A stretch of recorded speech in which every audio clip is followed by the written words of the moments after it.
Alright.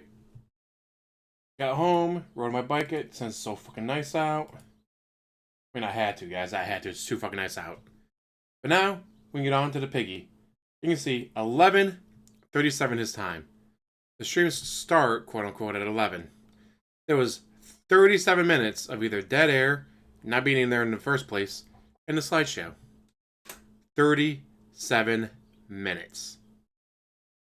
Can you imagine if you were 37 minutes late to your job every single day? Aloof Liberty, Eddie Chill, Honest Criticisms, Greed Jar, who else? Lots of regulars, a few newcomers. Netcode's Evil Twin. We saw some of that last night, that's for sure.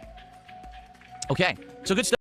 He raged and or wage quit the Game of the Year contender, Crimson Desert, because he's a bitch. Welcome everybody. Who is Velocity, Bonus Temo, Game Dude, and more. What's up? Good morning, everyone. Good morning. All right, so welcome to the stream. Give me money. It's going to be an exciting one. So, the big segment that I'm going to do on this show is I want to tell you all about my experience with Crimson Desert now that it's officially done. You might say, well, what do I mean? Well, officially done. Literally. Going for Game of the Year. And he fucking hates it. I'm done with the game. I played it now for over 20 hours. I played it on launch day. I didn't really like it. You guys convinced me to go back. I played it another 15 plus hours. It's like, you know, I kept going back to the well because you guys kept asking me to, but last night it kind of finally hit the fan, if you know what I mean. And by it, he means $8. And so, I'll tell you why, and I'll overall summarize my time with the game here today and give you my final thoughts as we move on. So that's good, right? I mean, it's funny because some people are like, thank God, he's finally done with that thing. But other No one is saying that. Not a single fucking person is saying that. people still to this day are playing it, and they're like, oh, my 150-hour experience with the game. It's a weird situation, because when you listen to different people talk about this game, okay, it's like people are playing two different games. It just really is. Some people are so infatuated and in love with the game. Honestly, I was really hoping the Whales would keep it going because he hated that game. Absolutely hated that game buffering boss. So I was really hoping he was going to keep playing it. But Whales didn't show up, so it got dropped. No, he didn't hit the goal until after the stream ended. Stream ended, started doing his daily rap thing, and someone dropped 10 subs, whatever, on Kick. So, by his logic, he did not hit the goal. Games world with the amount of content. Carlos Jr., shout out. Everywhere you go, you know, there's something new to do, right? And other people are just like so over it and saying it's over. Not a single fucking person saying that. Not a single fucking person is saying that. Hype. It's completely, you know, overpraised. That the game is just a retooled MMO. Holy shit! Just look at that chair shaking.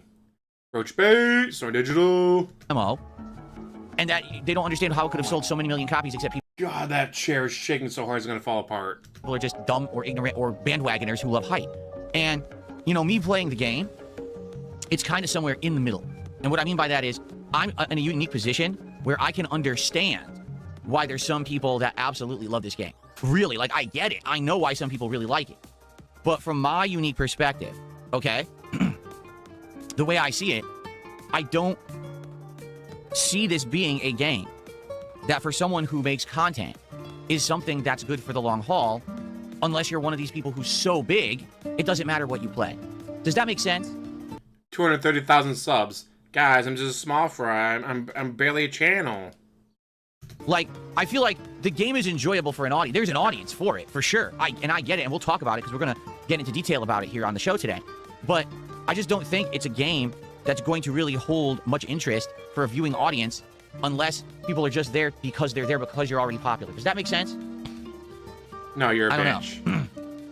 Just rocking, don't but bother anyway, knocking. I'm going to outline it, right? And we're going to talk about it. And to be honest with you, I'm happy that we're moving on because I want the time in the schedule to do other things. We've got multiple games that have come out in the last week to 2 weeks, okay, that I haven't had a chance to play because I've been playing these other games, and Because you do shit like this for hours every single day. If you actually got around to playing the fucking game, instead of sitting here crying and bitching and begging, maybe, just maybe, you'd be further into the game. His leg shake is insane, he must be stressed out. Oh, he definitely needs a drink, dude. That's why he's always hot in his office. want to move on and do variety. For example, yesterday, Vampire Crawlers came out, and that's a game that's a spin-off of Vampire Survivors, but it's more of a card-based... A game he's never played. He has never played Vampire Survivors, has refused to play it. And it's because, well, guys, it's not AAA. It's not AAA, guys. Why do I play a game that's not AAA? But now you're going to play Vampire Crawlers, which is Vampire Survivors with Slay the Spire style. RNG roguelike, and it looks good. Like, to me, that's like very Castlevania-esque, and it's right up my alley. And we didn't play... It's not Castlevania-esque. What the fuck are you talking about? There's vampires. I mean, it's Castlevania, guys. Yeah. There's Tomodachi Life Living the Dream, which is the sequel to Tomodachi Life from almost a decade ago. A virtual island where you can have people doing silly things. And yeah, it's kind of a every once in a while jump in and do silly content with it kind of game. I think it actually is more of a streamer's game than anything else. But it is a silly game that people wanted. And again, it's something that I was inundated with so many other things. I just didn't have a chance to check it out. And now we got more games. Like I said, next week we got Sorrows coming out. In May, we're going to have games. I need time in the schedule for this stuff. Then stop crying and begging for money and instead play the fucking game. I think what's happened is I got caught up in a lot of games that are just super lengthy, right? Let's be honest. Some of these games are just so long. And I liked everything I was playing, and everyone wanted to see me continue in all of it. And it had me pulling in a bunch of directions. And people, I mean, right now, people can't agree on what they want to see. A lot of people want more Pokemon. A lot of people want more Mouse PI. Some people want Pragmata. Some people cannot wait for, you know, new games to come out. And people are every day, are you going to play this game? Are you going to play this game?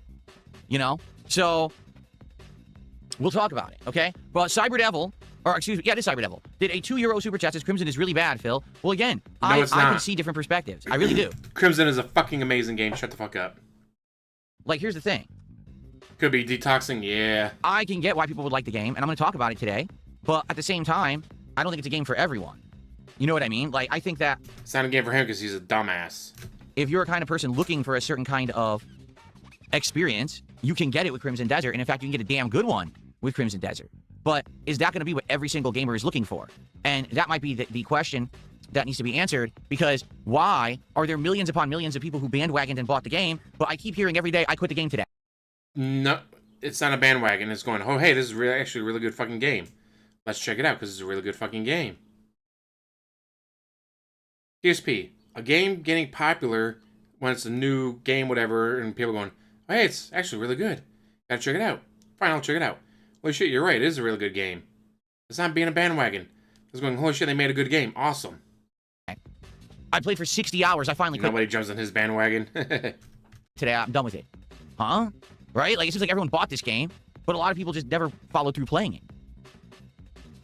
Take a sip, sleazy asshole. Okay. So, we're going to talk about that, all right? Let's talk quickly about the schedule so you guys know what to expect next week, okay? So, hold on one second while I get it up here. So, today, after the Level 1 podcast, all right, it is more Mouse PI for hire. This game is pretty darn good. Noir, plotline, you know, kind of... It's only good because you hit the goal. Someone with 1,000 hours in Black Desert, I agree. It's not for everyone, but the game is solid. The game is amazing. I only got like 65 hours in. I know, it's weird to think. 65 hours is only... Oh, screw it. Let me go check real quick. Oh, I'm sorry. I got 71 hours in. Damn. I got 71 hours in. I'm on Chapter 7. I'm on Chapter 7 after 71 hours. That's mostly because I did a fuck ton of exploring. I'm doing the side quests. So many side quests. But... one of the main reasons I feel DSP hated the game is create a character. He loves doing that for the RPGs.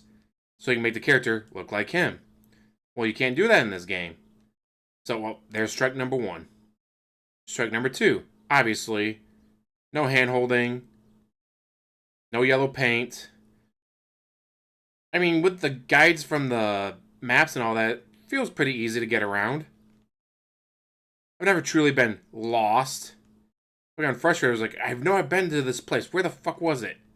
I've had that happen. That's just because it's like, okay, was it over here? No. Was it over there? No. Nope, there it is.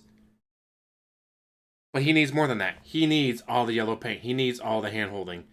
He needs a Navi telling you, go this way, go that way, do this, press this button. And the game doesn't have that. And of course, strike number 3, he didn't hit the goal. Womp womp. Detective investigation paired with grittiness, but... Yes, he wasn't smart enough to fucking understand it.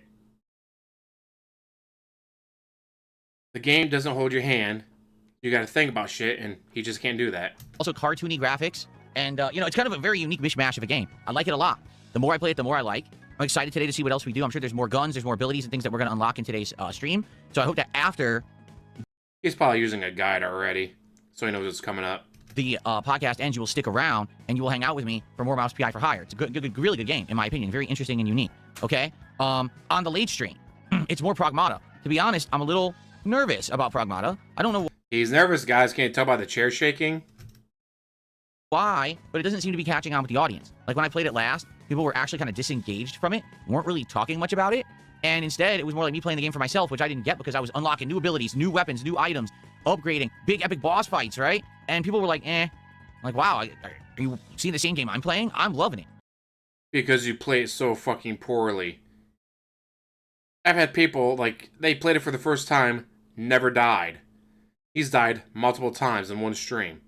Because he doesn't pay the fuck attention. He doesn't pay attention. And he just tries to face tank everything. The game straight up tells him, hey, shoot the weak spot, shoot the weak spot. And he keeps shooting in the armor. Guys, I keep running out of ammunition. This is bullshit. How am I supposed to beat this guy? Ran out of ammunition. Well, gee, DSP, if you'd hacked him and then shot him in the weak spot, he would have died. Okay, about the burst, hopefully. You know? Now, Yes, the thing guys. is, these games... I'll be streaming this, and after I take a nap after this stream, I'll be streaming the late stream. So I'm off tomorrow. So how about we get a bunch of likes today? Gotta defeat the terrorists, even the British. are very long. So in regards to the playthroughs, I think I'm going to play them to completion regardless, right? Already with these games, I'm 6+ hours in. So if I keep playing them at the rate I am, maybe we'll beat them next week. Okay, we very well could. So we'll have a stream today. It's going to be around 3 hours of Mouse PI on this stream, and then around 2 hours of Pragmata on the late stream. Okay. So I'm off tomorrow, and I'm off Friday. When I come back on Saturday, we'll have a podcast. And he's not said why he's off those 2 days. Normally he'd be bitching about, oh, I got disappointment, I got that, I gotta go to this vet, and the vet's gonna try to take money from me for Jasper, even though it's all bullshit. And yet, we've not heard anything like that. So is it gonna be the lawyer, IRS, marriage counselor? What's it gonna be? Followed by another major stream of Dragon Quest VII, and then Pokemon 5. Oh, good question. Benny, that's getting pinned, because that's a very good question. Has he finished any game this year? Huh. Yeah, personal reasons. What are those personal reasons? Normally he's bitching about he's got to go do this appointment or whatever. It's bullshit. It's dealing with the vets, guys. I don't want to deal with the vets. Trying to think of all the games he's played this year. God, I'd have to go look at his channel. He'll probably finish Dragon Quest VII, even if it doesn't hit the goal every time. Because for some reason he's being autistic about that game. If Pragmata misses the goal tonight, he'll probably drop before he beats it. I'm trying to think if he's beaten any games this year, and I don't think he has. That is fucking crazy to think he's not beating a single game this year. God, that's gonna annoy me now. Oh, Resident Evil. That's right, he did beat that. God, that came out this year. Will he complete Pokemon Red? Yeah. Someone keeps hitting the goal. Fire Red will continue on the late stream. Now, if you took a look at the schedule last night that I posted up, you'll notice an error. But it really wasn't an error. It's just that I made the schedule before last night's late stream where I decided I'm done with Crimson Desert. So Sunday, we're going to do more Mouse PI for Hire, and then Sunday night, we're going to do something new. You know, and the question is, you know, what will it be? It could be Vampire Crawlers, which I'm actually very interested in trying.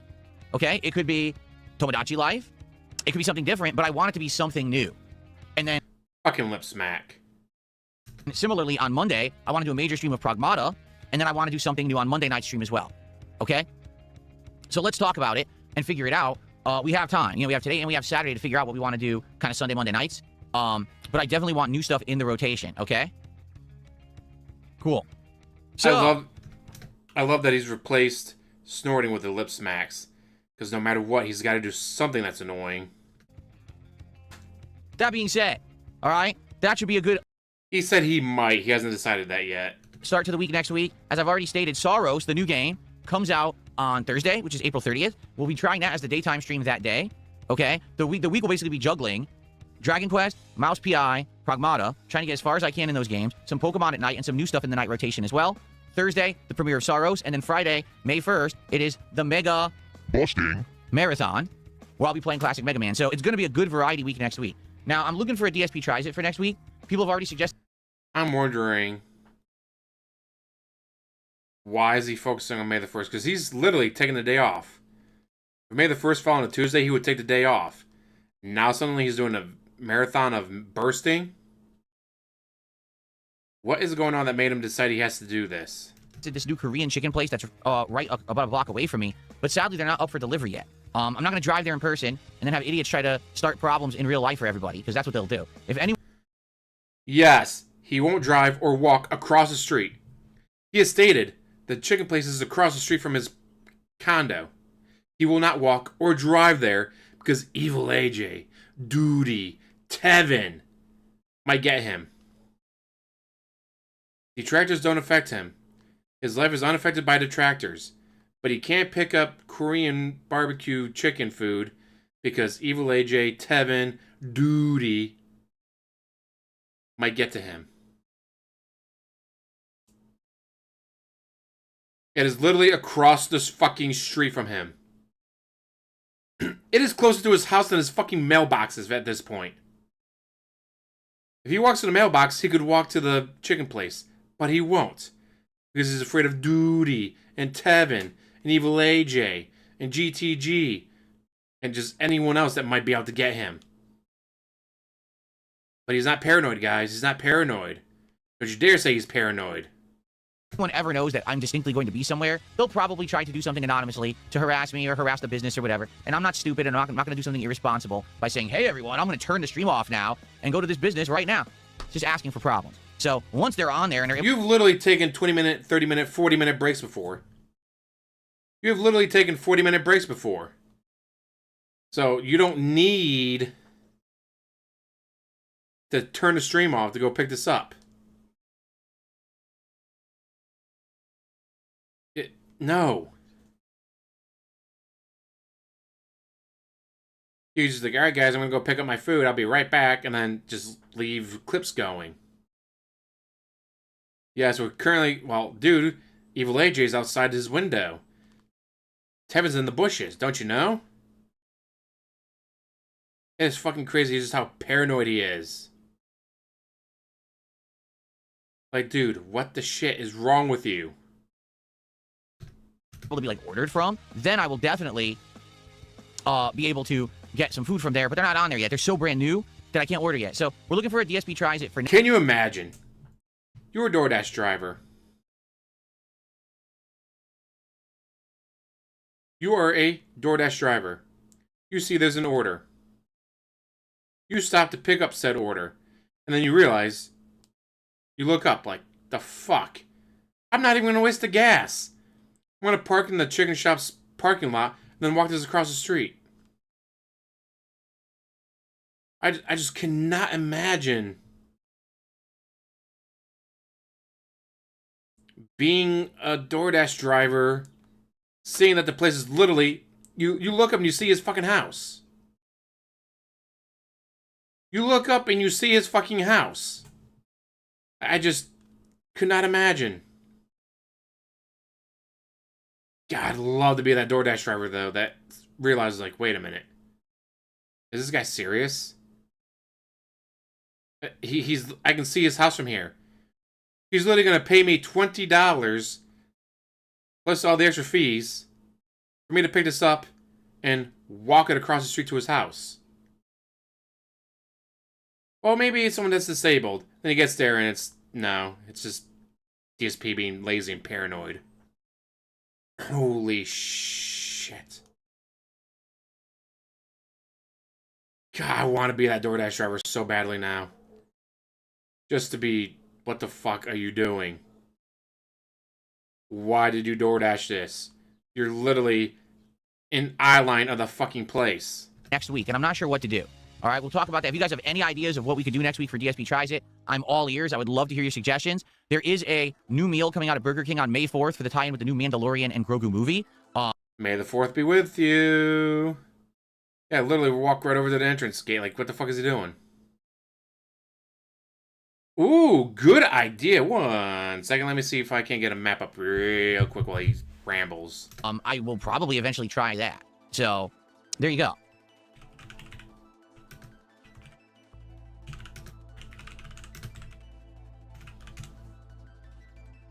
Let's see here.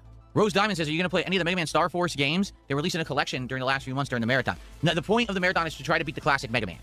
Last year, I did 3 Mega Man marathons. One in January, one in August, and one in September. We got all the way through Mega Man 1, all the way through like halfway through 8. And then that's where we ended it. And I always said I would go back, and now I feel like it's time to go back. So we're going to try to finish Mega Man 8 in that collection. And then we got 9 and 10, which were the classic Mega Mans, but they're really modern. Remember, they came out around the Xbox 360 era. They're great games, but they're very tough. So I'll see how far I can get in those games, okay?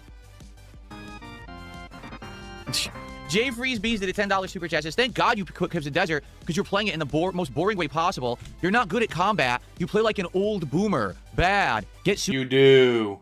sushi for DSP Tries It. It should be interesting. You know what's funny about people like this? All right. Every time I played Crimson Desert, people would say, you're playing it wrong. And I would say, how? Explain what innovative thing I'm supposed to be doing. What gameplay mechanic am I not understanding about? I mean, you can do wrestling moves, and he never figured out the targeting. Not once did he ever figure out the targeting. The most washed, boring combat system I've ever seen in a game. What is it that I'm not doing? I'm using the stab. I'm using the shield bash. I'm using a ground pound. I'm doing combos. What am I not doing right? And every single time that I would ask that, crickets. Because the only answer anyone ever gave me is, oh, well, the reason that combat, that you're not finding it rewarding is because you didn't upgrade your gear or you didn't put enough into health and stamina, which is all a lie. If you watch my playthrough, you'll see You literally fought a boss, died multiple times, then after giving up on that boss, upgraded your health twice. You literally died to the boss multiple times, then upgraded your health, you dumbass. Always upgrading my gear. I was always using the Abyss cubes to upgrade my stamina and health, and also I unlocked a bunch of combat abilities, which I was using in the combat. This is a straight up fucking lie. No, you weren't. The difference is, I'm 20 hours into Crimson Desert, and the people that really like it are 80 hours into Crimson Desert. So they grinded 60 hours to overlevel themselves so they can just steamroll the combat. So to them, they watch me play, and they're like, you can't overlevel. There is no grinding in this game. There is no grinding in this game. It's literally all exploration, solving puzzles. And of course, once you get to a certain level, it's like, all right, now you gotta do this mission, that mission, so you can find these items to help with upgrading and all that. Like, oh, where is...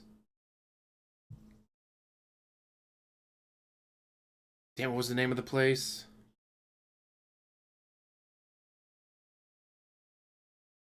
No, this is... trying to figure out, because if I do know places near me, it's going to be near my house. So I'm trying to figure out how... do this, to search... I don't... and remember what the name of the Korean place he was just talking about? It's not Red House, it's not Melrose Grill. Yes, he's a lying sack of shit. He literally died to the same boss over and over and over and over and over and over and over. Then, after, went, alright, fine. Fuck it. Upgraded his health.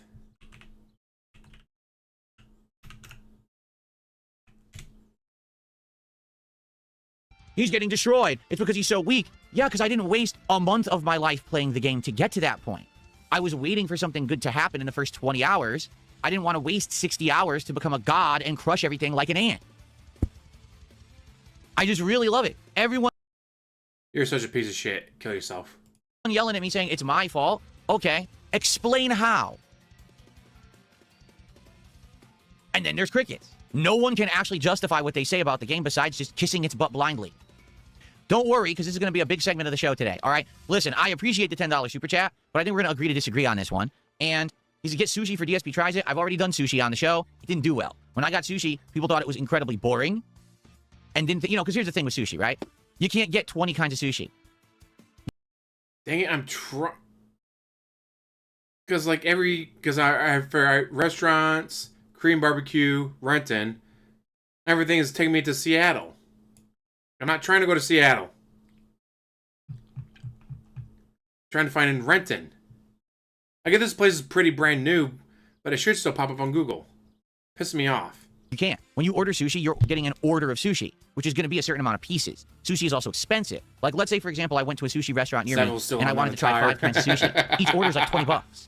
So I'm spending $100 to try 5 sushi rolls for you on DSP Tries It. And I've done it. And people said, wow, that's boring. So that's why I don't do sushi again, because it would be so expensive, and basically it's not interesting to the audience. You see what I mean? Thank you for the super chat, though. And that is the biggest super chat of the day so far. What was this person's name? Was it J Freezebees? Yeah.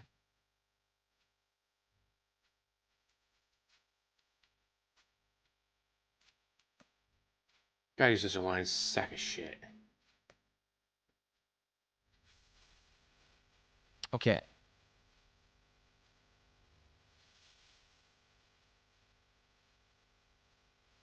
Hold on, email is distracting me. He never used to check his emails during the middle of a stream. He'd always be, alright guys, well, once the stream's over, I gotta check my emails. Now he's regularly checking his emails during the stream. Makes you wonder, what's he so worried about that he's gotta be checking his emails in the middle of a stream?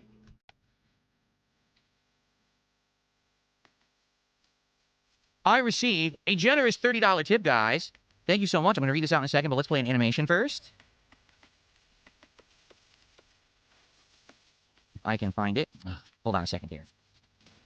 There we are. Okay. Thank you so much from Frank's Gym. Let's get them on the leaderboard, and then let's see what they have to say.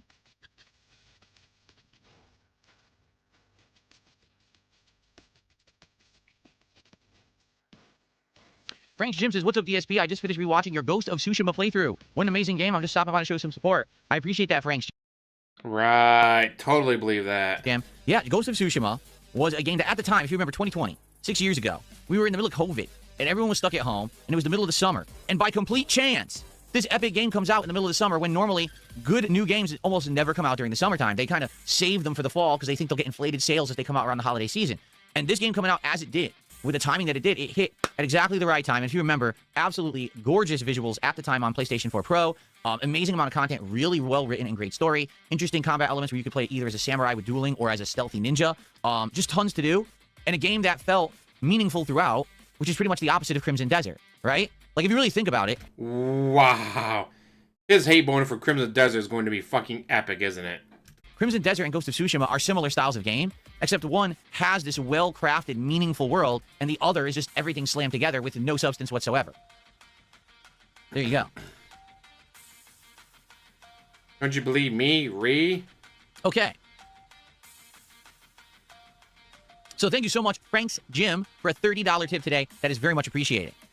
All right, so we're going to talk about Crimson Desert. Does anyone have a topic that they want to talk about before we get into Crimson Desert? Because this is going to be the meat of the podcast. It's going to take a while, all right? And this is going to be him bitching about the game not holding his hand and having yellow paint. And I want to be sure that I've covered everything that we want to talk about before we get into it, all right? So now would be the time. You got something you want to bring up, something to discuss, to chat about, hot topic, a question, please bring it up now. Yes, puzzles.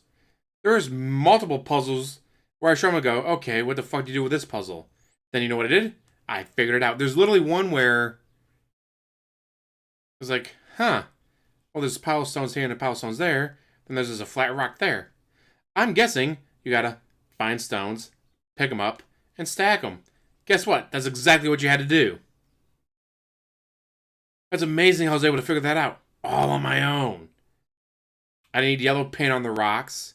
I didn't need Navi to get into my ear. Hey, maybe you should try picking up the rocks. Have you tried picking up the rocks? Pick up the rocks.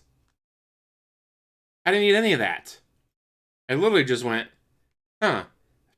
Stack of rocks there, stack of rocks there. Then there's a flat rock there. I bet you're supposed to stack the rocks. And guess what? That's exactly what you're supposed to do. Or you get to a thing and it's like, okay, well, there's all these tiles in the ground. Step on this one, it glows. Step on this one, it glows. Step on this one, they reset. Okay, so you gotta figure this out by stepping on the different tiles. Guess what? That's exactly what you had to do. You had to figure it out all on my own. I know, DSP. Impossible for you. I get it. Because that way I know that I have enough time to... And there's so much to do in Crimson Desert. Again, I have 71 hours in and I'm on Chapter 7. I'm on Chapter 7 after 71 hours. And there's so plenty of side missions to do. I didn't even waste hours with fishing. I did finally catch a fish, yay. Finally figured out how to do that. But you think, like, as much as he loves wasting time fishing in video games, he would have loved that aspect. I don't think he ever did. The ground camera lets you see the corner of the condo. Oof. Guys, they're spying on me. Reeee. I need to warn HOA about that. But there's so much to fucking do. Again, even if Grand Theft Auto 6 comes out this year, I don't care. Crimson Desert, Game of the Year. Unless we get another stealth drop of like a Hollow Knight, Silk Song, or Expedition 33. Unless we get something like that, Crimson Desert.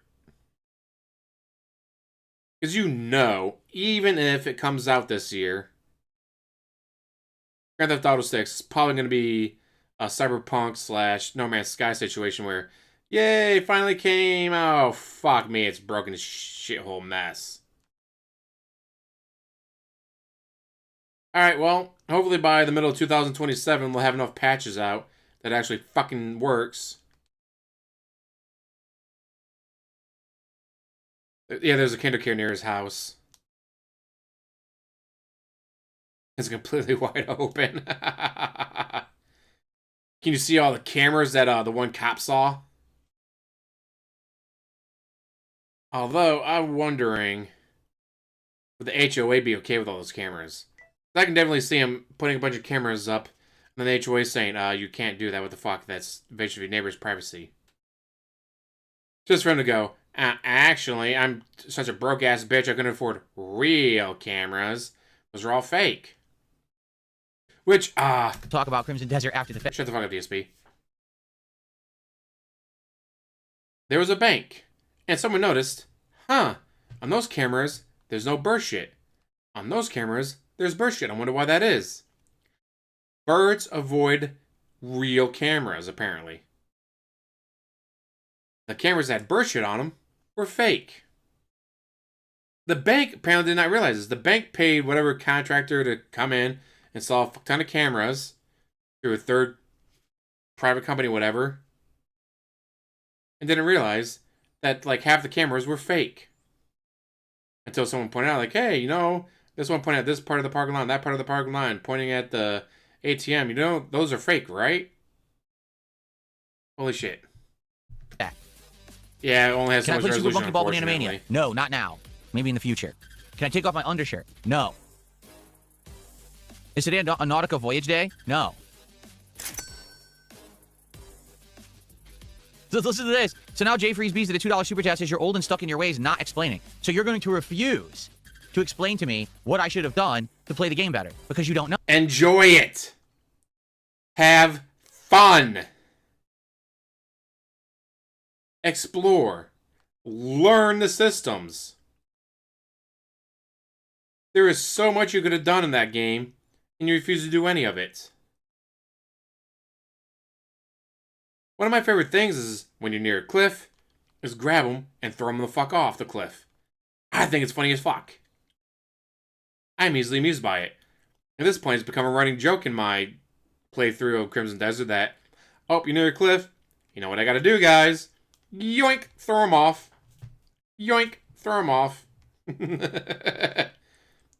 DSP never found anything like that.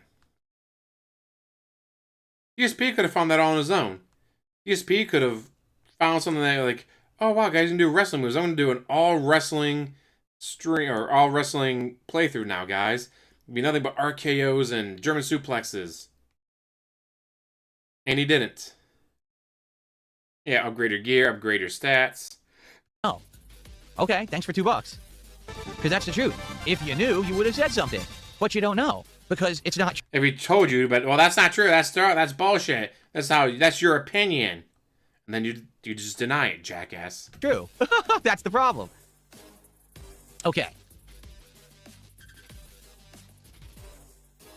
Oh, yeah. Bonos Tecmo says, the Magneto frame skipping was wild last night. Yeah. So for those who don't know, last night, I was playing Crimson Desert, and I had... Yeah, someone just to keep people honest with decoy cameras, but you would think that the camera pointed at the ATM and be like, hey, you might want that to be a real one.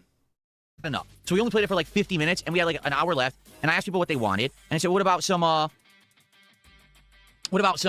actual like throwback fighting games like you did on your birthday? And I said, all right, what do you want? And people said Third Strike, so we played Third Strike for like 30, 40 minutes. Then we couldn't find anyone. Some people said some Marvel 2. So I go to play Marvel 2, and I play the guy who's the #1 ranked guy in Marvel 2 on PC, and literally the guy's a cheater.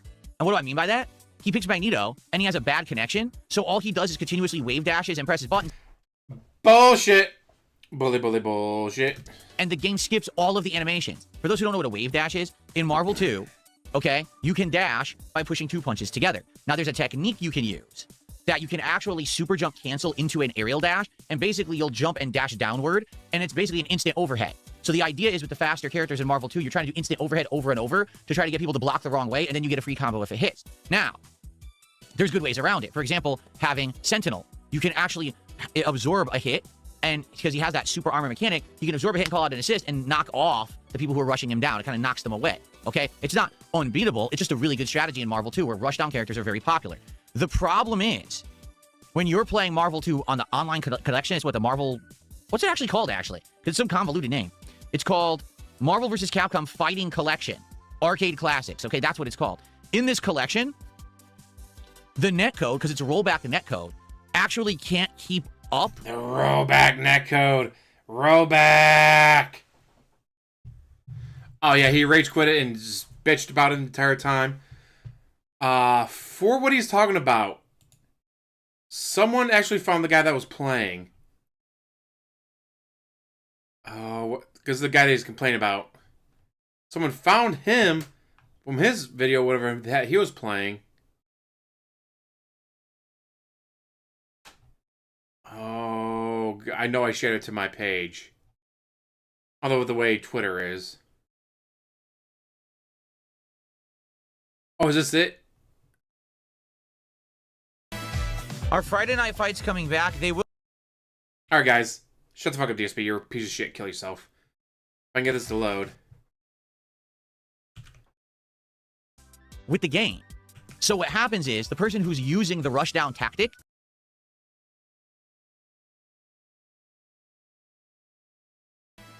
Our Friday night fight's coming back. They will eventually, and likely it'll be a mix of old games like this, but I can't do it soon. Like next week, we've got a marathon going on and everything, so yeah, not anytime soon, but I do want to bring it back. Turtle Power? Total Power, alright. This is the guy that he's talking about. This is the person he's talking about. Repsy. Shout out Repsy. Well, let's watch. Here comes a new challenger!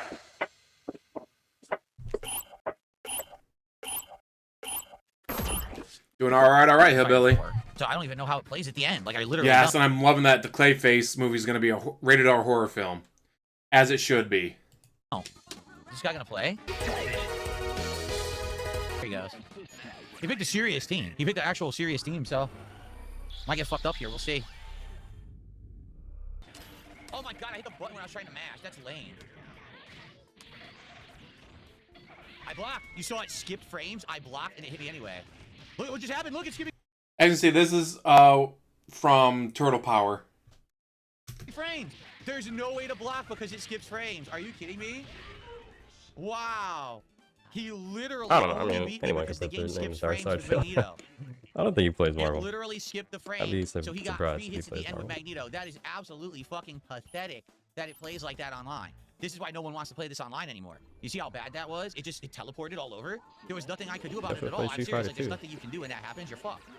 That was He's terrible. like some type of Evo champ or something. Like old God, back in the dial-up days. Oof. Evo champ. That's pretty awful. He only won because the game created unblockables with Magneto at the end. Anniversary. Oh my Yeah, I God, knew it was like they're some all- weird like off. And notice how he's just all calm and collected. DSP's ranting and raving and bitching. Off Street Fighter? That sounds right. Dude, it's doing it again. He starts attacking, the game won't block because of that. I'm serious, that's a fucked up glitch with this version. I can't block. It happened again. You find yourself, this is the real DSP. Yeah, so there's the real DSP. You know, the game skips frames, I can't block, I lose. I'm serious, like, there's nothing I can do there. I just switch sides to hit me anyway. That's it. How many frames it's skipping? Yo, it's impossible to play this game online. It's legit impossible to play because every time he dashes with Magneto, it's a free hit. The game is dropping frames. Nothing can be done. Yeah, wow. Nothing you can do, guys. Nothing you can do. It's 100% rushed out offense, and you can't block it because it skips every frame where it should be hitting, so you can't block it at all. It just hits. It hits it no matter what. The original low tier guy. Absolutely pathetic. The original low tier god. Oof. I don't know what just happened. What? Did you see that? Are you kidding? No, for the record, what he just did doesn't work at all. If it doesn't work, then why did it work there? Are you kidding? It didn't block again when he air dashed and he gets a free Magneto combo. That's insane, dude. There's nothing that can be done. I can't get out of the combo. There's nothing that can be done. Every single time he air dashes with Magneto, I get hit. Without exception. There's nothing that can be done. Wow, what a fucking idiot. That's not what I did. Wow.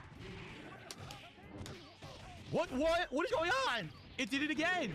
He dashed, he changed colors, which isn't in the game. When Magneto is air dashing, he's freezing and changing colors. That's a glitch. That indicates the game is broken. When that happens, it literally means the game is unplayable. Every time that the characters are freezing and absorbing The colors, game is unplayable. This guy fucking sucks. Like, no lie. He only hits me when he air dashes with Magneto. He does a dash with Magneto and it's unblockable. This guy's fucking terrible. All you can hit me with is fucking dashing with Magneto because the game lags? You're a fucking idiot. Wow. And this is what they got playing this fucking game online. This guy's a warlord, huh? What an asshole. And again, notice he's just... Are you kidding? I notice the guy's just sitting there chilling, having a good time, looking at his chat. No freaking out. No, guys, I was mashing, and why didn't my lower kick come out, guys? Nothing. Didn't mean to do that. It was a complete error. He didn't mean it at all. That's hilarious. Did a roll there. That's bullshit too. My foot, complete nonsense. Wow. Cancel. Yo, here it comes. Look. Yo, the moment Magneto comes out, the game stops working. Are you fucking kidding me? Yo, you're pathetic. You're absolutely pathetic. The moment Magneto comes out, the game stops working, and immediately he gets a combo. He was 37 minutes late, Batman, but he was bitching about Turtle Power beating his ass in this game. So, Rebsy already made a compilation of the two playing at the same time, because Turtle Power was also uploading and streaming. So I wanted to show that to you guys. Of him going, this guy's cheating, this guy's doing this guy's doing that, bah, this guy. Well, fine. Let's see what this guy's actually doing. See, he's just chilling, playing the game, enjoying himself. Oh my god. The era of online play for modern fighting games, yo, modern fighting games, this is so bad. You can't play classic fighters. This guy is fucking atrocious. He literally hits me every time when I'm doing nothing with Magneto. It just hits no matter what. Fuck this guy. Wow, man. I mean, seriously, wow, this guy is fucking something else. I'm just gonna pick my joke team. Fuck this guy. I don't even care anymore. What a shitbag. Doesn't care as he You keeps are a bitching. of a shitbag. You only beat me with Magneto, that's it. Dude, someone tell this guy he's a fucking horrible scrub. Oh, almost smash out. He gets a single hit on me because it skips frames when he plays Magneto. Look, I can't block. It's I was blocking. Wow, and he's I'm a warlord, bro. I'm a fucking warlord, bro. You're a fucking bitch. You're a cocksucking bitch. You suck at this game. You only hit me because the game teleports when you play Magneto. What a piece of shit. Wow. Seriously, every single time that he hits me, it's Magneto. Teleport. No frames to block. It drops the frame. You fucking suck, dude. Alright, then that's enough of that. I saw the Clayface trailer. Looks fucking awesome. I can't wait. A rated R horror film? Hell yeah. Can see When and is it control my the game turn, properly, guys? but if you're on the other end of it, on the other end of the internet, it skips all the animation. So all you'll see is Magneto here, and then he's hitting you. There's no animation of him actually dashing down and attacking. It just shows he's here, and then he's hitting you already. So you can't block. Like, there's literally no way to react and block because it doesn't show the attack. It just skips to the attack hitting you already. So this guy literally is the top-ranked player in Marvel 2, and all he does is teleport all over the screen, skipping and getting free hits. The fuck is that? It's insane, because the guy, to be honest, isn't very good. Like, literally, he only hits you because the game doesn't respond with allowing you to do anything you should be able to do to stop the strategy. Yes, Rushdown is very effective in Marvel 2. It's very good strategy at pro levels, but you can block it. But not in this game. In this game, it's like, we just eliminated that. So what it becomes is just, you have to do Rushdown yourself, or you have to kind of, like, run away the entire time that you're playing, or else you can't ever win. And that was the thing. The guy would either do the Rushdown with Magneto, or if you beat his Magneto, then he just completely runs away the entire round with Cable. Like, literally, again, not really playing Marvel 2. I'm just playing Keep Away in lag, and I know that you can't really control yourself very well online with lag, so I'll just run away and shoot beams and shit. Like, oh my god. So bad. This is a number 1 ranked player. And the funniest part about it, okay, I was using my... Yes, he should know the attack pattern, but obviously he doesn't, because he's a bitch. Joke team that has BB Hood and Tronbon, and I was almost beating him, and I was using my Tronbon solo. Like, she was the point character, and she's not good as a point character. She's actually garbage. And I was beating the shit out of this guy's teams just with fucking Tronbon. He doesn't even know how to fight against Tronbon. He has no concept of how to play the game. He just learned how to abuse it online, and he's the number 1 ranked player. Womp womp. Anyway, yeah, it's pretty messed up how these games play online. Seriously. So, Princess Luna, how are you? Thanks for the $5 super chat. It seems like you weren't in a good mood yesterday. I hope you have a better day today. Well, thank you. I appreciate that. I wasn't particularly in a bad mood yesterday for any reason. You know, here's the thing. I love Dragon Quest. Yes, he was, because he didn't hit the goal. He missed the goals both streams. Womp womp. I wish more people would come by and hang out and enjoy Dragon Quest with me. They don't. Like, for example, right now I have 240 viewers on YouTube, and I have, let's see here, 91 viewers on Kick, so around 350 viewers roughly, and I'll likely even have more by the end of the show. And if I were to start playing Dragon Quest right now, I would lose half that audience. They'd all leave. That's upsetting. You know, classic turn-based RPGs are a genre that I absolutely love, and I would play more of if I could get a good audience for it, and I can't. Like, people just won't stick around for it. They say it's too boring. They can't stand it, even though I love it. Because you're boring. You know, some of the most meaningful playthroughs I've ever Picked a better character than Phil? Dude, that's not hard to do. done, like Final Fantasy VI and Chrono Trigger. Those are throwback playthroughs of those games, and not being able to get an audience for it, it pisses me off. It does. It's disappointing. It pisses him off guys. It pisses him off And then, Crimson Desert, a game that I've expressed multiple times why I just don't think it's a great game, but I understand why people like it, and I keep playing it, and every time I play it, I get more frustrated with it. I just had enough, you know? I really wish yesterday I just done all retro fighters, because now what's happened is, I played it for an hour, and now I'm craving more, and now I'm not going to get to play them for a long time. Like, I'm not. I have new games to cover and things to juggle and stuff. I'm not going to get to play classic fighting games again, so now I'm just going to have that craving, and I can't satiate it, right? Like, guys, this is so fucking bad. I just don't know what the fuck he's thinking. I mean, obviously he didn't know about the guy who was streaming at the same time, so we could see the guy's comments and his gameplay and all that. Same time that DSP is saying, he's a mashing scrub, he's doing this, he's doing that, he's doing everything wrong. Ah. What a bitch. Would Piggy watch the testament that says, oh, he wouldn't watch anything. He's already said he's not going to watch anything unless it's going to get him money. That's not going to get him money, so he won't watch it. I have no life, I mostly sleep, but I'm not addicted to being a beggar. I'll play Project Zomboid for days at a time. Nice. When you find a game you enjoy, yeah, it's easy to do. Whether it be something simple like Vampire Survivors, a little bit more complicated like Diablo 2, or a lot harder with more difficult like Project Zomboid. When you actually find a game you enjoy, yeah, it's easy to put in hundreds, not thousands of hours into it. Okay. So I wasn't in a bad mood yesterday, just in general, I was just right? pissed It off was that I kind didn't of get the goal. a day where I knew things weren't going to go great. I'm like, well, it is what it is. And it was crazy because that late stream, okay, you know, Crimson Desert, I played it for an hour. No one cared. Everyone in the chat was complaining. They were bored with the game, stopped playing it. And then there was no support Not a either. single fucking Like, it was a person. very slow stream up to that point. And then it was crazy because I started playing Retro Fighters and then support started rolling in. And then last minute at the end of the stream, I guess I should say the former Dr. Lexus, because this guy changes his name all the time. He's actually my top ever Kick contributor. He dropped 10 subs at the end of the stream to actually make it a good stream for me. And I was like, oh, God. And by good, he means he hit the goal. Like, I wasn't expecting that. I thought it was going to be like another dud of a stream because Crimson Desert, you know, kind of fizzled out. But then it ended up being a good one anyway. So it was just a weird day. Today will be a way more normal. I mean, his fans are going to give him money no matter what. I just hate it when it's the dent tractors, as they're called. Like, why are you giving him money? Now, when the Argentinians show up, it's like, all right, whatever. He gets 50 subs. He got 5 cents for it. Okay, I can understand paying 5 cents. Fuck with him. I get the people that give him no $2 tips, like, well, it's only $2. But if 10 people do it, then you get $20. All day. I do hope you guys are going to stick around for Mouse PI for Hire and for Pragmata. Both games are good in my opinion. I'm enjoying them. We're getting past the halfway points of both today. So if you stick around, we should get some good progress and good gaming fun today. Okay? Cyber Devil, thanks for another €6. They said, what do you think of Hell Let Loose Vietnam coming later? I don't know what that means. Hell Let Loose Vietnam? Is that a game? Hold on. Yeah, this is an expansion or DLC, whatever you want to call it, for the game Hell Let Loose. Hell Let Loose Vietnam. I do not know about this, mister. I'm a gamer. This is my business. This is my job. And you don't know about this? Really? I never played Hell Let Loose. It's a military first-person shooter, it looks like. Here, just to show you guys what I'm watching quick. So it looks like a cinematic-style military shooter. Reminds me of old Call of Duty, honestly. That's really what this reminds me of. Yeah. Doesn't have a release date, though.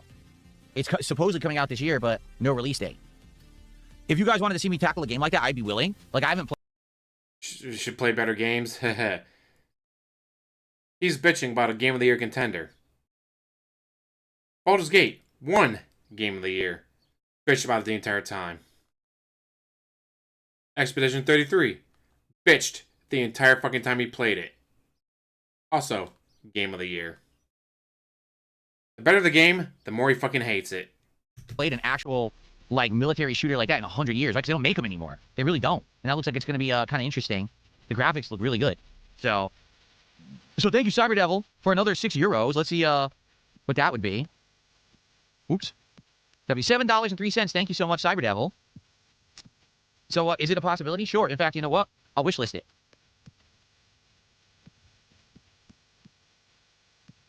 I wishlisted it, so now we'll remember to look at that later in the year if it comes out. Cool. Okay. All right, so.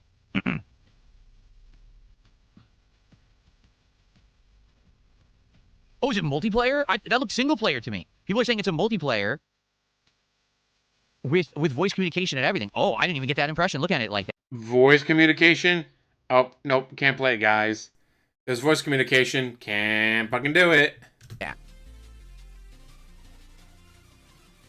Let's see here.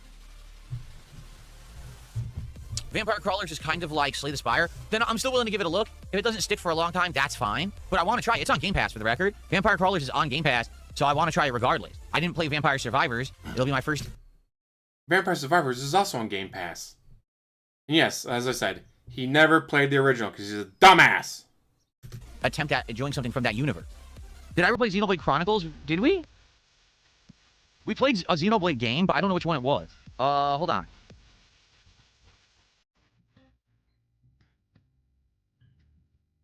We played Xenoblade Chronicles way back when on the Wii in 2012. I played 103 parts of it. This is back when my parts of a game were 10 minutes. You mean when you spammed? Okay. So that's good, Roach Bait. I Hopefully played it keep for around going. 17 hours, maybe 18. And then people were very bored of it and said that it was... He beat the actual boss, then was doing some of the side content, and then he just gave up on it because it missed a goal once. too grindy, and they didn't like it and told me to stop playing it, so I did. And then I never went back to it, and I never played a Xenoblade game ever again. That's a true story. Like, I was enjoying it, but the game definitely... The dialogue was very long-winded and convoluted, and it had long segments that were kind of boring, and a lot of grindy combat out in the open world. I still remember it, but I was enjoying it, but people were like, nah. Jesse says he wants to say hello. He got onto Comcast a couple days ago coming from fiber. Let me tell you, their 2 GB service is awesome. Good luck on your stream today. Thank you. Yeah, Comcast has a new service that they are now offering that I believe is even faster. Even faster? Dude, anything's faster than the shit you got. Anything is faster than the shit you got. Now, the truth be told, I don't think I really need it. Why? Look what I do. I'm streaming at 1440p, right? I upload videos at super high quality. I download games ultra fast. Even though I'm a full-time streamer, you would think, maybe I'd benefit from the better internet. I honestly don't think I even really need it, all right? But I am looking at, renewing my contracts and stuff later this year, and I'm going to talk to Comcast about what's available and see what's going on, and if what they offer, maybe... First of all, I don't even know if it's available where I am. Reason being, I'm residential, and I'm in the middle of like a private community and everything, I don't know if they'd be able to give me the upgraded stuff. I know that they did upgrade the infrastructure out here last year, and I had a whole day without internet because of it, but I don't know if it's A available. whole day, guys. He almost died without internet. To me, like for my business or not. I'd have to ask them. I had no idea what the fuck anything was. So we'll see. We'll see what happens later this year. And the only person who cares about pleasing I is gotta play the new ones on himself, Switch 2 says Draven's. unfortunately. So there's brand new Xenoblade Chronicles games coming out on Switch 2. I didn't know that. But then again, you know, when I have an ongoing problem getting an audience that will stick around and engage and support these kind of RPGs. And it sucks because I like them. Like, I really like this genre of game, and I just can't find an audience that will stick around and engage. It's very frustrating. So, there's a new animation, everybody. I added that last night. Thank you, Cyber Devil, for another €2. He says, try it. I've got it on the wish list. Perhaps we will. Thank you, Cyber Devil. Okay. Good stuff.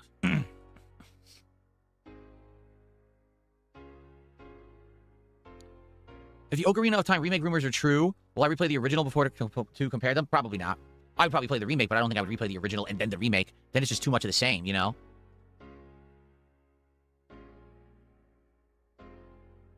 If a Cowboy fan tipped $1, says, here's $1 to maybe help you get to $50 or an even number and supporting you because I like JRPGs. What games will be lined up for July? What about Digimon possibly in July? It has a new release and a new DLC. Scarface or Godfather? Oh, God. I don't think I'd be playing Scarface or Godfather in July. I don't know if there are any releases lined up for July yet. Are there? I haven't checked the game release schedule in a while. That's true. There's plenty of games being released. What the fuck are you talking about? And maybe if he actually played the fucking games, it wouldn't take him a month to beat a 12-hour game. Remember, Pragmata, Mouse PI, those are like 12-hour games. It's going to still take him over a month to beat them. And we should do that at some point. Maybe we should actually line that up for a future podcast to go through the game releases and see exactly what's coming out. But taking a look, I don't think that anything had a solid July release date. Fucking lip smacks. Oh, the Avatar fighting game is supposedly coming out the first week of July, and that was it. Like, that was all that we had so far. So I guess we'll have to see. Yeah, I don't know. We definitely need to do it soon because I have, like, nothing for June. And obviously we need to know what's coming out, right? Okay. We need to know. You need to know. This is your job. There's rumors of a Scarface remake or remaster. Jeez. Interesting. All right, should we do it? Shall we get to it now? Shall we talk about Crimson Desert? I think we should. Holy shit, that's right. Anything to keep him from playing the fucking game. Way, you know, I can put a fork in this playthrough and we can move on. All right. Oh, Caterade. Thanks for $2. Did you watch the Mouse PI IGN review? No, I didn't. I never watch IGN reviews. I do as much as I can to stay away from them. Fucking lip smacks. On purpose. Thank you for $2, Caterade. What's up, Game Boy? How are you, man? Okay. All right, guys, let's do it. Let's talk about Crimson Desert. So, for the record, when Crimson Desert was announced and all the hype and hoopla around the game and its press and its, you know, productional materials and everything to hype the game up before it came out, there was always a big question in mind. And the question was, the more you heard about Crimson Desert, the more you kept hearing about it has this and it has this, but does that mean that the game's going to have an insane amount of great content, or does it mean it's all going to be crammed in there, but it doesn't have And it was great fucking content. Shut the fuck up. Turok 2, shout out. a lot of meaning? For example, when you heard that the game was going to have this kind of combat, but then it was going to have mounts that you can ride, but then it was going to have traversal and moving around with these kind of like grappling hook. Well, it's amazing, Mick, that everything I saw about the Pragmata game was, she's so cute, she's so adorable, oh my god, this makes me want to have kids. DSP's reaction, what the fuck is this? Fuck this bitch, what the fuck, god damn it. Can I get her off my fucking screen? What the fuck? Like, he has such a sociopathic, insane reaction to her. When everyone else that's playing the games, I'm going, oh, she's so cute, she's so adorable. God, it makes me want to be a father or mother, whatever, depending on the gender of the streamer. Not DSP. He's literally the only one to be, what the fuck is that shit? God damn it, fucking die, bitch. What the fuck are you doing on my screen? Floating mechanic, kind of like Tears of the Kingdom. But then it was going to have base building. But then it was going to have, you know, taking on a bunch of enemies, like taking over bases. But then it was going to have RPG story elements. And then it was going to have this. And then it was going to have that. Oh, it has fishing and it has this. When you hear that a game has so many things in it, right? You have to wonder, is it going to be a jack of all trades and a master of none situation? Or will the game feel polished and refined and actually be a good gameplay experience? The fact that they were charging, you know, full price for the game, you had to hope that the game was going to be good. But it's made by Pearl Abyss. This is a company that's made Black Desert, which is a MMO. And so going from MMO to single-player game is a big leap. So when this game came out, I actually cleared my schedule, and I had a marathon day of playing it. My intention was to play it like 8+ hours in the first day that it came out to get a good taste of, you know, what it And then you quit like a bitch. would be, so that I could decide if I was going to play it further or not. And if you go back and you look at that original footage from about a month ago from when the game came out, you'll see that I kind of jump into the game with the same kind of judgment that I do with any game. Is it, you know, being fair, giving it a fair chance, and immediately I'm blown away by the graphics. The game itself has really good graphics, right? I would argue that its open world is absolutely gorgeous. The fact that it has these beautifully animated plants and flora is really cool. Every little turn and twist that you take, you can find something new, a hidden cave, a new settlement, a big castle, a kind of, you know, new enemy or something like that. That's really cool. And the fact that it's one of those games where if you see it, you can get to it is also really neat. You know, you can traverse the top of a high Yes, it's fucking awesome. But you hate it because you're a bitch. mountain, where you go down into the actual Crimson Desert, and there's all these different climates and things to go to. Again, similar to, say, Tears of the Kingdom. That's probably its strongest point. And also, as the game starts to introduce these new elements to you, of combat, of traversal, of puzzle solving, and things like that, the game is very interesting. Eventually, though, you get into what the gameplay loop is going to be, and you're like, this is confusing, because I don't know what I'm supposed to be doing or if anything I'm doing is really meaningful. And what I mean by that is, the game is literally a sandbox, a giant open world where you could do anything in any order. You could choose to just follow the main storyline, or you could choose to do side faction quests. Yes, like Skyrim. You can beat Skyrim in under 20 hours. Or you can play for 200 hours and be like, oh, that's right, I'm supposed to go up this mountain to talk to these people, aren't I? Or you could choose to do nothing and just walk around, fighting generic enemies, exploring, solving puzzles, finding gear, Exactly, Roach leveling Bait. up. And all of that is completely Gliding, valid. ran It out of really is. stamina. But Because he's a for my dumbass. day one experience, what ended up happening was I played for around 5 hours, and I was actually enjoying myself. And then I said, all right, well, I've explored a lot, but now what I'd like to do is actually try to make progress in the game and figure out exactly what mechanics will be in things such as the combat and stuff like that, because you know that's going to be a huge part of the game, right? And so I started doing a side quest where you had to do a takeover of a giant mining camp, and there was endless amounts of respawning generic enemies that you had to kill. Once you killed enough, the camp was considered taken over, but there was also a big boss fight that you had to do at the end of this mining camp. So And that was such a good fucking boss fight. I enjoyed it. combat, to be honest with you, early on, is quite bad. It's hold either the shoulder of your controller or the trigger of your controller to do various auto combos. The auto combo kills an enemy. When you kill an enemy, you regenerate stamina, which allows you to turn to another enemy and do an auto combo on them. Every once in a while, if you're getting mobbed, you press the dodge button to get out of the way of the enemies. And if you have good timing, you can actually parry the enemies by tapping your shield button with the right timing, which then will let you get like a counter hit combo. And that's the combat of the game against normal enemies. Now, are there special moves? Sure. You can do a palm strike that knocks back enemies and stuns them. You can do a slamming punch from the air that knocks back a bunch of enemies. There's a dashing stab. But in reality, the combat is insanely repetitive. You're just going to be murdering waves of enemies, dodging every once in a while, and then murdering more by just holding down these buttons. You don't even have to tap them to do like a combo with any kind of timing or skill. You just hold buttons, okay? So Yeah, so it was perfect for you. it's not rewarding.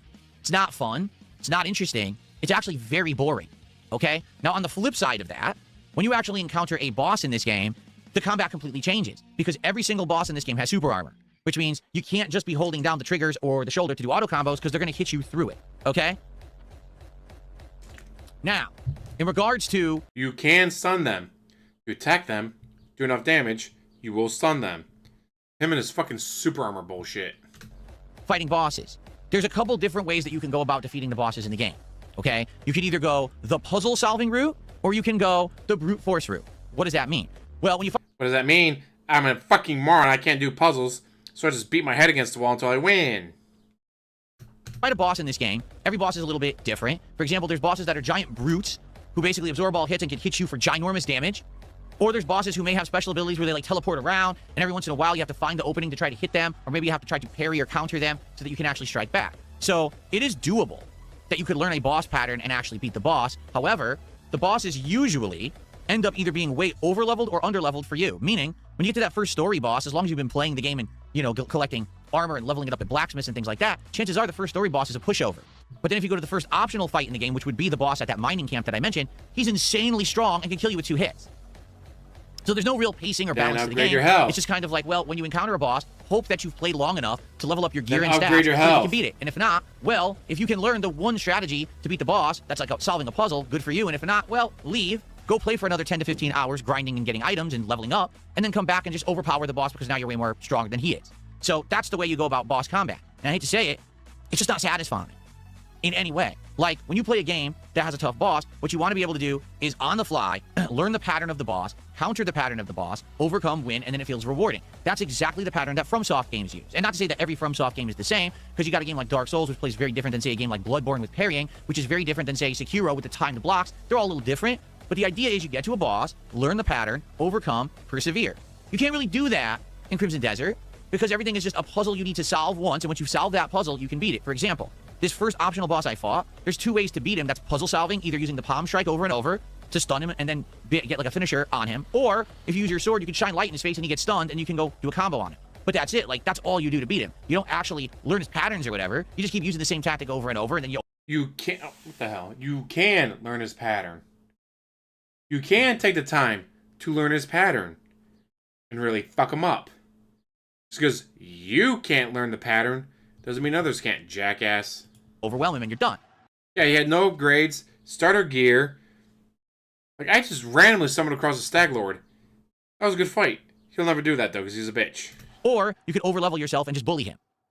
To me, that's not rewarding. To me, that's like, okay, so the game didn't take the time to program in a good combat engine, and instead, they gave you 2 different ways to kind of, you know, flub your way through it. But either way, you're just kind of flubbing your way through it, and you didn't really learn anything. And therefore, when you beat a boss in this game, it never feels satisfying whatsoever, and that's kind of the problem. So, as I was playing Crimson Desert, and I encountered this, and I realized this is what it was going to be, I got disappointed. Because the open world is gorgeous, the graphics are great, there's a great puzzles and interesting levels of discovery, but once you get to the combat is by far the absolute major shortcoming of the game. So if that's the case, why are there so many people who are saying they love Crimson Desert, right? That Crimson Desert is like Game of the Year contender, and oh my god, it's the best game in 100 years. Here's what I think is going on, and you can disagree, and that's totally fine if you do. But in my opinion, and in my 18 years as a content creator on the internet, I have kind Of being a bitch. of a unique perspective coming into this situation, okay? So I've been making gameplay videos of video games since 2008, all right? And I can distinctly tell you that there have been 2 different kind of time periods that I've been making content. There's the first 8 years, from 2008 to roughly around 2016-ish, and then there's been the last decade of 2016 to 2026. And I can tell you definitively and without hesitation, my first 8 years as a creator, video games that were coming out were constantly innovating, constantly of high quality. They were breaking ground. They were culturally relevant, first-time, breathtaking He thought Hell to Pay, one of the worst games ever made, was a good game. Shut the fuck up. experiences that were meaningful. And what I mean by that is I couldn't tell you how many times Guys, Hell to Pay was meaningful. Farmville was very meaningful, guys. that there was a bold new move, that a franchise was being created, and it was something different. Mass Effect, attempting to take sci-fi, like almost like Star Trek-esque game lore, and turning it into an action-based RPG with dialogue choices that matter and actually affect the outcome of the game. Uncharted, attempting to actually make a franchise that feels like interactive Indiana Jones, okay? I could keep going. BioShock, right? A first-person shooter that brings in innovative story elements with awesome graphics and gameplay, really unique experiences, okay? And at this era, this first 8 Very years unique, that I was guys, a creator, very unique. it was like hit after hit, banger after banger, and there were big AAA Yeah, so many guidebooks that he's admitted to buying. studios that you could always rely on, that when they pumped out a new iteration of a game, whether it was a new IP or a brand new spanking sequel to the game that you loved from a year or 2 ago, it was always good. You could say, hey, I feel good investing my money in this game because I'm going to get a great experience. But what's happened is times have changed. And after that 8-year, almost like gaming renaissance period, what happened was games started to try to follow formulas in order to print money. And what I mean by that is you got to look at games like Grand Theft Auto Online, you got to look at games like Fortnite, you got to look at games where they became culturally relevant, not necessarily because the games were groundbreaking or great, but simply because everyone was playing them. Does that make sense? GTA Online He tried both, failed at both. doesn't really innovate that much. There were already games before GTA Online that did very similar things, and there's tons of games that tried to copy that virtual community social experience after as well. But GTA Online has been the game over the last, at this point, almost 15 years, right? That has been the money printer for Rockstar. People keep going in, playing with their friends, buying the virtual currency, buying the virtual items in the game, spending so much, it single-handedly kept the company afloat for over a decade. And everyone else wanted to be a piece of that pie. They wanted to get that taste of the money train, okay? Take a look at Fortnite, a game that wasn't even supposed to be a battle royale game. It was supposed to be a tower defense zombie game, but they decided last minute, Epic Games that is, to change the formula to be something that bandwagoned on another genre that was already popular. And because they added in a cartoony look, crafting mechanics and ended up getting licensing for all the big IPs out there, it became the most culturally relevant game ever, right? Fortnite is mainstream in a way that... And you know he's absolutely fucking jealous. Because he'll never have anything like that ever in his life. no other game has even been mainstream besides maybe Minecraft before it, and it's so profitable. So what ended up happening is, in the last decade, gamers did not get as many memorable gaming experiences as they used to. Even franchises that were tried and true hits, like I just mentioned, Mass Effect, ended up coming out with games like Mass Effect Andromeda that were watered-down versions of their former selves that tanked. Or hell, take a look at the recent Dragon Age Veilguard, a tried and true series that every game had been a hit up to then, and then this one flops, right? So that's what's happening now, is all of these big... Or Dragon Dogma 2, which I enjoyed the first one.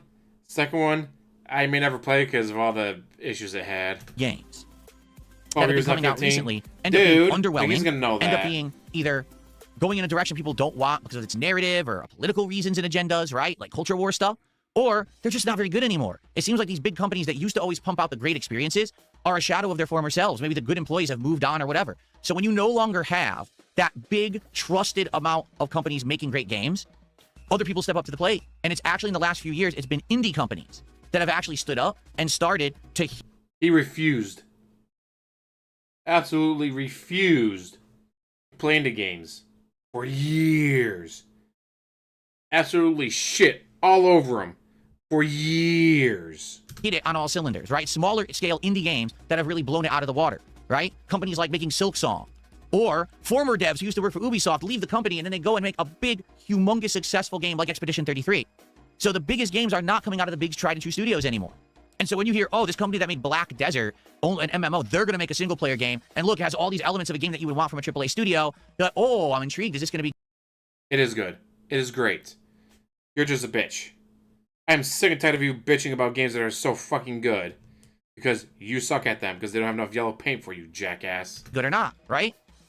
And here's the thing. So many games today, you invest time and money in, and they end up being underwhelming. They end up being, it's all right, experiences. Well, I think what happened with Crimson Desert is you've got a game that, yes, you play full price, but you're going to get so much content, overwhelming amounts of content in the game, that never do you really realize that anything you're doing in the game is very meaningful. And what I mean by that is, compare Crimson Desert to... It's a video game. It's not volunteer work. It's not assisting at a hospital. It doesn't need to be meaningful. Do you think you shitting up a video game like Pragmata or Mouse PI is meaningful? Don't answer that, because he does. Any of the big games of that first 8 years that I was a creator, can you tell me that the actual story, the actual traversal, the actual puzzle solving, anything that you're doing in this game is so amazingly, groundbreakingly cool that you have moments in your head that resonate and you're like, wow, I'm never going to forget that. That was really memorable, and, you know, I'm so glad that I played Crimson Desert.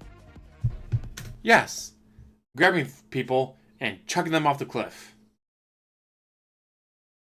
200 hours later into the game, you know what I'm going to be thinking about? Grabbing people and chucking them off the cliff.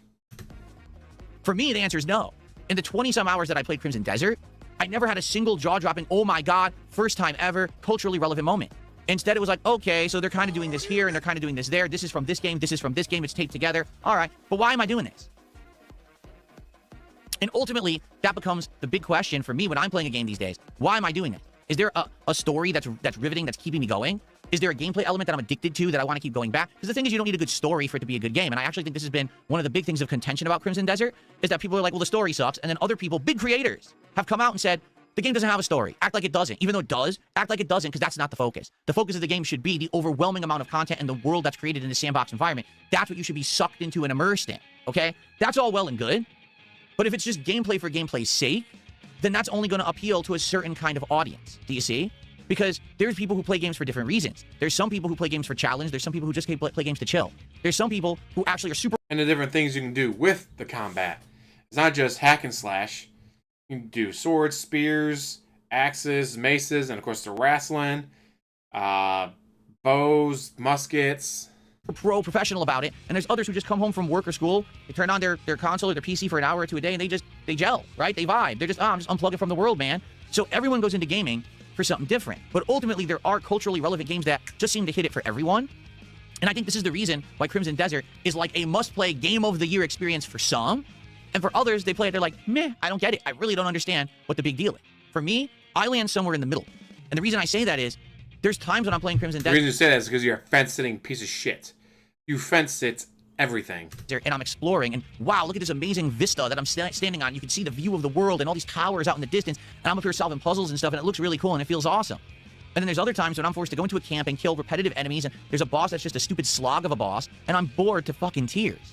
So for me, it's that mixed bag kind of a feeling. I don't really detest and hate the game at all times, but I'm also not in love with it either. I can understand why some people like it, but I just don't get why people are hyping the game the way they are. All right? So Because it's a great fucking game. the best way that I can off. describe it, and I know some people are going to disagree with me here, and I know that some people are actually going to be frustrated, but that's okay. We can agree to disagree. All right? I respect your opinion if you like Crimson Desert, but now please listen up to mine. All right? No, because you're wrong. The only thing you care about is the money. If last night's streamer got you $300, you'd still be playing the game and praising it.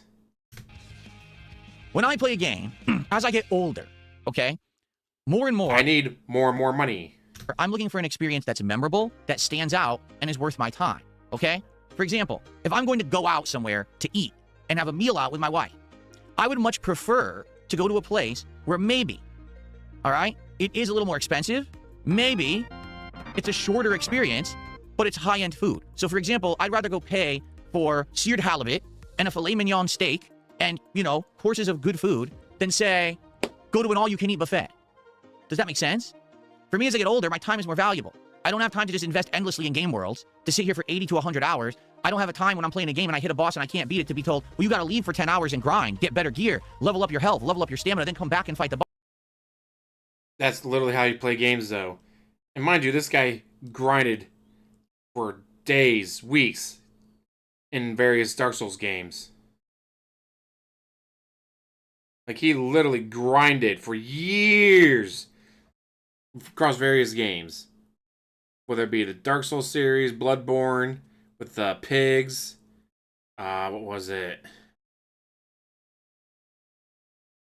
There's another game that he was known for. Demon Souls. Doing the glitch to get extra souls. Like, he is known for grinding. Now suddenly he can't do it. Oh, because he didn't get $150. That's why he can't. I don't have time for that shit. I want a game to be good now. I want to have meaningful experiences now, and I want my time to feel like it's well invested. So if I'm going out to eat, I want to have the high-end gourmet experience when I'm going out and paying top dollar. Now, I could easily go over here to Old Country Buffet, and I could spend $25 and sit there eating slop all day, and it's all you can eat slop. Right? And you're going to have people, when you're at Old Country Buffet, who are going to come up to you and argue with you that all that food is good. They're going to say, dude, are you kidding me? That mac and cheese is so good. Did you have the chicken fried steak? Did you have the spaghetti? Did you have this all-you-can-eat salad? Oh, I love it. Old Country Buffet is my absolute best place to eat because it's endless amounts. To which you can say, it's true. You get insane value for your dollar when you go to Old Country Buffet and you get all you can eat. The problem is, it's all slop. It's low grade. It's not slop, cooked well. It's not gourmet. It's just... This from the guy that did not one, not two, but 3 McDonald's burgers in one go. Heat lamp food. It's a bunch of meaningless heat lamp food. It still fills your guts, so it still uses your time, but it's not necessarily good for you. If you go to the gourmet restaurant, it may be more expensive, and it may be a shorter experience. You're going to eat less, for sure, but you're going to be getting actual handcrafted, well-designed, refined experience. Well-designed hamburgers from McDonald's, that are going to pique your interest, and it's guys. going to be once in a lifetime that you get to taste that. And that's what gaming used to be. When you went and you bought a big AAA game that was $60, you were getting a handcrafted, high-end, top-of-the-line gaming experience. Something that was meant to be relevant, that you would remember forever in your mind as a gaming memory that would stay with you. A game that you would then later on compare other games to and say, did it live up to this previous game that I've played? The problem is there's so few of those gaming experiences in the modern day, people forgot what good games are. For so many people, a good game... And mind you, the game he has spent the most amount of time playing, past 10 years, has been WWE Champions. Oh, you definitely whine about how bad the food is and then demand a refund. is simply a game with a lot of content. Oh, I spent $70 on Crimson Desert, and I can spend 200 hours in this gaming world. Okay, what's your favorite point of the story?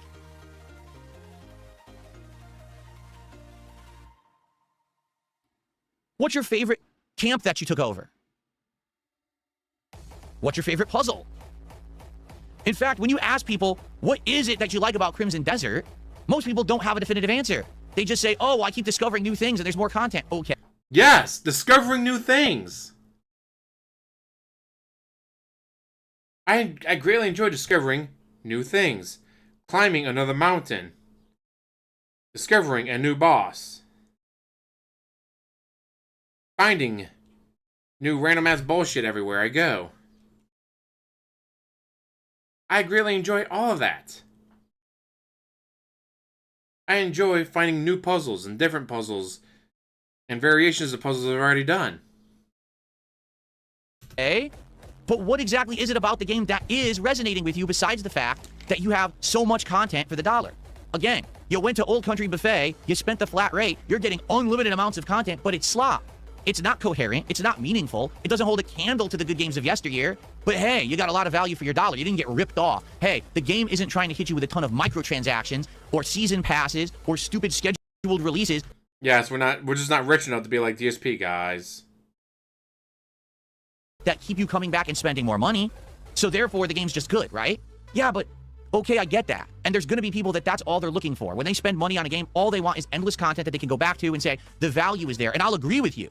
The value is there with Crimson Desert. There's so much to do in the game. But if none of it is coherent, if none of it is meaningful, because as people say, well, it doesn't really have a good or meaningful story, then why are you playing it? Simply to kill time? Because it's a ton of fun. Because it's a ton of fucking fun. Time? Well, I got news for you. Beggar King, There's other things you can do shut with your up. time that are going to be better for you. You can have actual IRL hobbies rather than just sitting in a virtual You could. Oh, wait, no you can't because you're a bitch. world of Crimson Desert for 2 hours, and they could result in actual real-life skills and improvements to your actual life rather than sitting in this virtual one. Okay? He knows nothing, Roachbait. He knows nothing.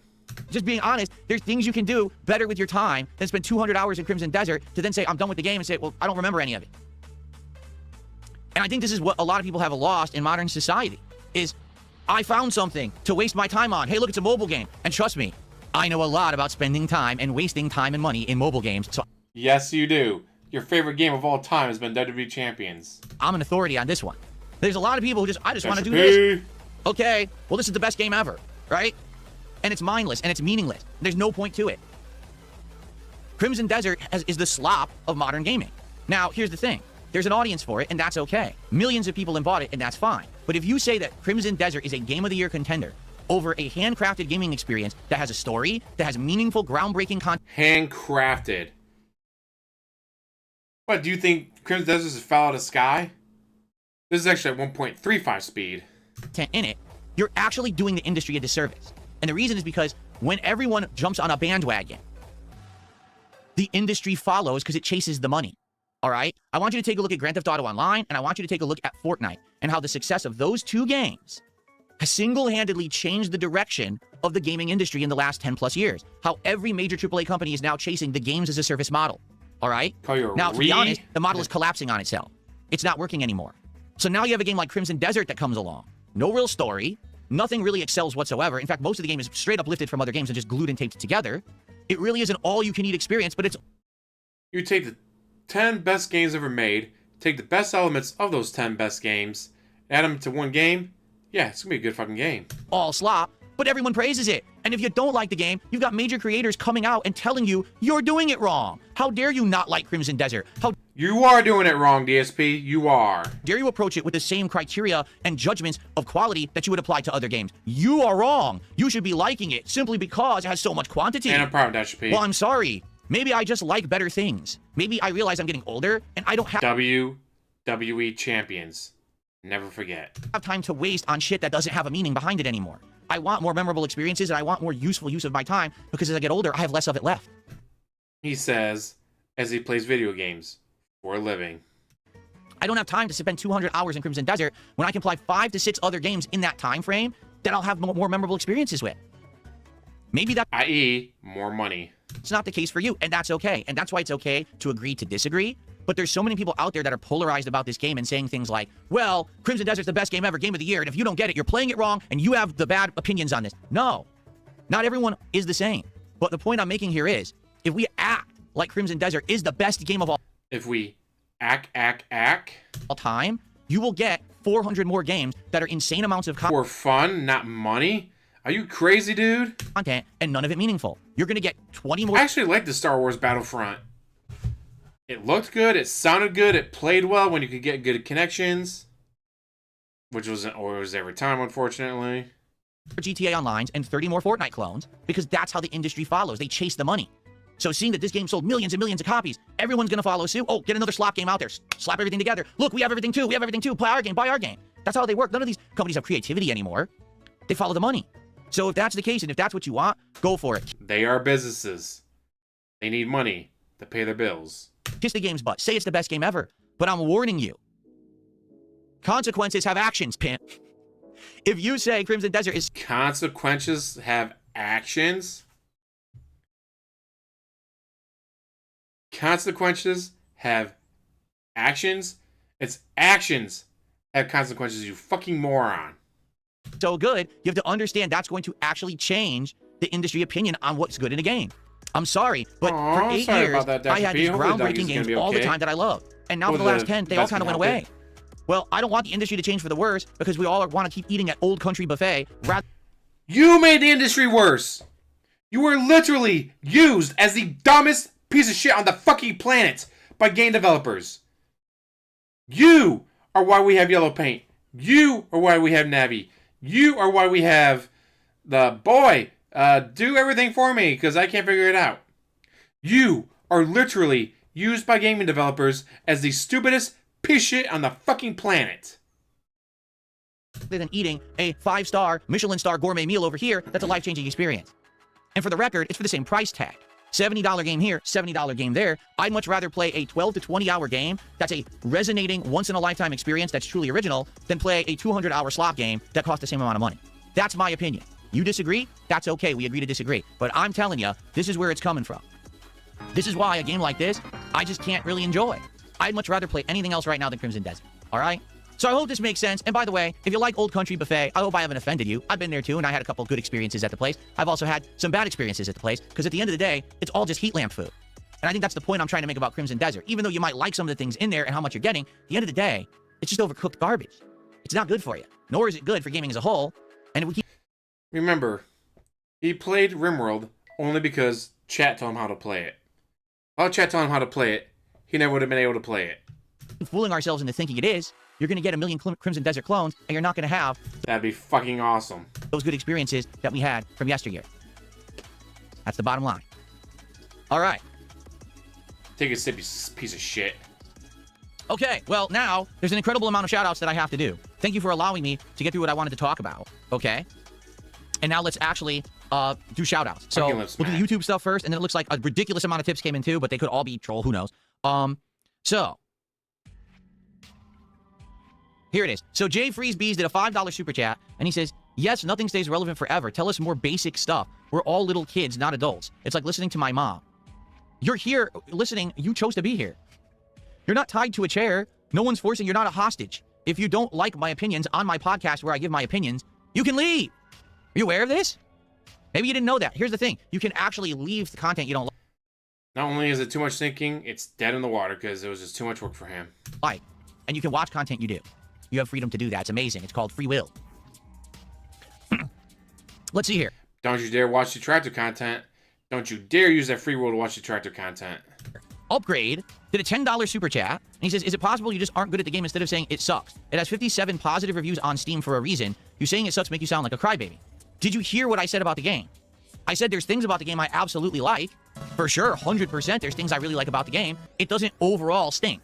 But if one of the core gameplay elements, the combat, is very, very generic, isn't nearly as good as the combat of most games that I play. I mean, there's games I played over a decade ago, like Shadow of Mordor, okay? The combat of that game is far better than this game. Okay, early FromSoft game combat is better than this game.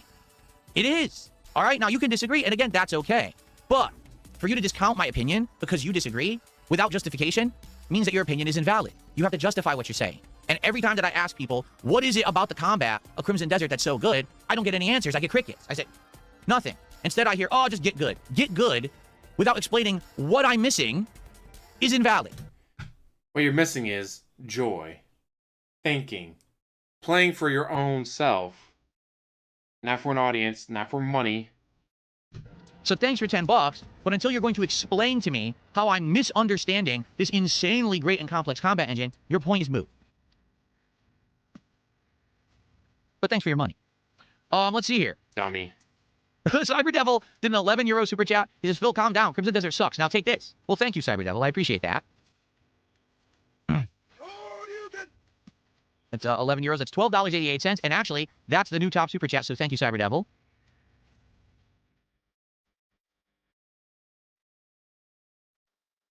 Okay.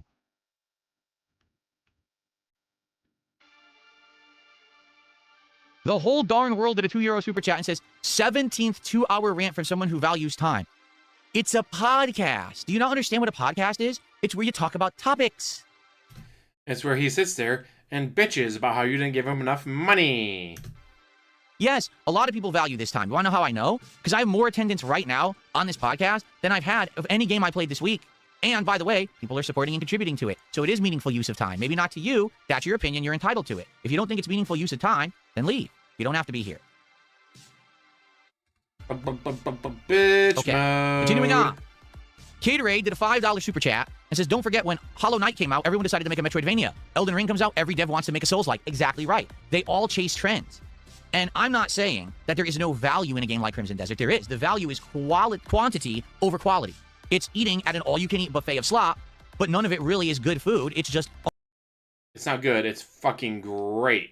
Unlimited slop. And if you're okay with unlimited slop, by all means enjoy, but don't tell everyone that Old Country Buffet is the best fucking restaurant on the planet. It's factually wrong.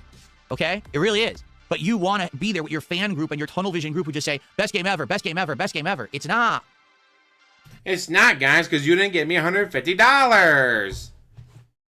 You didn't give me $150, Greg of the Lake, so it's not a good game. What about the hundreds of dollars you made already?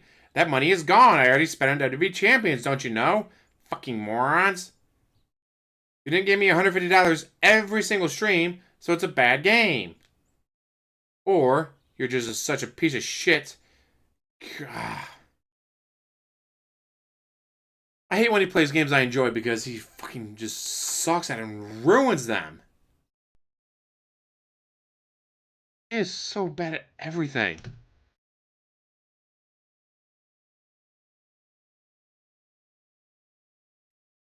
Someone tipped $2 that says, doing whatever you want, roaming around, leveling up, getting new gear sounds like an MMO to me. Funny thing is, the game would be better if it was just an MMO. Imagine working together to take down these bosses with friends. Crimson Desert is the world's loneliest MMO. Well, there you go. Thank you for $2.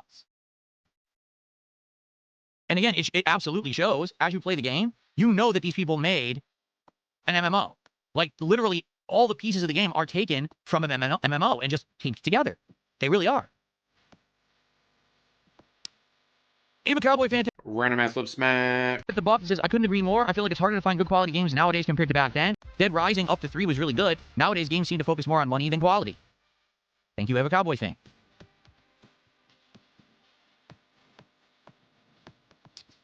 There's another $2 tip. I don't know if you know the ship of Theseus theory. If all the parts of a ship are gradually replaced, is it still the same ship? Is it the ship of Theseus in name only? Same can be applied to game companies. Once all the original devs are gone, is it the same? Oh, so yeah, he'll play a game, be like, I've never heard of this. But he hates it. You know that means it's a good game. If he's playing the game and he hates it, you know it's going to be fucking good. You know it's going to be game of the fucking year. Case in point, Baldur's Gate 3, Expedition 33, now Crimson Desert. It's amazing. The more he hates the game, the fucking better it is. Every single fucking time. And that's exactly the conversation that I had with Asmongold during our interview in November. That these AAA companies, even though they have the same names attached to them, now have all new people running them or working for them. So even though it's Bethesda, even though it's BioWare, even though it's Ubisoft, when you play the new game, you're like, oh, why does it feel worse than the old ones? That's probably why. I mean, the former Ubisoft devs left Ubisoft and went and made Expedition 33. So there's where the talent went. And everyone else left behind makes the slop that you get today. Tell us about the amazing game you made. Man, he's never made a video game.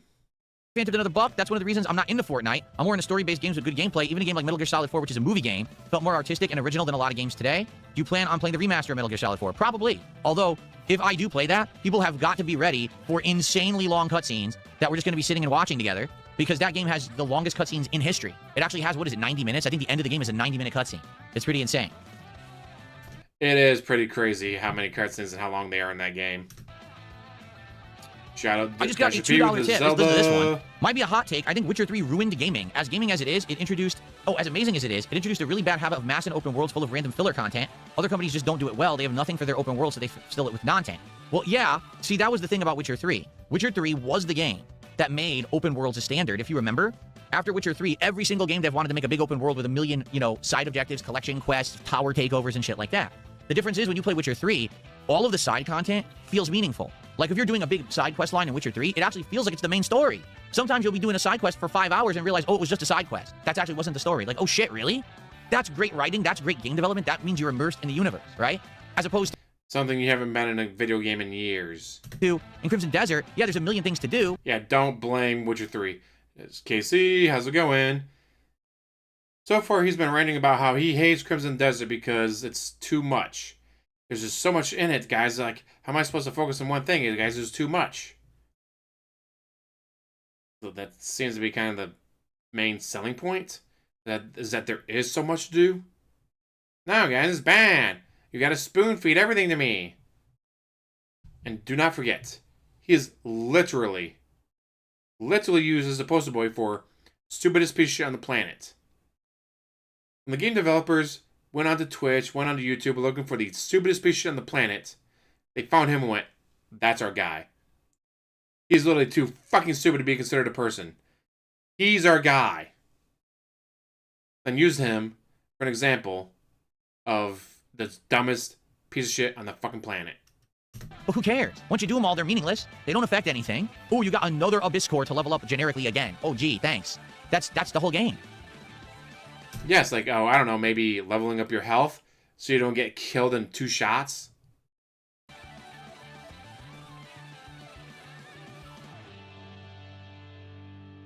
I'll say shout out World of Warcraft. I spent way too much time on that game. If a cowboy fan took another $1, based off of what I've seen, popular doesn't always mean good. I haven't played Crimson Desert. A mild example would be Zelda games. I prefer older Zeldas, like Wind Waker or Breath of the Wild, Tears of the Kingdom. Oh, Wind Waker over Breath of the Wild or Tears of the Kingdom, which lacked a stronger narrative, in my opinion. Yeah, for me, here's the thing about both Breath of the Wild and Tears of the Kingdom. I made the same point on both games, is those games, at face value for the base story and dungeons and things, they're actually quite good. They are. And I really liked, especially Breath of the Wild, how you could just look out in the world and you could see this thing going on. Remember there was a giant monster sitting on the volcano? That's a freaking dungeon that you're actually going to go in later. That's pretty dope, right? But those games are full of bloat. They are. There's a ton of stuff in them that you never have to do, and they have no purpose. For example, I distinctly remember in Tears of the Kingdom, there were giant bosses just outside. Remember the giant dragon with multiple heads just sitting on a bridge? And I could see it from afar, and I'm like, oh god, I might eventually fight that. That looks interesting. You never do. It's just there. For what reason? Now, eventually, if you fight it, I'm sure you could probably get an upgrade or something. Who cares? You don't need it. Damn, DSP, tell me how you really feel about that game. It's not needed for the game. So they put it all this optional Because crap, but it has no South meaning. Park. So who cares? So I think what happened is Crimson Desert looked at that and said, that's our game. Like, we don't even have the core story or anything of Tears of the Kingdom. We're just, the entire game is just the optional shit you don't need to do. That's Crimson Desert. I got another $2 tip. I noticed it usually goes original game with original idea, then someone copies it and improves that formula and it becomes a hit, then there become all the copycats. So with Battle Royale, you had PUBG, which was the original, Fortnite was more successful, then come all the copycats. But Battle Royale is pretty unique because Battle Royale found incredible levels of success as a PC exclusive genre for a long time, right? Didn't it start with DayZ? I want to say it all started with like DayZ, and then it turned into, because it wasn't Battle Royale, DayZ's more survival, right? And then there was the mods of games, and then there was PUBG. And what was the other one? Because I played the other one too when it hit consoles. I can't remember what it was, but there was another one too. Holla, holla, holla, for the dollar. I seen this today, can't see it a second time, sorry, but take this instead. Hey man, no problem. I know I'm about an hour behind where he is. That's because when I got home, I'm like, dude, it's too nice out. I gotta ride my bike. It's gorgeous outside right now. So there's like 3 or 4 of these that all became very prominent, but they were Skyward all Sword PC and exclusive Burn the for a long time, like 5 Elden. years, right? And then all of a sudden, the money, right, started likely to dry up on PC The money. only, and they said, we got to start, is it Arma? Is that what it was, Arma? Okay. They said, we got to start finding a way to milk this formula further. So now all of a sudden, PUBG gets ported to Xbox One, and they start advertising it heavily. Even though the game plays like utter shit on Xbox One, they got to push it because this is their, expose it to a bigger crowd, right? And then you have a company like Epic Games that's going to come out with this game Fortnite that's about surviving a fortnight against a zombie invasion and a tower defense. And they're looking all around them at the climate, and they're like, dude, we got to jump on this bandwagon, and we have an exclusive opportunity because we're going to make our game cross-platform. It's going to be PC, but also on these other things as well. And they bit right at the right time. Boom. and they became the culturally relevant one. While all those other games were very popular exclusively on PC, it was Fortnite that became the cross-platform success that hooked kids, and boom, now everyone wants to be Fortnite. You're right. That's how it happened. I got another $2 tip. I think the current trend in Soulsborne games, or is Soulsborne games, I remember being really overwhelmed by the bombardment of Soulsborne clones at Summer Game Fest 2025. It was just so constant. The next trend is Metroidvania. Trust me on that one. Well, we had Hollow Knight, and we had Metroidvanias, and then it died down, and now we have Silksong. So now with the success of Silksong, you may see everyone jumping on that. I'm also curious about this one. What about Expedition 33, right? Because I don't think anyone really saw that one coming as the hit it was going to be. And now that it's such a ginormous success, I wonder if you're going to see tons of gameplay studios coming out with turn-based RPGs. I mean, that would be insane. If we just get bombarded with turn-based RPGs now, and I'm not just talking from like... He'd be happier than a pig roaching his shit. I did touch grass. I know, terrible. Japan, because Japan always makes turn-based RPGs, but I'm talking like all different like styles of turn-based RPGs. That's how bad it is, we haven't Casey. heard about many or any, right? It was actually a rarity when we heard about Expedition 33. What? They're making a turn-based RPG, and it's not like anime-ish, and it doesn't have that Japanese flair. It's more like European. It was very interesting. So I wonder if we're going to see variations on that now. Yeah, Western RPGs rather than Japanese RPGs. But they're not action-based, they're turn-based. I got another $2 tip. Other innovators from that era, Quantic Dream games with cinematic games, Telltale in the episodic formula, Arkham games and the free-flowing combat of them, Infamous in the open world environment, Infamous and Prototype doing open worlds better than most modern games do open world right now. Yeah, you're right. Damn, look at that chair Like, shake. it's crazy because I think back to when Infamous 1 and 2 came out, and again, it was like when these companies came out with these games, you knew that they were going to be bangers, right? They're going to be ginormous hits. They are going to resonate with a wide audience. They're going to be worth your money. Tons of gameplay, great story, great graphics, innovative, unique, memorable experiences. I would much rather play... And what do you remember from any of these games? How much money you made on them? That's what I thought. Play either Infamous than Crimson Desert. I would rather go back and play Shadow of Mordor than Crimson Desert. You know what I'm saying? Like, there's so... The games from that first 8 years I was a creator are, like, exponentially better than the new games we're getting today that everyone is saying are Game of the Year. It kills me. It kills me that a game that doesn't hold your hand or have yellow paint is considered Game of the Year. That's one of the reasons why it is. One of the reasons it's considered Game of the Year is because it doesn't hold your hand, because it doesn't have yellow paint.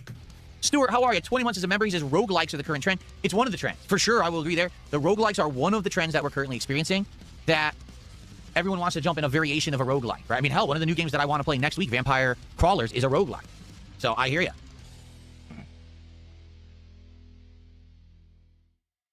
No, Crimson Desert is not coming back. We're done. Like, last night, it failed at every level. Okay? Seriously, it failed at every level. So, the game was boring as shit, repetitive, just a chore, not fun to play. The audience was completely disengaged, bored with the game. They were screaming at me, stop playing it, it's awful. The support was abysmal. I mean, it was like $30 after an hour. To hell with that game. Why am I going to waste my time on it? There's so many other games that I've wanted to be playing. I'm not playing Tomodachi Life. I'm not playing Vampire Crawlers. There's more coming out. There's a new one, Soros, next week. I want to do new stuff. I'm tired of getting stuck 20 plus hours into a game, and it hasn't even hit its stride yet, and it's still boring. That's enough wasted time. You know what kills me? I got people leaving comments on my videos. I'm not even kidding you. So after 60 hours of Crimson Desert, I'm finally done with the game. I finally determined I'm not going to spend any more time on it. 60 hours? That's a lot of wasted time. You waste... And here I am, 71 hours in, craving more, which I'll be playing tomorrow. Should be anyways. Did 60 hours on this game before you decided you weren't going to play it anymore? Like, yikes. Think of all the other shit you could have been doing with your time. You know? Damn. That's awesome, Dr. P. $8 not 30. The new Yoshi game is an incredible art style. Would I play it? Does it? What's the new Yoshi game? When does it come out? And what's it called? Let's look it up right now. Chair's gonna take Yoshi and a Mysterious Book.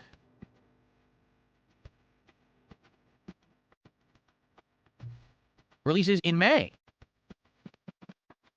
Yoshi and the Mysterious Book. Here it is. Discover a world of quirky creatures. Play as Yoshi and help a mysterious talking book named Mr. E. Remember the creatures living within its pages. And there's a video.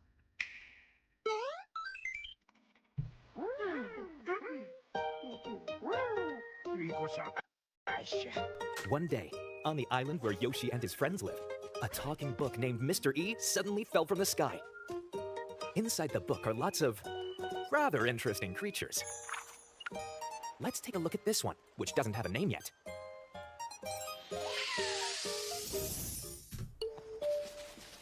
This game's gonna be perfect for DSP. It's a children's game, so he still won't be able to beat it. We found it already. Let's try eating it. Wait. Oh my, that's kind of bitter. We found it already. Let's try eating it.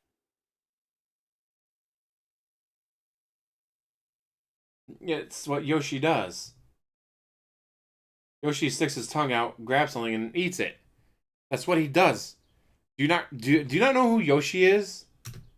That's a little disturbing. The first thought in your head when you encounter a new creature, let's eat it immediately.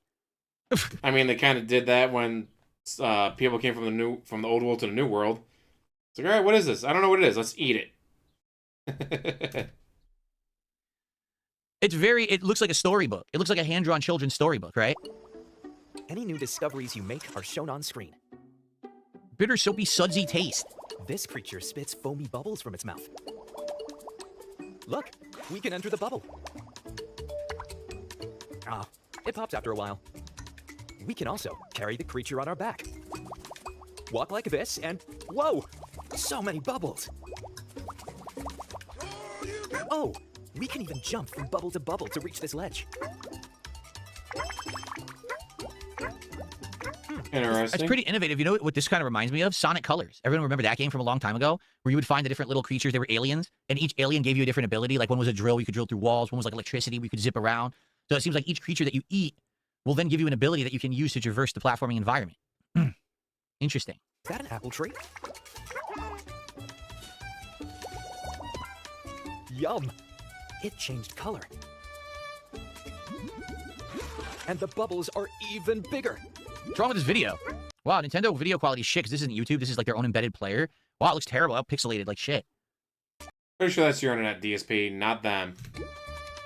Wonder what happens with other foods. Oh my god, it's getting worse. It's This getting time even it worse. turned pink. Hey, Nintendo, I'd like to learn about your game, but I can't see your video. You know, what happened here? Can you buy some bandwidth for your website? Holy shit. Here we go. The bubbles are shaped like hearts. Wow. By researching creatures He's covered in poo. and making discoveries, you'll be able to do more and find even Of course, DSP has to make it about poop. more things. Like, it's a fine game. I feel like people would think this is boring. Like, I think this is a good game for people who really love platformers. I think most people are going to think this game is super boring and they're not going to want me to play it, right? Right, So the chat, thing is, Sonic right? Colors is a fast-paced game, like really fast-paced action and stuff, and that game looks like it's really slow. So I don't know about that one. I don't know if people are going to want to see me play that one. Let's see here. The whole darn world did a €5 super chat and says, The Elder Scrolls, Ultimate Ascension, Fallout, Gothic, GTA 3, Dragon Age, Far Cry, Red Dead Redemption, whole sagas existed before Witcher 3. You're right. What happens is there's always one game that somehow becomes the mainstream representation of that genre. It becomes ultra successful, and then everyone wants to copy it. Like GTA Online was far from the first online virtual social club / world. There were so many more before it. I mean, tons of MMOs, Second Life, but somehow GTA Online became the mainstream representation and became the most profitable one. Way more Battle Royale games way before Fortnite. Fortnite somehow, prospered. Witcher 3, you're right. There were games like that beforehand. Somehow Witcher 3 blows up and becomes the mainstream representation. It is a little weird, but that's just kind of how it works in the cycle of games. Because Witcher 3 is the fucking best. So thank you for $7. That slows fill speed, yes. Hey, no problem, Dasher P. That's actually $7.03 of support there.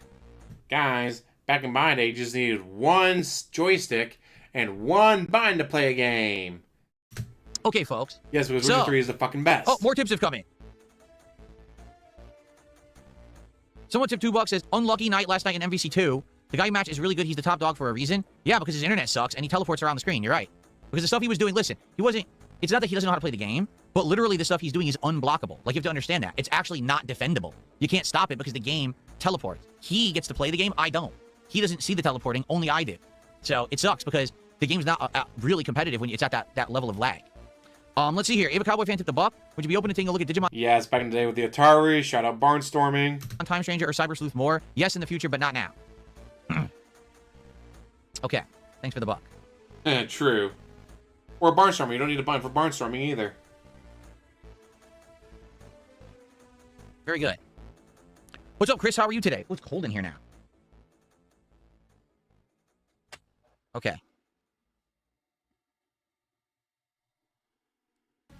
Take a sip. Okay.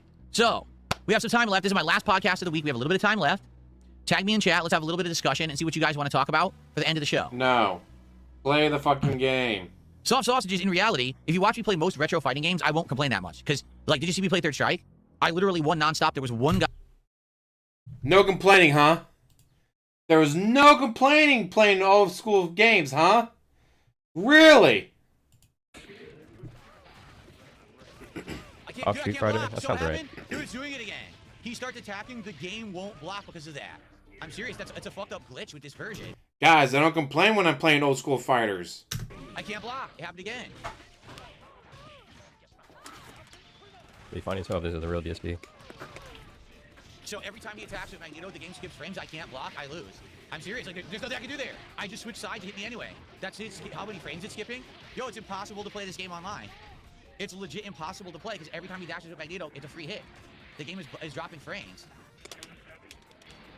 Nothing can be done. Yeah, wow. The game is completely awful. It's 100% rushed out offense, and you can't block it because it skips every frame where it should be hitting, so you can't block it at all. It just hits. It hits no matter what. The original low tier guy. Absolutely pathetic. Yes, the original low tier god, DSP. It's factual observations, dude. It's not complaining. Are you kidding? No, for the record, what he just did doesn't work at all. Remember, there was no complaining during old school fighters. He didn't block again when he air dashed and he gets a free Magneto combo. That's insane, dude. There's nothing that can be done. I can't get out of the combo. There's nothing that can be done. Every single time he air dashes with Magneto, I get hit. Without exception. There's nothing that can be done. Wow, what a fucking idiot. That's not what I did. Wow. What is going on? It did it again. He dashed, he changed colors, which isn't in the game. When Magneto is air dashing, he's freezing and changing colors. That's a glitch. Where's the time, bitches? Broken. When that happens, it literally means the game's unplayable. Every time that the characters are freezing and absorbing colors, it means the game doesn't work. This guy fucking sucks. Like, no lie, he only hits me when he air dashes with Magneto. He does a dash with Magneto and it's unblockable. This guy's fucking terrible. Yes, guys, there was no complaining during old school fighters. Guy who was using Aegis Reflector Super with Urian, which is, again, unstoppable online because you can't actually parry or defend against it online. So every time he used the super, I lost. But outside of that, everyone else I played, I just bodied. When I play old school fighters, I'll usually body 99% of the people I play. It's rare when someone will beat me, and if they do, usually it's a lag abuser like that guy who beat me last night in Marvel 2. You know, people who back in the day never would have been able to beat you a single game in arcades where the game doesn't lag. But that's the current state of playing games online. There's nothing you can really do about it. But Street Fighter 6, I'll agree with you. Those are whiny, bitchy, you know, crash out fests, for sure. Why are Nintendo's narrators insufferable? Asks, oh no, not him again. Good question. That's the same narrator that narrated the Pocopia, trailer. She also talked like she was like a mother babying a 2-year-old child, and that guy talked this. Wow. Narrators narrating children's games sound like they're narrating to children. I wonder why people narrating children's games sound like they're narrating to children. Same way. So it's obnoxious and it makes you not want. Ooh, good question, Greg the Lake. Last book Phil would have read? Ha. Let's see, last book I read. Well, I mean, I reread Game of Thrones 1 and 2 during my Vegas trip. Want to play it if you're an adult. Okay. Charge and leave comments next, yes. Zixo says, so how many games are you juggling right now? Well, we got the 2 new releases of Mouse PI for Hire and Pragmata. Then we've got Dragon Quest VII Reimagined, which is in the final quarter, and we'll probably beat it within a few streams. And then we've got Pokemon Fire Red. So right now we got 4 games. Next week, I want to at the very least next week, I want to play Vampire Crawlers. I don't know if it's going to stick, but I want to at least try it, okay? We do potentially have time to try another game as well.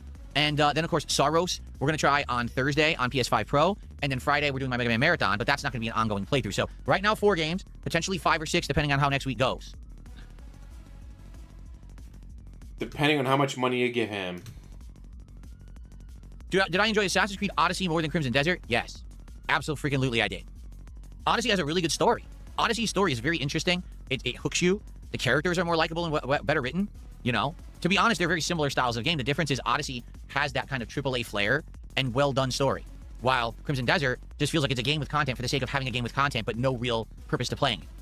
When you're playing Odyssey, you want to see what happens with these characters. You care about them by the end of the game, and you want to see the out. He is going to hate Saros.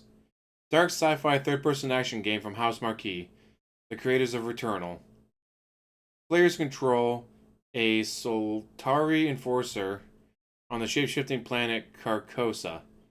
battling hostile aliens and cosmic horrors, uncovering a personal story of loss and memory under a sinister eclipse. It features fast-paced bullet ballet combat. He's gonna hate it. You don't give two shits about anything going on in Crimson Desert because the game's not even designed that way that you would care. Terrible, Greg. But understandable. I have not seen the Dragon Ball Xenoverse third trailer yet. No, I have not. I am aware that they are making a third one now, but I did not see the trailer yet. Good afternoon, Dungeon Keepers Mistress. How's it going?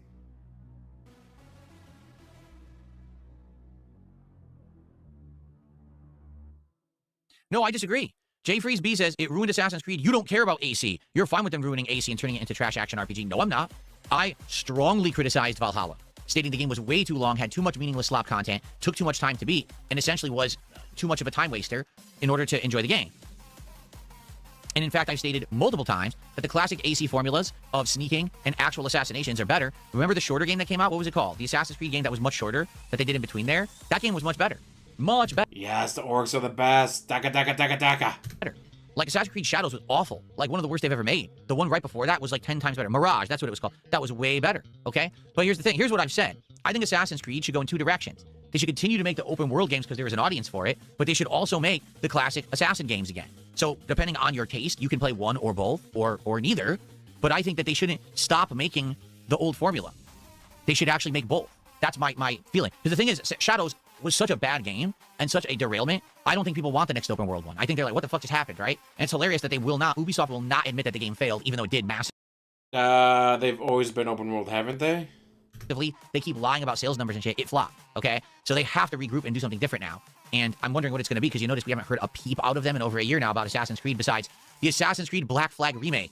You know, the game from over a decade ago that was actually good? Oh, what a shocker that they're remaking that, huh? No yellow paint. Okay, let's see here. Ava Cowboy fan tip the bug says, Raidu Kozunoha. Are you more interested in Digimon later down than Raidu? Yes, I am. We saw the trailer for Raidu, and I didn't know that it existed. But when we saw it, I was like, it's all right. But I'd be more interested in Digimon, especially after we played that demo for like, what was it, like an hour? That's kind of an interesting variation on the Pokemon formula, because you could tell, you know, they're all very similar. But it looked interesting to me. Like, I would possibly check that out in the future.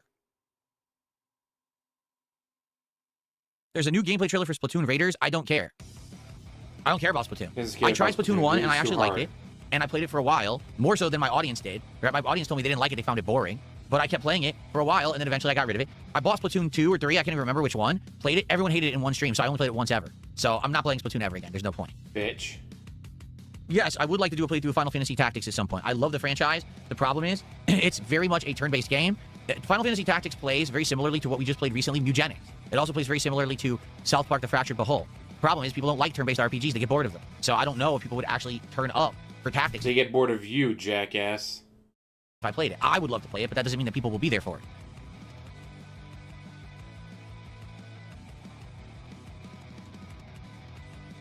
Yeah, you can say those young adults. Okay.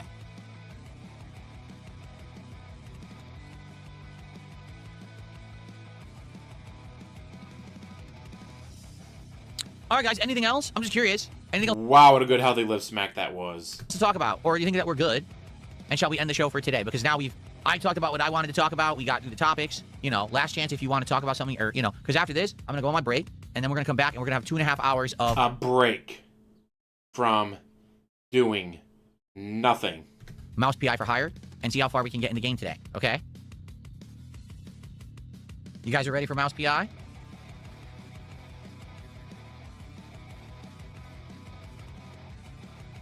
I love that he takes a break from sitting there doing absolutely fucking nothing.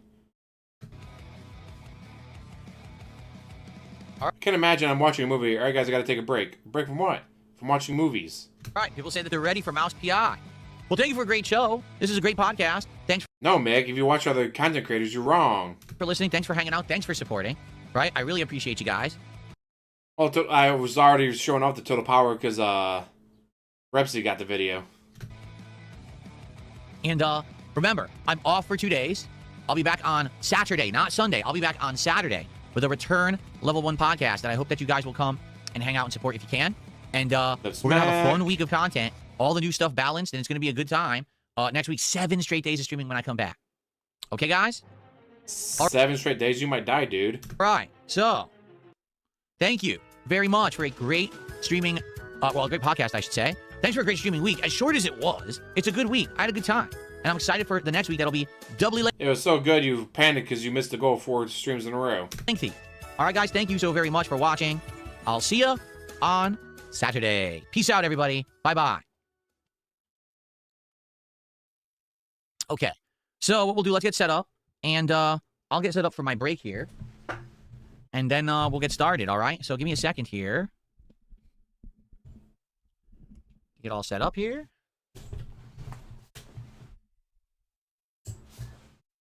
Okay, here we go. 50 Shades of Grey is absolute fucking trash. Don't even deserve to be talked about. Gotta fuck with everything some more. Okay. Whew, good stuff. Oh, wait a minute. I almost forgot. Can't forget this, guys. The fuck are you doing now? There we go. All right, yes, so it's black and white. it is time for a break, everybody. Give me about 10 plus minutes. I gotta make coffee and everything, but I'll be back. And then when I come back, Gotta it'll be make time coffee, for Mouse PI guys. for hire. All right, and we'll see where it goes today. Yeah, you We're gotta about to make start a fun whole of it the new entire stage, I time. believe. It's No, just actually, that we're in the bad. middle of the movie theater stage. That's right. Not movie theater, a movie studio stage. We're about to talk to like the pyrotechnician or whatever. Let's skip his break.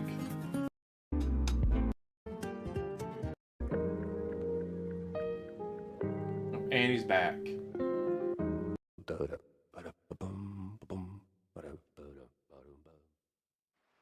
Run away, Roach Bait. Run away while you still can.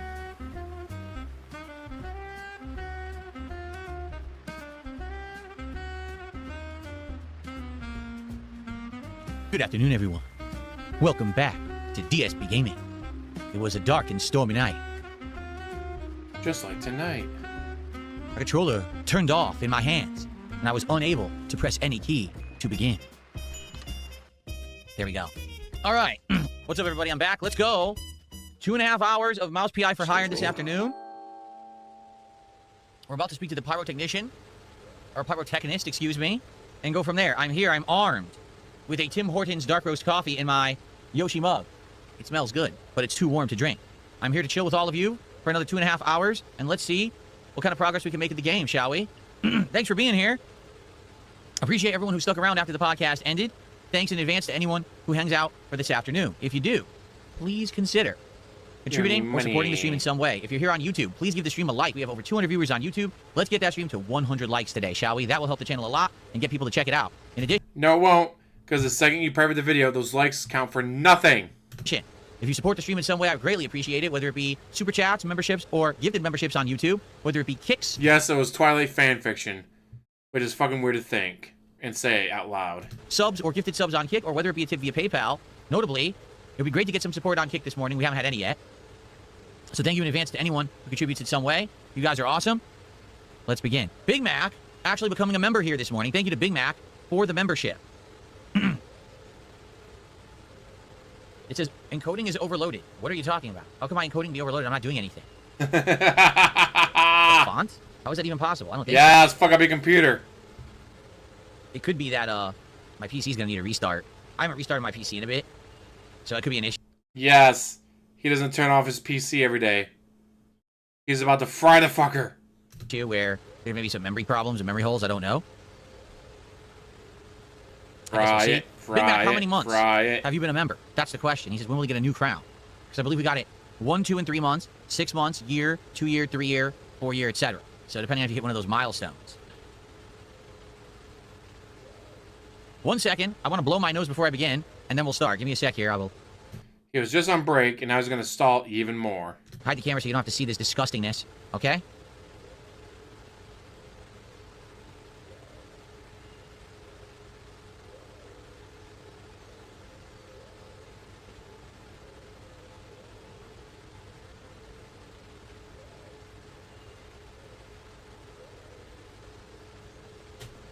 Like, does anyone actually care if he blows his nose? With all the other noises he makes. With all the noises he makes, really, why is it that specific sounds the one sound you're not going to allow? Fucking weird. Okay, ready? Here we go, everybody. Hello, everyone, and welcome back.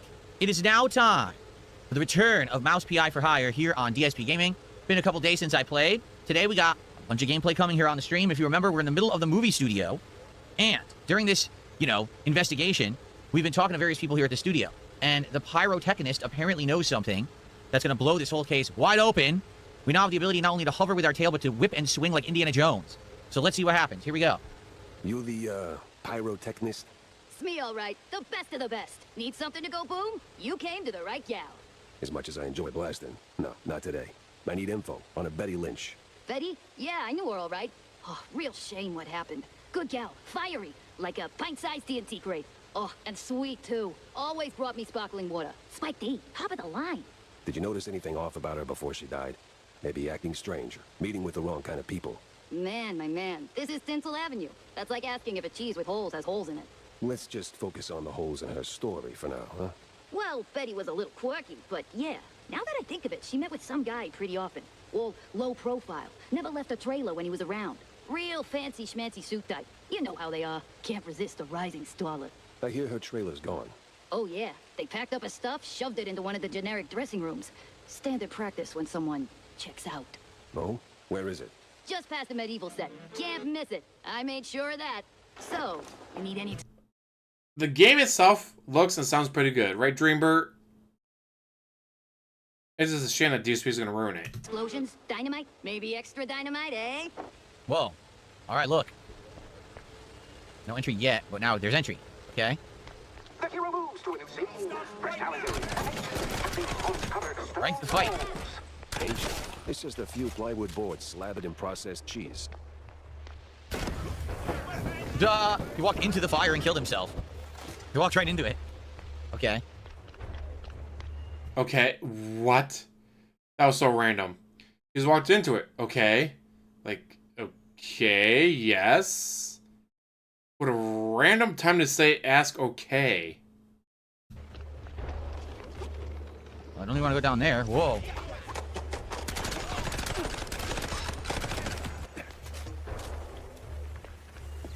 Yeah, that's death down there.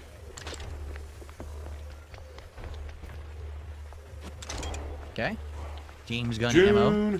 I believe it was left bumper to swing. Crap. No, right bumper. Boy, that was close. I pressed left first.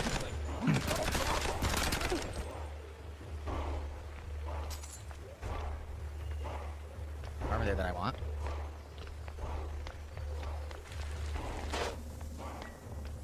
Soundtrack is interesting.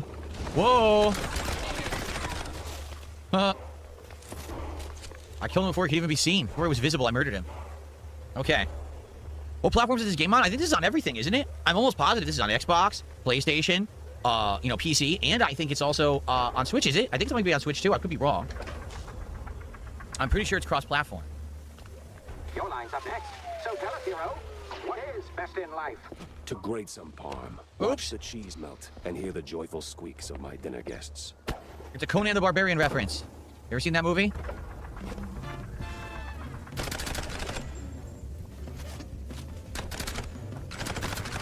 To crush your enemies and hear the lamentation of the women. That is what's best in life. Everyone knows that. Oh! Hiding behind the barrel.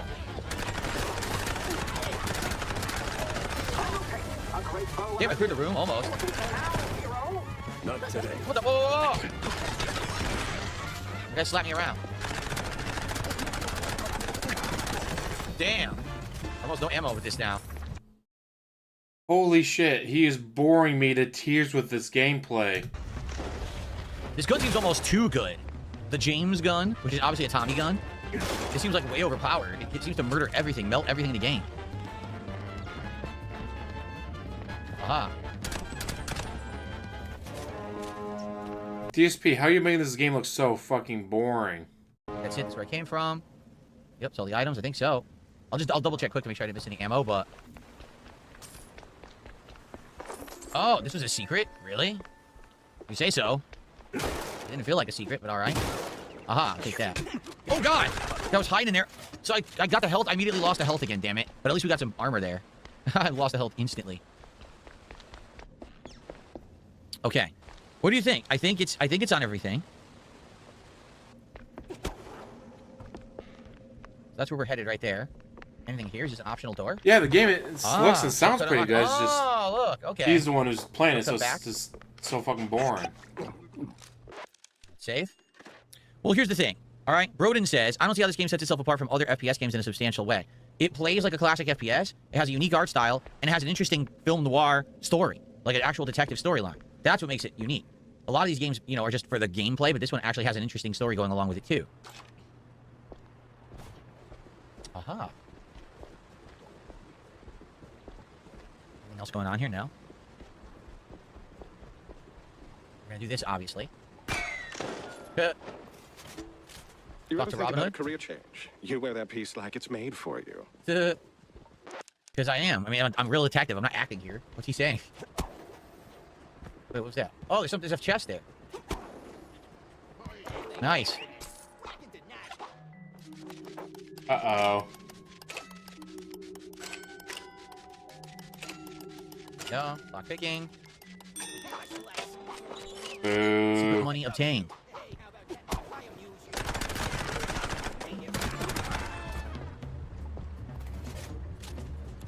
More here. The door's gonna open. Yep. Ah. Ah. You got a charging hit and got me. That it? I don't see anything else here, right? No secrets. Nope. Let's go inside. Okay, look. Yeah, he's boring me to fuck. I'm about to fall. Like, dude, what the hell are you doing with this? This game looks really good. How are you this bad at it? Where we are. All right, we're finally up here. After a lengthy time, we can finally do this. You remember, we already were there. There's an invisible wall that wouldn't let us get up here, but now we're able to get up here. And again, infinite range on all guns in this game because it plays like an old-timey FPS. So that also means no bullet drop whatsoever. No! Are you kidding? Oh, look what happened. So I missed the swing, but then what happens is they drop the ladder. So now you can just do this again. Okay. There we go. Damn it. That's how much rage we could have gotten if he had missed. I drink cold fondue for breakfast. Nothing new for a trench vet. Nice. Okay. So what's this? Giacomo was right. The families are on board. We're launching Mousetrap Inc. in a few weeks. Everything's lined up for Phase 2. The cheese wheel sliced clean and even. You gotta love the cheese dialogue in this game. That's, you know, all alluding to something else. You know, it's like their lingo is all cheese related. Take a sip. Okay, take a chug. Ah. Okay. Aha. The diagram. Here we are. Sweet. Western Park film set. Well, this must be the place. Oh, I think I was supposed to land here, but didn't matter. There's no fall damage. Look at this. It's a cool totem pole. No reels? Nothing special here, though, right? Ah. Actress dressing room.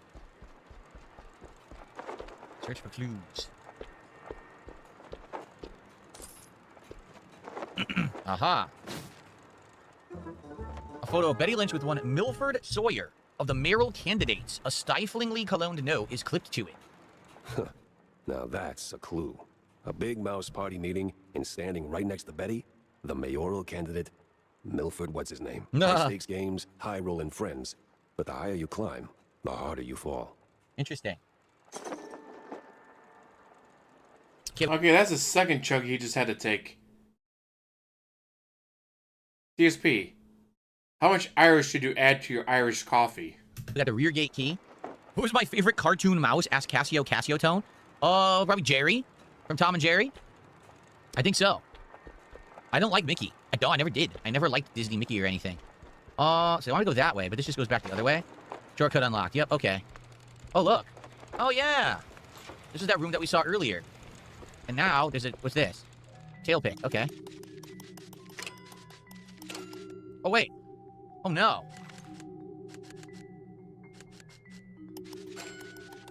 There we go. Nice. Oh, there's a secret down here.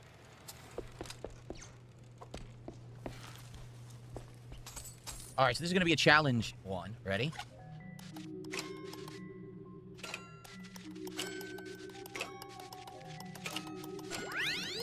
Nice, I did it exactly right.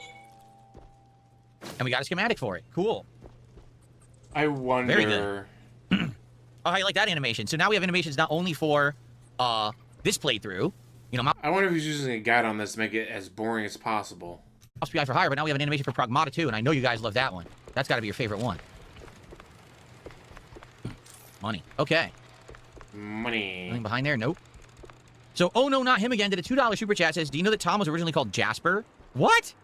So it would have been Jasper and Jerry? I don't know if I believe you. Jasper and Jerry? Thank you, oh no, not him again, for $2. I don't know, do you guys believe oh no, not him again? Scrollsifer, what are you talking about? He says, it's almost 2 p.m., no gameplay. We've been playing. We've been playing the game for 13 minutes. Oh, this is it. 13 whole minutes of gameplay. Been live for over 2 hours. We have 13 minutes of gameplay. We quit now. That's the end of the stage. Okay. Cool. Wait a minute, is Scrollsifer behind? I think he's behind.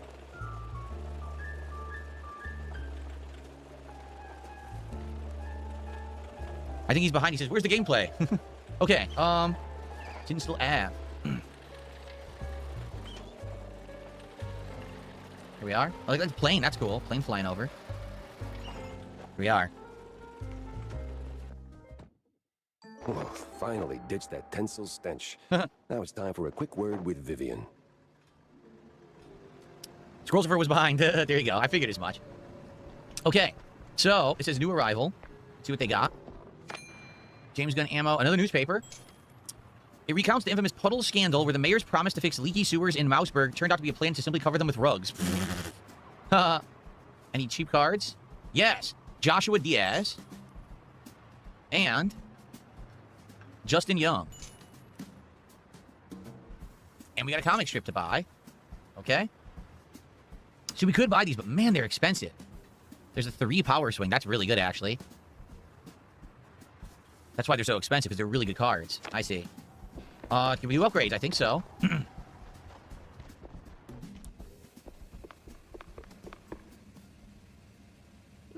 I mean, I kind of want to skip ahead just because it's so fucking boring.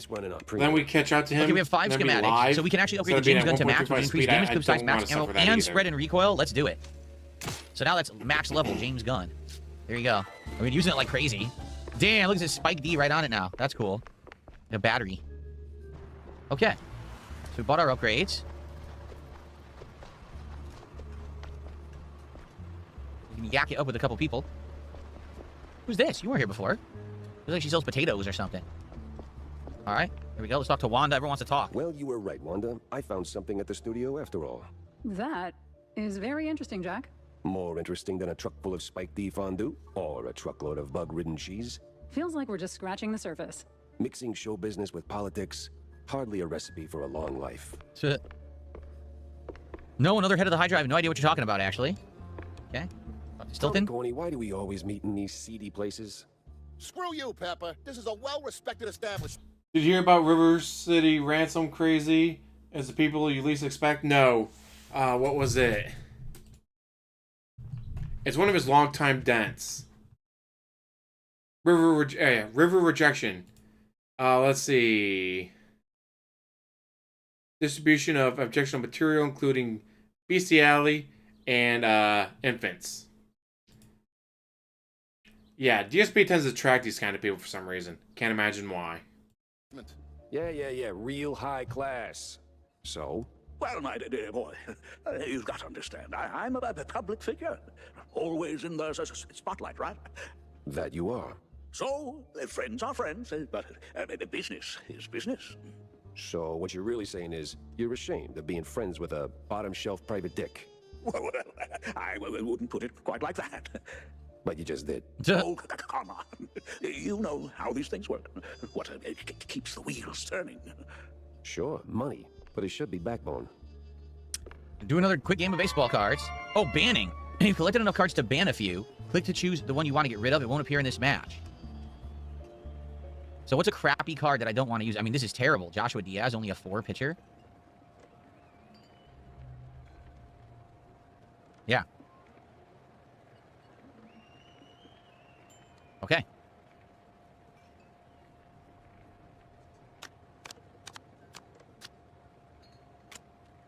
Oh God! Okay. I just want to skip ahead to see if he's hit the goal. We'll do 1. We destroyed him. Home run.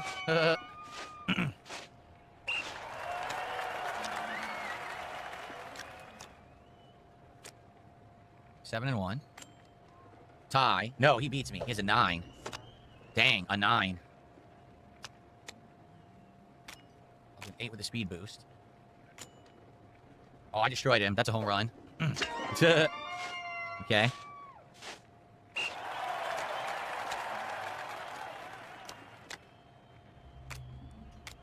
Seven and a 1. See if we can beat it. We can. We got him with 8. Nice. Johnny Drawers. Another 8 and a speed boost. We got him.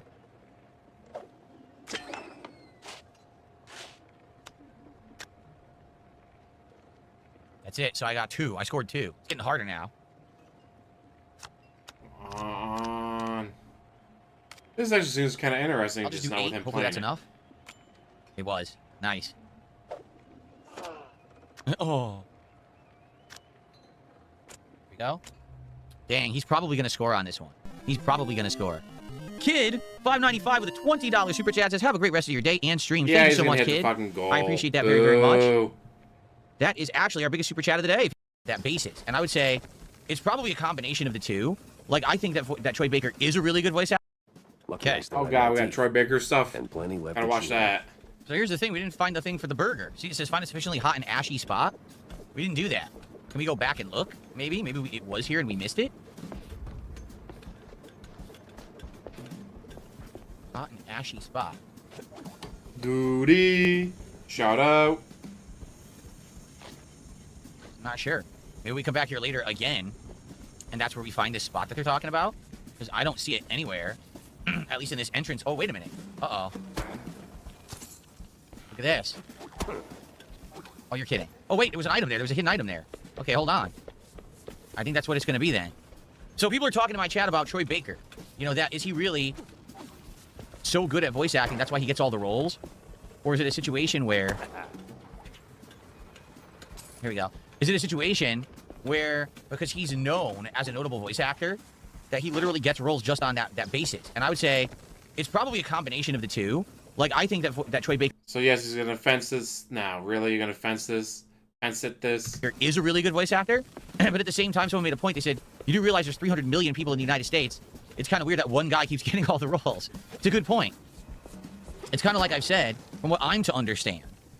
Guys, why does this award-winning actor keep getting all these awards acting in movies?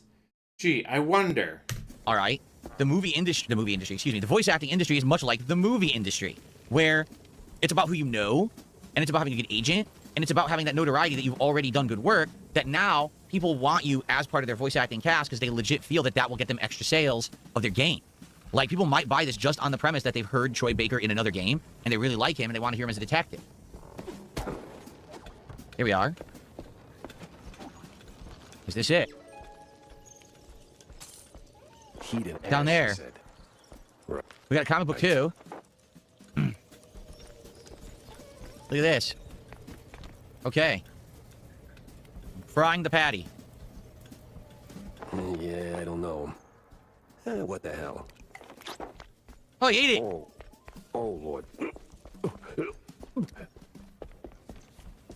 I guess not. He did not like it. He retched. Okay, I think that's it. I think we've done everything here now. Okay.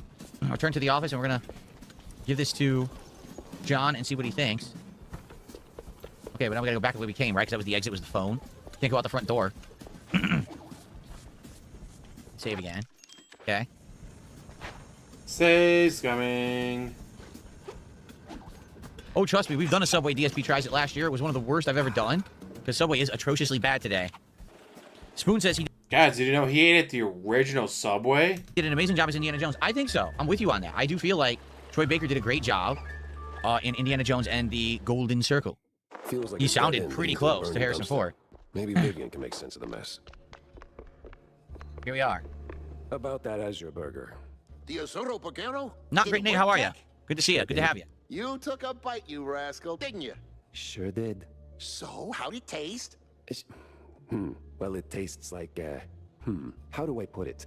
Like, after a 7-day cheese bender, you went straight to the filthiest part of the docks, took a massive dump, jarred it, and left it in the sun to rot. Yummy. And then someone, let's say a crazy uncle or something, came along, saw it, and thought, hey, I'm gonna pour some cranberry juice in there and stir it with a stick. It should definitely reek even more. And well, they did it. This has happened to you at some point, right?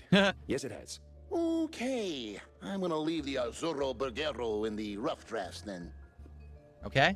Gotta talk to Vivian again and pin the burn to Opera Clues. Then we gotta go to Wallet Bay. Unless it unlocks even more, which it might. It might unlock more stuff to do.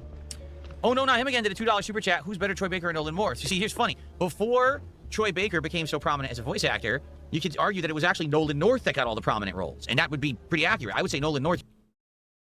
I prefer Mark Hamill. Shout out. Used to get tons of prominent voice acting roles back in the day. Yeah, sign the bag.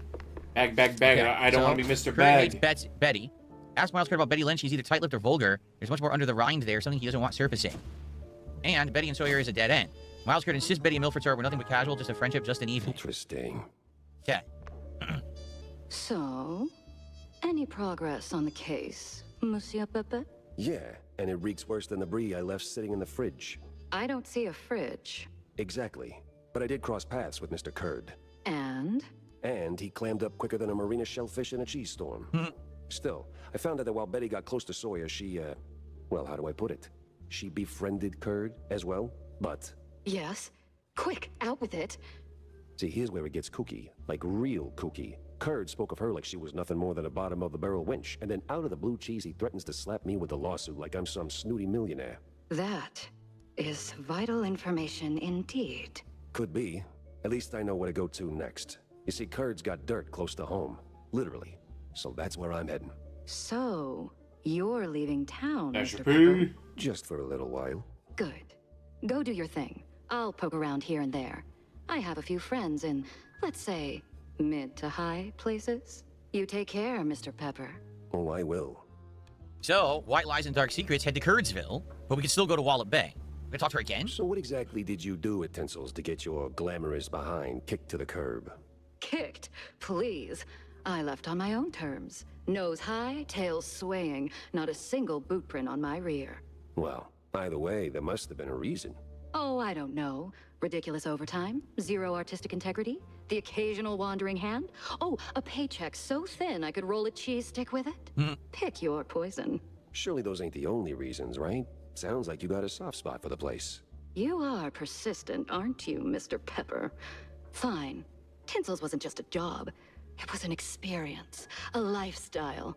You didn't just make movies. You took life by the handful, gave it a good shake, and spilled every last drop onto the screen. It was Kinky. about skirting the edge of what's safe, what's appropriate, about grabbing what you wanted and never blinking. Ooh, stuck at $148. And me, I never blinked. So, you partied too hard and got yourself in trouble. I partied just enough. Though, in hindsight, my just enough might have been a little much for the wussies. But without those parties, I'd never have met half the dazzling souls I did. I'd never have met Betty. Who might still be breathing if not for all that skirting the edge. You implying something, Mr. Pepper? Me? Imply? Never. I just connect the dots. Well then, connect them elsewhere. You're sniffing around the wrong mouse hole. Okay. Kinky again. So we have two places to go, Wallet Bay or Curdsville. We'll probably go to Wallet Bay since that's what seems to be the earlier thing that we did. We unlocked Curdsville after, so probably Wallet Bay next. Let's save up. So, Cassio Tone says, will you try the new triple double crunch wrap? Never heard of it. We did look at Taco Bell the other day for DSP Tries It. All they had was that stupid chicken nuggets crunch wrap, which is really dumb. So, unless they have a new one they just announced, I don't know what you're talking about. And then we have a question. Will you do a variety of Captain Crunches for DSP Tries It? Probably not. I don't think I'm too interested in a variety of Captain Crunch cereals for DSP Tries It. It might cut up my mouth too much. And then I won't be able to work, right? Yep, I read all the comics. And yes, also someone just was talking about in chat, People Person, how... Nothing like a breeze, rotting fish, or... Hold on. How during my Last of Us 2 playthrough, I was commenting how Troy Baker's voice is such a big range, how he really is a skinny guy, but he can do a really deep voice, which is interesting because a lot of people, when they have deep voices, you would think that it's like a big dude or a big bulky dude. He's not. He's actually a small, skinny guy, apparently. And stale Gouda. Corny would be begging for a gas mask. Snail. Newspaper. So this is a store. Why is there money out in the trash can behind the store? Weird. Oh, there's an eye. Look, it's like a big whale up there. Eyes blinking. He's tall. What is this? The Whale Diner from Life is Strange? I've seen him, but I went to a convention ages ago here in Seattle, and he was there signing autographs, but he was sitting down, so I have no idea how tall he actually is. She should have gotten her ass beat. Could have had her head caved in. But no, he is skinny. He's a skinny guy. It would be shocking, you know, that he has a deep, deep voice when he's just a skinny dude. Shotgun in the back of the truck. Anybody get up there? I don't think there's anything there. Oh, look. Ammo in the truck, I guess? Yeah. Oh, can't get up there, I guess.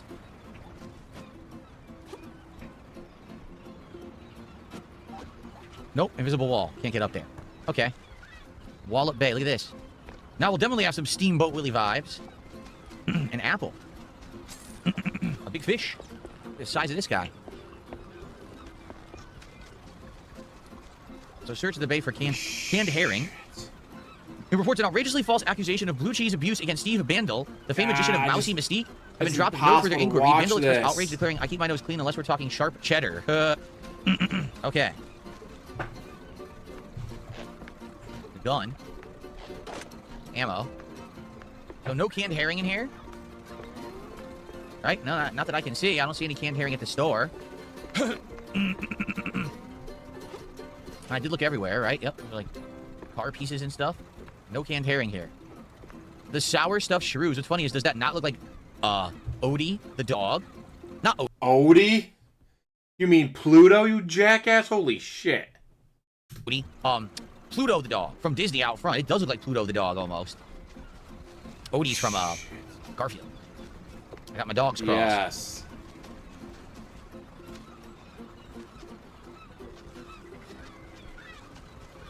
Yeah. The fuck, DSP. Who's that?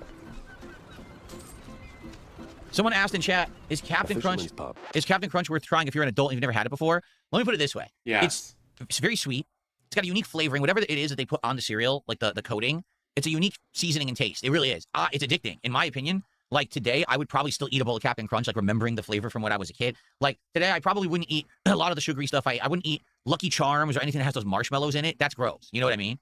But I would probably still eat Captain Crunch. I would probably eat certain other ones, like maybe Fruity Pebbles, because it melts in your mouth. You know what I mean? But I would not eat Captain Crunch as an adult because it would kill your mouth. It actually destroys the roof of your mouth and chops it up. It's all nasty. So, how much of a bitch are you? I probably would not eat it just on that premise.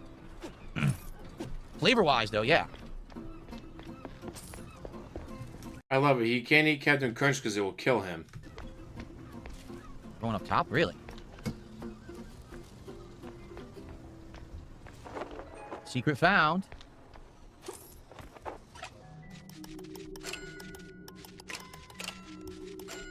Some of these are so easy, and others are actually challenging. That one was pretty easy. A moth up there. All right, so that's all it was. The secret with a chest with some money in it. Nothing too crazy.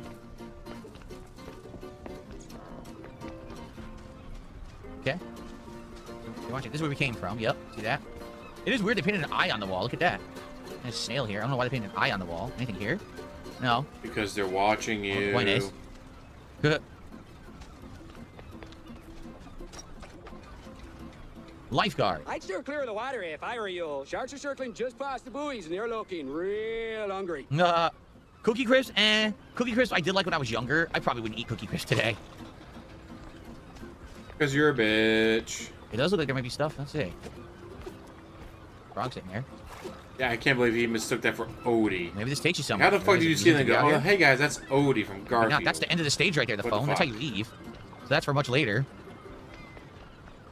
Oh, look, there's a cave there. Well, okay.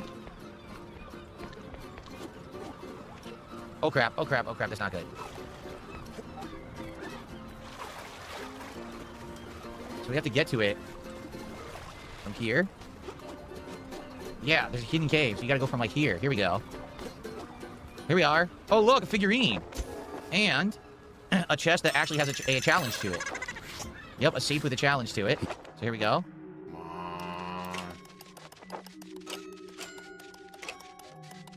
He had all my Done. charm. And half Another the schematic. fondue bill. Sweet. Nothing else here? Doesn't look like it. Okay, now we just go back. Well, that was cool. You could only see the cave from this direction, so you had to explore to get over there first. So actually, I would argue... But we all know how much he hates exploring. Some of these figurines are going to be pretty tough, actually. Ooh, there's bats over there to fight. Look, there's going to be bats as new enemies.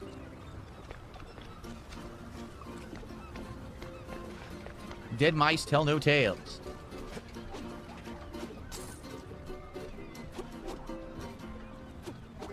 Look. A secret. We got a schematic. Cool. It's worth investigating in this game. Totally worth it to look. DSP. You have played video games before, right? How are you so stunned? Like, wow, guys, if you explore, you find stuff. Wow. I never played a video game before where if you explore, you find stuff. How is this new to you? It's just mind-boggling how fucking incredibly stupid you are. Look around, you find a bunch of hidden items and stuff. That it? Yep, cool. Alright, did we clear this area? I think we went into both buildings. And investigated both there. Yep. We haven't been in this one yet. Can we get into this one, do you think? Because there is a ledge there, see it? If we can get higher up, maybe? Oh, really? Oh, I made it. What the? Whoa, it teleported me. So you're not supposed to go there. That's an invisible wall. It teleports you away. Ta. Well, I guess it was at least worth investigating. We have here. Fishing rod. Oh, guys, I was about to spend the next 6 hours fishing in the game. Okay.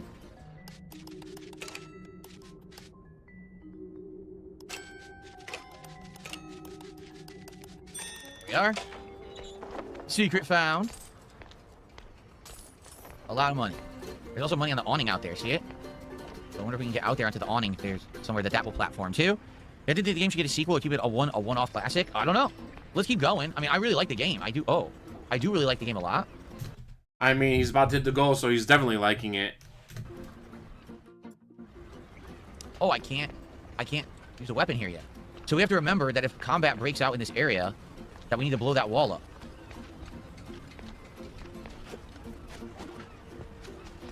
Huh. So I was in there and I showed an awning that had money on it, but we can't seem to get to it yet. I get the feeling later we're going to fight in this area, because there's no explosive barrel or anything here, and they won't let me use weapons yet. So I can't actually open the wall yet. So let's all remember, guys, once combat breaks out, to come back here and blow that wall up, okay? Sounds like combat will break out here. Oh. Oh. Damn it. There you go. So we survived the ambush. Once we survive it, then the doors will probably reopen. And then we go out there. Like Popper. Is he playing this on easy or something? This guy seems to die real quick. Oh, I ain't dead yet, bub. Bub? Now he's talking like he's Wolverine. Is the door open? No. We keep going forward. We have to remember to go back before we leave here. Oh, and I am going to split the part soon. Okay.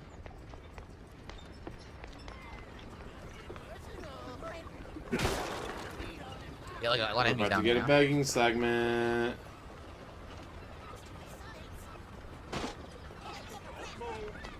Surprised they're not coming out. They probably will, though.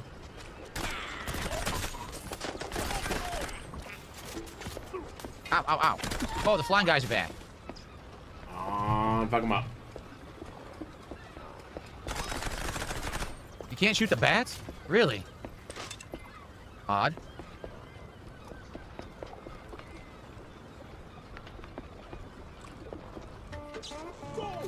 Everyone, and I mean everyone. I just got coffee. What is this? A handgun. Get it? Handgun? This is new. That's pretty ridiculous. I like that.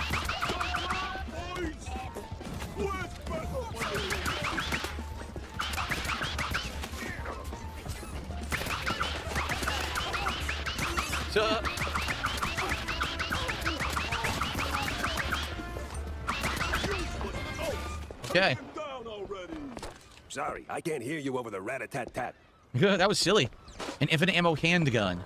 I don't even know what it was. A cup of coffee or something? We drank a cup of coffee.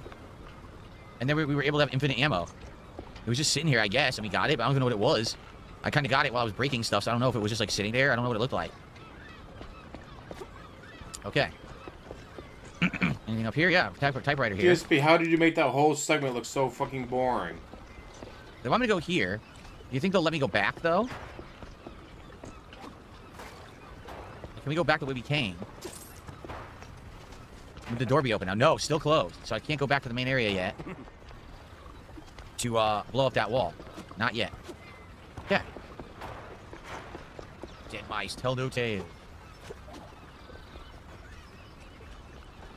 Boss time, maybe? Boss arena? It seems like it. You better drop this silliness and tell me. Are you Bro. there? You drop when I say drop. Yeah, to hell with you, Pepper. I ain't telling you nothing. Can't spin this. Shout out. Loose cannons. Hop out of Sailor Man.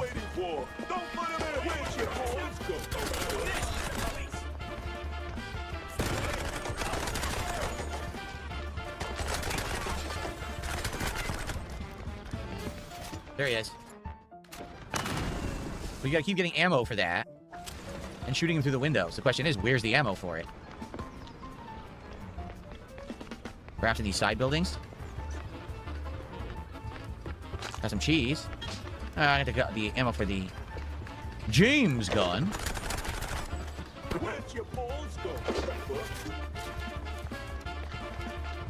Yeah, no ammo. Oh, I do have 2 ammo for it. Okay. Where's your balls go, Pepper? This place won't hold forever. Move it, you cheesehead. I say it does look interesting. He's just making it look so fucking boring. Block. I'm trying not to fall asleep. I swear. In the window. I did get him, but now I need more ammo again. Oh, there we go.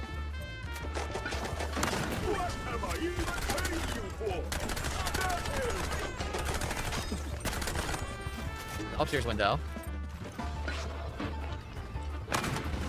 One more shot. Got him. Sometimes you knock. Sometimes you knock it down. That was a cool boss fight. I like that. It was pretty easy, but I liked that it was like a puzzle where you had to keep getting the ammo in the stage around. That was pretty cool. Okay. That was a pretty neat boss fight. There we go. Too bad you made it look so fucking boring. Cool. Let's grab everything. Any ammo or anything in the environment? And grab more health. Here's more cannonballs. Nice. So now we have the cannonball launcher, which also blows up walls. We gotta remember that blows up walls as well as the TNT. We have 2 different ways to blow up walls now. Which is pretty cool. Get all this? Okay.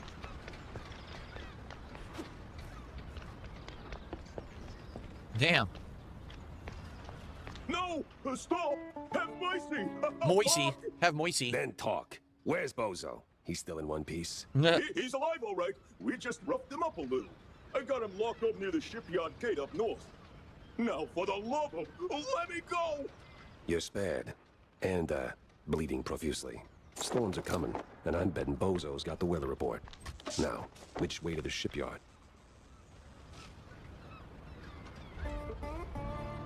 Aha. Open a big door. We have not found the canned herring yet. It could be coming up.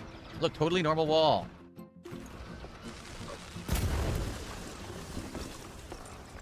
Okay, new area. Yep, more enemies.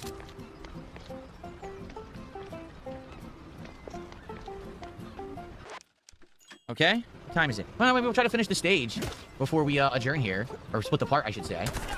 I feel like we are nearing the end of the stage here. You feel it, you know, because you're using a guide.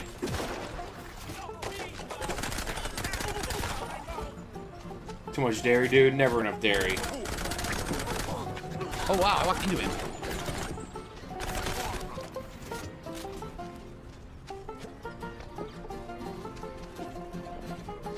Nice. Got some armor. What the? Whoa. won't let me drink this. Look, it says drink. It won't let me drink it. It's weird. I think it's screwed up. You're 100 health. Why would you drink more health? You're at 100 health. You not know how much health you have? Frog. Why can't I drink? Oh, because I'm full health. I'm being stupid. I looked at the wrong meter. Duh. Fucking I was looking at the ammo moron. meter, thinking it was the health meter. Duh. Okay. Well, dude, you need easy mode for a DSP. Higher up here.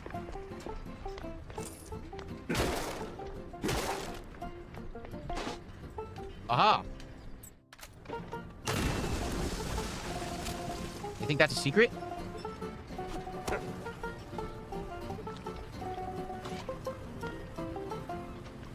I don't know. This is what we're supposed to be doing. I think this is what we're supposed to be doing. So if that's the case, what was the other way? Because there was another way to go. Yeah, look, cheese, all kinds of stuff here.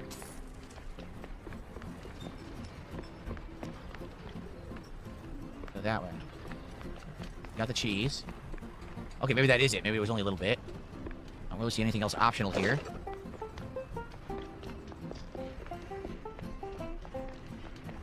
Crap, of course I didn't mean to do that. Ah, dumbass. Okay.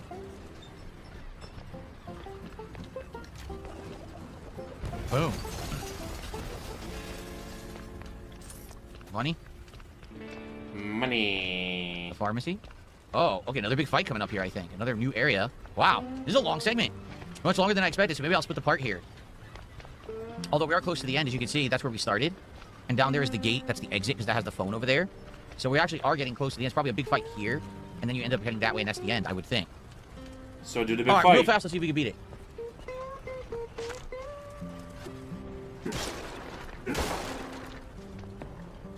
Yeah, we don't have the workshop key yet. Item there I want, obviously. We need to find the workshop key. Where?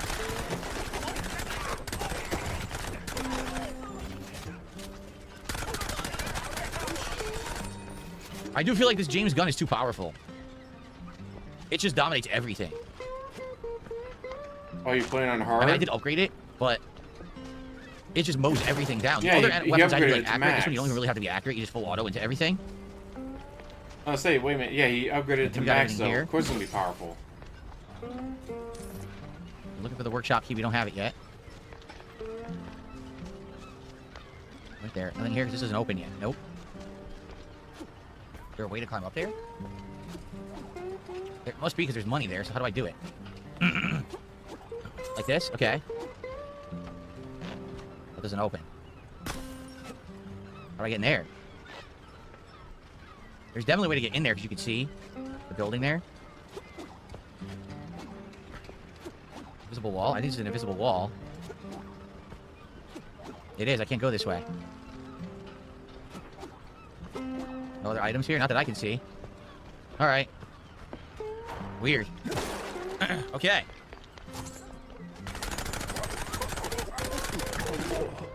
What in the unholy hell is that? What's he talking about?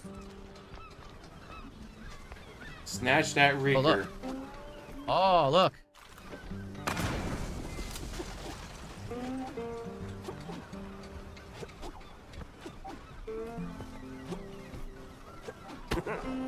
I swear, officer, ow! I've been law-abiding since breakfast. Oh, my hero. We found Bozo. Okay. I killed a guy from across the way. I don't even know where that was. Okay. Oh, my precious savior.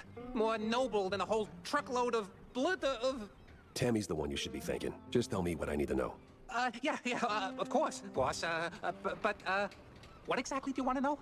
Everything.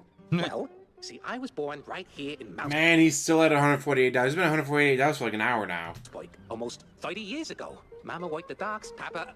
Everything about the missing shrews. Oh, oh, right. Yeah. So, there's a meeting going down, see? They're resealing the livestock deal or whatever. Wallop Bay's just a pit stop. Who's they? Cops. The crooked ones. Meeting with some science-y types. Weird accents. Real heavy on the Z's. Especially their leader, Z Professor.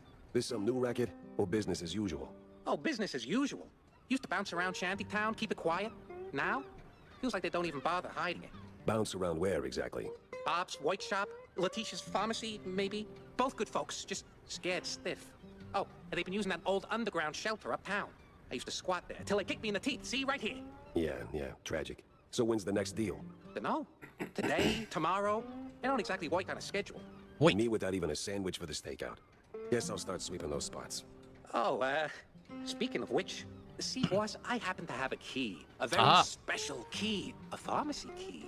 Let's just say I'm holding on to it for Letitia. Temporarily. And since the pharmacy's on your list, $50, boss, and it's yours. Okay. You got the morals I have tons of of money. stinky floater. You know that? $50, little man. Fine, Put that hand it shit over. in my Pleasure hand. doing business with you, boss. You're the greatest. Mm-hmm. Okay, so now we have the pharmacy key. I don't fall That's asleep why I love it, watching Jack. this. Holy Spend shit. that money on clean underpants, will you? All right, we're gonna save. Oh, we got a hot pepper right there.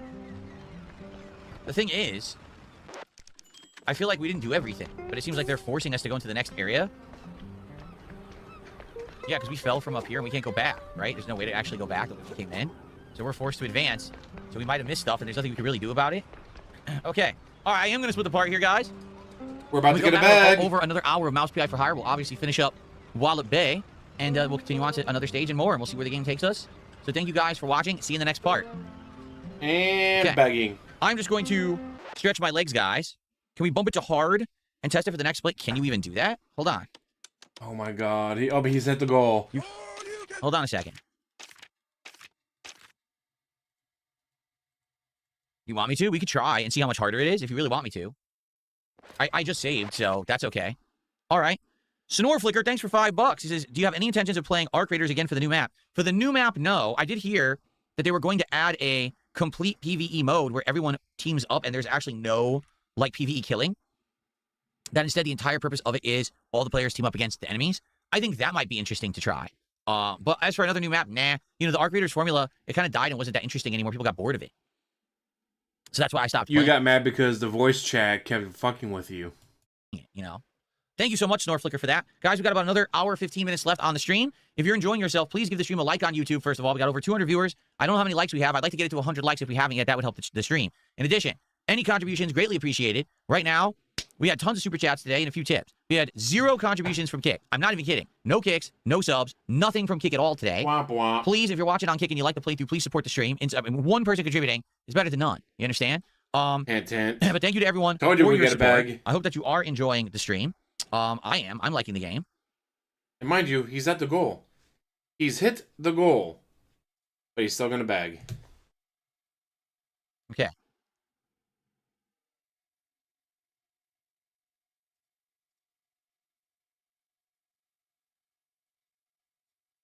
Okay.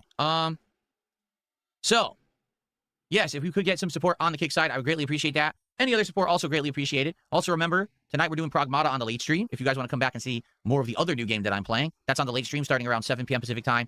Gameplay starts around 7:30, but we hang out for like a half an hour. That would be cool. All right? Cool. All right, ready to continue, guys? I'll actually show everyone on demand that we are going to up the difficulty and see how much harder it is, okay? Okay, here we go. Hello, everyone. Welcome back to the continuation of Mouse PI for Hire here on DSP Gaming. As I was splitting the recorded parts here, some of the on-demand, or the live stream audience suggested, why don't I up the difficulty? Because now it seems like the game became way too easy. So I will. If we were on Detective, I've upped it to Super Sleuth. That's the hardest you can get. Let's see. Wait, what? I didn't tell it to change resolution. That's a weird message. Yeah, let's try it on Super Sleuth. And let's see how much harder it really is. If it becomes way too hard, then we can go back. That's the thing with this game. You can't change it on the fly. So we're on the hardest difficulty right now. Let's see if it becomes more challenging or not. Because to be honest, yeah, the combat was way too easy. It just wasn't much to it. I wasn't really getting challenged. So, okay, here we go.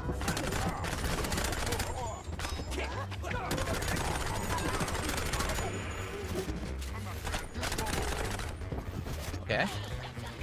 Fiery pepper.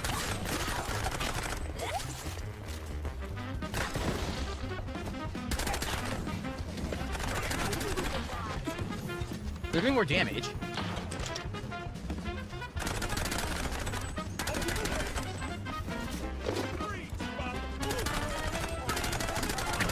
I mean, with that gun fully upgraded, he's still kicking ass, It doesn't unfortunately. really do more damage, but it seems like it's the same amount of enemies, doesn't it? And for the record, I could have used the pepper here, and it would have lit everyone on fire, but I didn't even need it. Like, I was saving it to see, do I really need it? And I didn't need it. Hello. Hi, frogs. How you guys doing? It's Frog Alley. There's also a secret here, look. A double secret found. That's cool.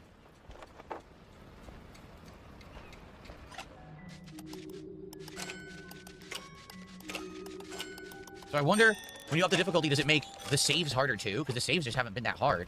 I wonder if it makes them more difficult. You want me to look up there, but something here.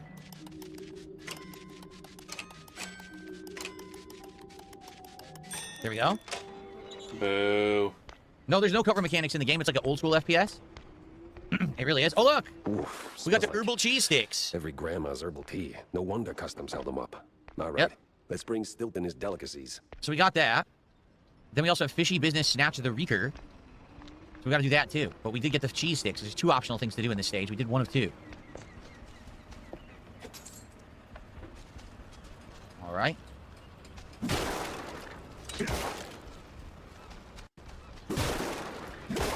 It's pharmacy that way, so we need to find a way to open that to get to the pharmacy. Well, Mick. Okay? Oh. Mick, you have to understand, in Crimson Desert, the second there's a challenge, he loses. There's a challenge in this, it's okay because he just saved. He doesn't have to go back that far, dude. Hopefully we didn't miss our chance to do the fish thing. Why is the stream lagging? It's not. It's not lagging at all. The difficulty change did save. I hit save. Watch. Yep, we're on Super Sleuth. So that combat was the hardest level. You saw they were hitting for way more damage. They were taking giant chunks of my health away when they hit me. All right, so there, obviously they want me to do this. The question is, how do I get up there? Do I shoot it? No. Yeah, I'm not sure what they want me to do. There's no way. Oh, there is a way. There's a hook there. Can I swing across somehow? Because there is a hook. I don't know. Look, this goes here. That shows that eventually that's going to open the door, I think. But I'm not actually sure what they want me to do. Like, I shoot this, it doesn't do anything. See? Huh. Just shoot us some more. Waste your bullets. Do it. Not sure what they want me to do here. Oh, wait a minute. We didn't do this one yet, maybe?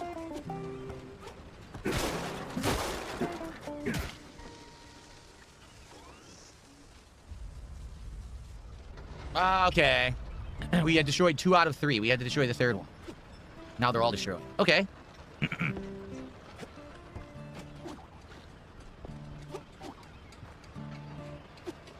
Invisible wall. Yep. Okay. I took damage. Oh, man. I took fall damage.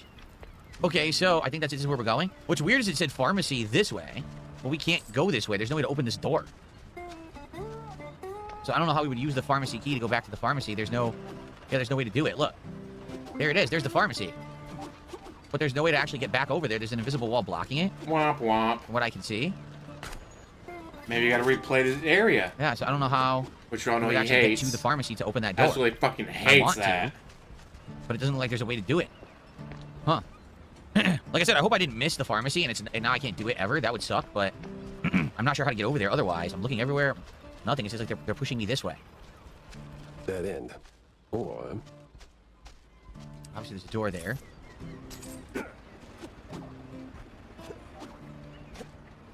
Money.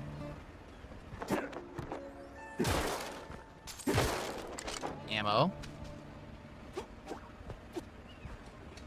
So you could drop this on someone if you want. Do they want me to go this way? Yes. So this is optional then?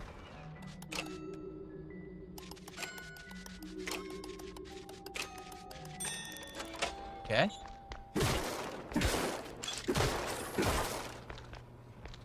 Some ammo. There's some ammo and stuff, nothing too major. Yeah, nothing too big in here. More ammo is always good, especially with the way you spray prey. Could have shot that, but what's the point? It doesn't do anything. Look. There's no enemies. So what was the point of doing that? There's no enemies in this room. That's weird. Huh.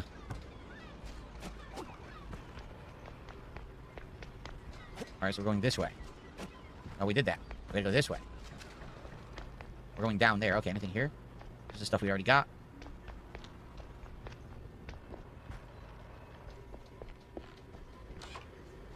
Okay. A clue. Trade renewal agreement. Short-term gains, long-term rot. That's the game the captain and his fondue-loving pal Double X are playing. Makes a man wonder what they see in the mirror. The delivery agreement for an additional 14 days. Signed, the captain. An XX scribbled was cited in something that reeks of illegal fondue. The captain. So now we're going to the pharmacy. Why is there an exclamation point? That's weird. You see that, right? There's an exclamation point? Why? Because the game hates you.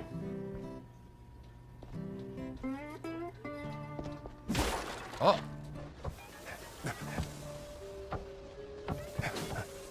That's schematic.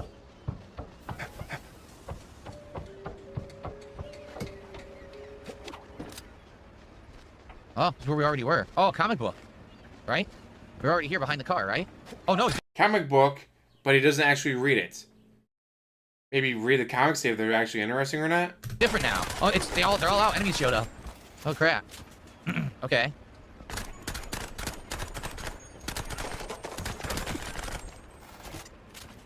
Okay. So that's where we could have used the girder, but I didn't realize that there were going to be enemies spawning there, so I wasted it earlier. Oopsie. Dumbass. So are we going to fight a second wave of enemies here? We are.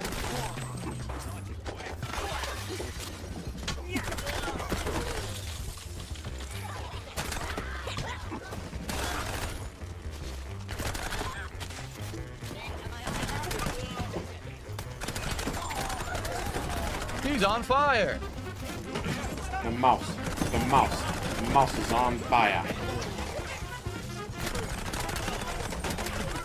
And it's a burn ring of mice. There you go. So it is tougher. They're now dealing way more damage, and they take more damage to kill. Still not hard, just more challenging now. Gotta, you know, be a little bit more accurate with the shot to dodge a little bit better. Can't just be like a bullet sponge anymore. So that's what happened putting it on Super Sleuth. Okay, so now we're going to the pharmacy. Why am I... Oh, God. I'm stuck. There we go. I got unstuck. I was stuck there for a second. Optional money here. I'll go up there. A snail.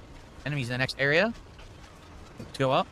I'm on controller, Jaden. I'm playing on the Razer Wolverine. What's it called? Shout out Wolverine. 8K Pro. Yeah, Razer Wolverine 8K Pro. That's what I use for games when I play on PC. So yeah. I mean, yeah, you can play with definitely keyboard and mouse. It's an FPS, but I'm more accustomed to doing this now on gamepad. Another clue. Prescription. They hand off seasickness meds to some old world types like it's no big deal. Old world names and a whole sack of prescriptions for seasickness meds. Don't worry. Okay, and now we have the workshop key, which we already saw the workshop earlier, but we didn't have the key. Now we do. Can't break that. Let's save. Okay. All right. Good stuff.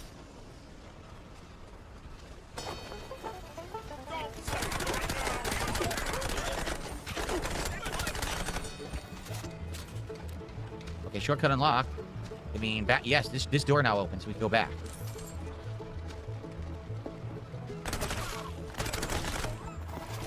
I mean, this gun gets upgraded. It just melts everything. Is that the workshop? I think it is. Well, that's why you would upgrade the weapon, dumbass. Oh, guys, when you upgrade a weapon, it does more damage.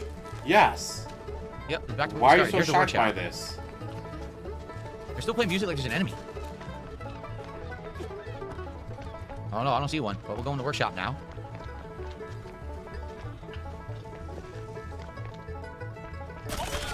There was the enemy. Third clue. Look at this. Over 100 shrews moved per shipment. Where do they go? What happens to them? Sweet infinite feta. 100 shrews per shipment. That makes... I don't even want to do the math. What's that noise? It's coming from the pier. What happened at the bar?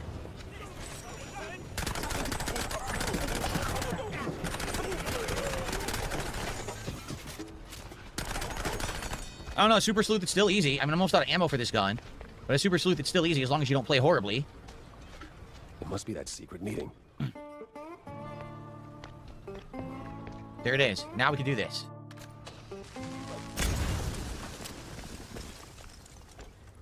Whoa, big cash.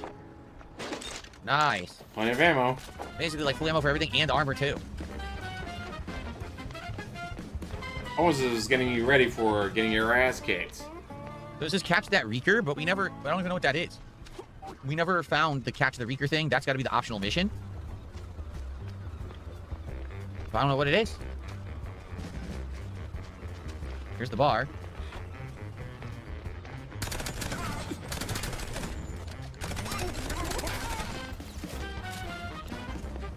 Anyone played this and know what this catch that Reeker is? Because they referenced that earlier, and he says, what the heck was that?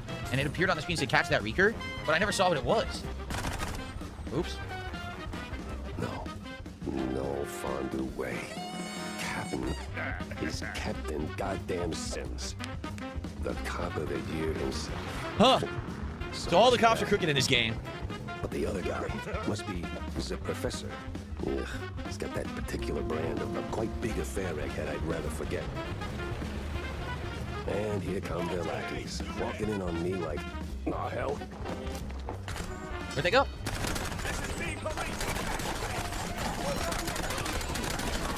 Come on, waste more ammo, waste more ammo.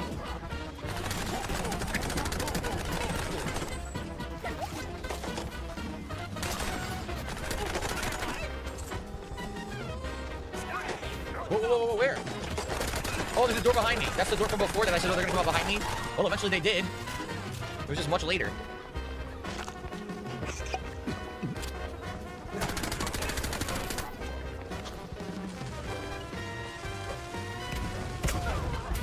Ouch.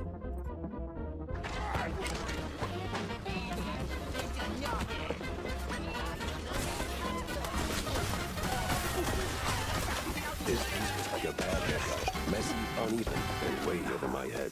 I had to go back, think it through. Maybe even across. Okay. So here's the thing, it says snatch that Reeker. We never found it. Everything else we did here, but I want to do that objective. But I don't know how, because I don't know what that's referencing. We never found it.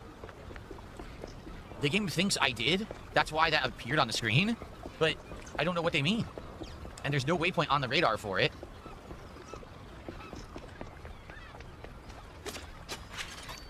The door doesn't open. Oh, we can't go back? We can't go back anymore.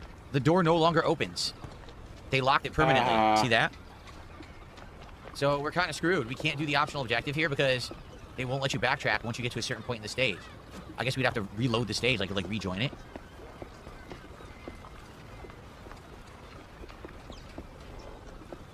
Yeah, see, this opened and now we leave. Yep. So I don't know. Why don't I hit the barrels to kill the enemies? Because honestly, when I play a game like this, I just think about shooting the enemies. I don't really think about shooting the environmental stuff. You probably don't notice the barrels because you're too fucking stupid because they're not bright red anymore. The barrels aren't yellow, so he doesn't see them. Holy shit. This game being black and white makes it impossible for him to see the yellow barrels. So it's more me than the game.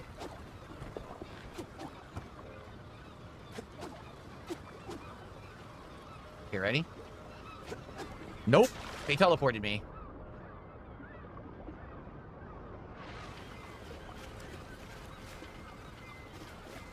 Can I swim around? I bet they won't let me.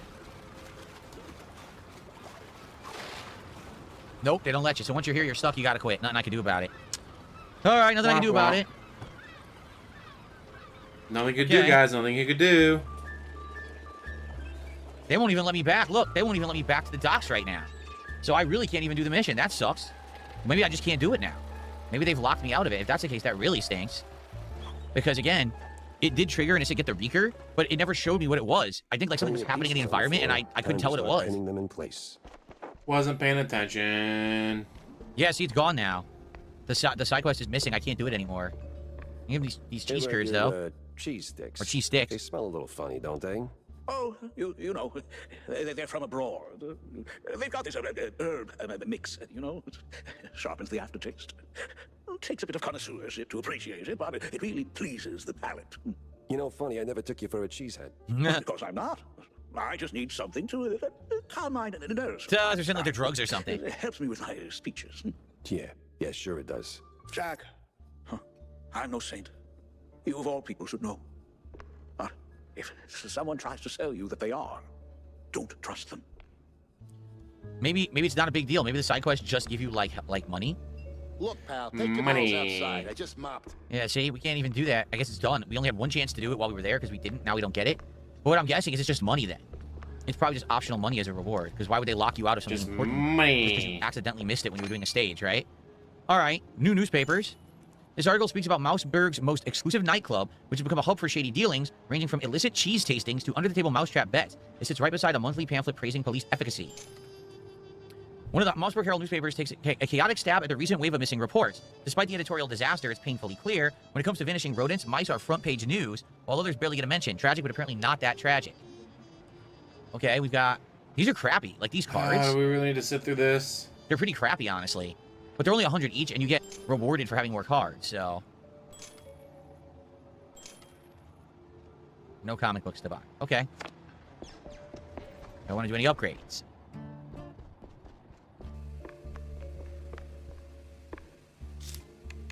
So now with the loose cannon, we have 5 schematics. The first one, increased damage, blast radius, push path, and max ammo. Reduced recoil, and has an alt fire that charges up a shot and fires crushed cannonball fragments. Okay. Alright, we do level 2 as well. Now I have no schematics left. But there you go. Now this thing's double upgraded. We still have... Oh my lord, look how many more weapons there still are. How many weapons does this game have? That looks ridiculous. Like, how many more? Jeez. Okay. Talk to her. You ever wonder... I don't wonder. I do. Yeah. But do you ever stop and think about your, you know, stellar career? Jack, I live it. What is your point? No. Well, see, you wrote that big expose back in the day, right? Toppled one of the mob families. Yes, Jack. I was there. She's a So badass. now, the family's gone. Out of the picture. But suddenly, we got these hitmen popping up out of thin air. Just poof, and somebody drops. They're silent, efficient, and deadly. So? What of it? Well, makes me wonder. What if the other families saw an opportunity? Figured, why get our hands dirty? So, they erect a, firm. A company to offload their dirtiest work, like a, real murder LLC. You get me? What I mean is, you did something good, but maybe the mob, they made something better. For them, worse for us. I sincerely hope it's those 5-cent novels speaking. They're clearly frying your brain. Maybe. But what a way to go. Okay. All right, let's go post up I am liking the writing in this game. The writing in this game is post up our pretty stuff. funny. Oh, wait, does this kid sell a newspaper? No. Post up our evidence. We still have to go to Curdsville now. That's the other lead that we have. She's still here. Okay. The crooked cops and these crazy squints from the old world are in it together. The one called Z Professor shakes hands with none other than the shining star of the Force, Captain Sims. Resolve the lead? I better bring Corny up to speed before I wade into the muck. So, Far Wetlands apparently has been unlocked as a new location to go to. They hand off seasickness meds to some old world types like it's no big deal. Short-term games, long-term rot. That's the game the captain and his fondue-loving pal Double X are playing. Over 100 shrews move per shipment. Where do they go? What happens to them? And the crooked cops are on to me. Tangled as hell. Okay. Yeah. Optionally, Yeah. I can run things by Stilton before Get we it? go to the Far Wetlands. Yeah. Okay. DSP, how do you make this game so Still, fucking you leave? boring? That's weird. It's weird she never left. She's not even part of the story right now, but she never leaves your office. Don't you have a house? Don't you have a place to go?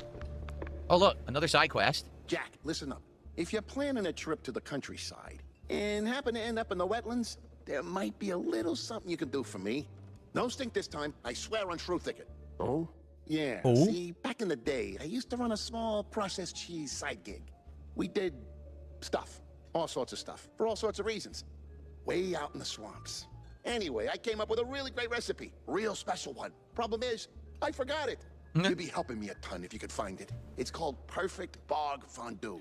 Yeah, it doesn't That sounds disgusting. We'll make it water, for that matter. Appearances can be deceiving, Jack. Track it down, and I'll be in your debt. Yeah, just add it onto the pile. All right, track down the recipe, and then we talk to Stilton again. Jack! Avast me hearty. How was the bay? Stinky. Yes. Well, the place could use, as the forefathers would say, a touch of gentrification.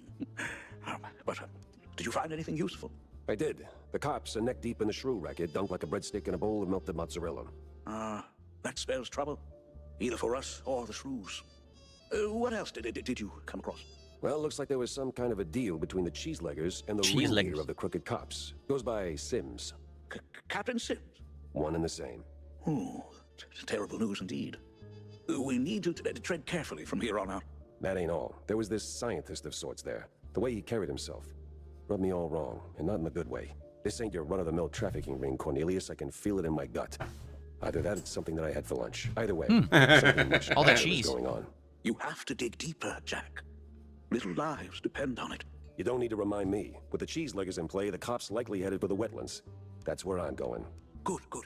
God, DSP, how do you make this game so boring? Bottom of this in no time. Hard evidence, Jack. Okay. Harder than a diamond-laced Grana Patano. So we got both Curdsville and we've got the far wetlands. And of course, optional thing, track down John's recipe. All right, we got about 40 minutes left on the stream. Let's keep playing. Let's go to another. All right, guys, you got 40 minutes left to give him money. Area. Okay. Guys, again, if you're live watching this on YouTube and you haven't yet, if you could give the stream a like if you're enjoying this game or the stream itself, please support it. Wait a minute.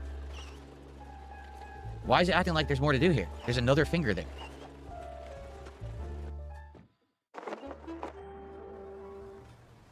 There's not. That's weird. It's acting like there's something to do there, but there's not. So if you could like the stream, if you haven't yet, please do. It's also the last chance here to support the stream. So if you haven't yet, if you'd like to support in some way, you could do a super chat or a membership on YouTube. You can do some kicks or a sub on Kick, or you can send a tip via PayPal. FYI, zero support from Kick FYI, give me money. It sure would be great to get some by the end of the stream. Guys, awesome that Kick's not giving him a single fucking penny. Even if it's like one person who sends 100 kicks or one sub, that would be nice. Better than nothing. Please consider it if you haven't yet. You know, we haven't been to the Roadhouse in a bit. I just want to check briefly and see if anything in the Roadhouse has changed. What the hell is this? Oh. So the Roadhouse really is the portable town. Like, in between missions, you come here to buy stuff. Yeah, you come here to buy stuff and restock. Get the portable upgrade place. It's got everything, basically. Yep, the baseball cards. This way you don't have to go back to town and do the stuff formally. Okay, so that's all the Roadhouse is, like a portable vendor area. Okay. So save. How do we leave? Aha. Okay. All right, let's go. Let's do this. This is the Curdsville. Let's see what the heck Curdsville is. Crooked trees, crooked roads, and crooked stairs. Welcome to Curdsville. It's a lot of crooked. Reach Miles Curd's mansion. Just sitting there, money, in the middle of the woods.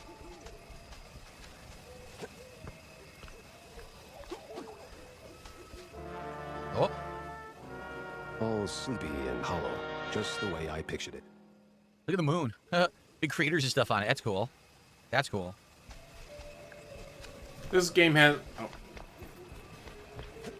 This game has a lot of references to old-timey movies and stuff. I love it. Oh, invisible wall.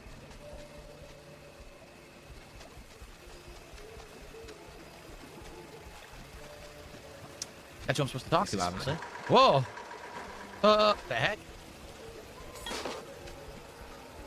Old shrew. Turn around and leave, Cheryl. This ain't no place for a city mouse. Bad spirits, yeah, here?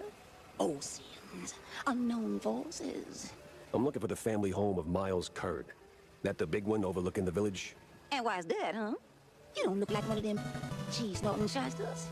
What you want with the likes of Curds? Thank you, Omega I'm on a Rage. case, helplessly trying to straighten out the world's twisted string cheese. Oh, mon beau bête. Then you best hold on to this little thing. And don't sell yourself short, lady. You got some muscle for a... Ain't what I meant, cheesehead. Take this greedy. Keeps misère right bay, Cheryl. Might say that heart of yours. Thanks. On va se revoir plus tard, Cheryl.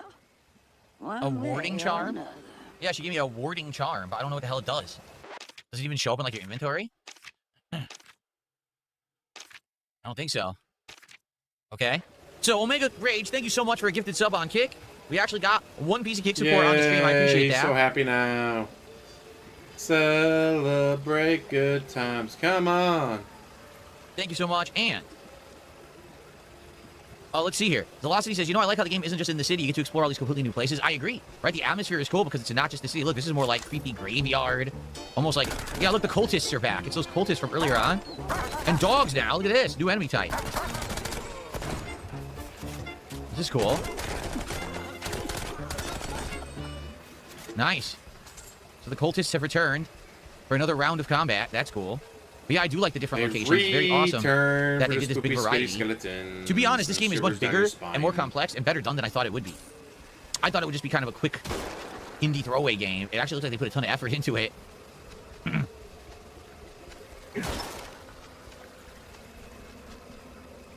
go in there. And I'm enjoying the game way more than I thought I would. DualShock, the reason that the stream is titled DSP Says Goodbye is because we said goodbye to Crimson Desert today. That's why.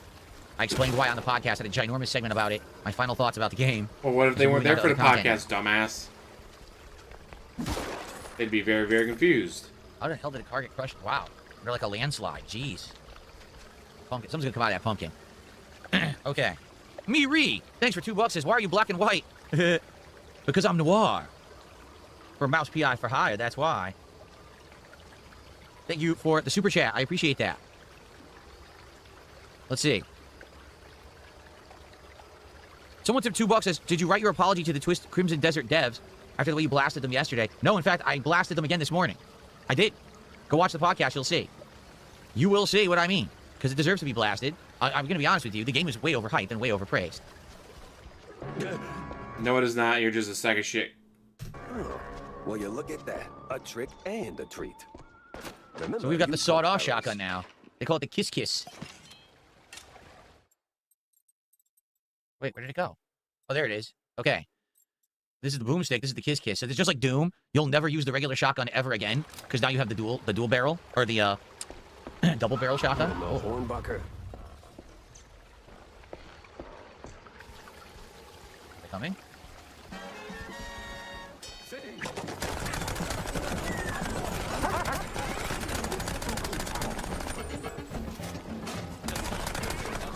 They're behind me.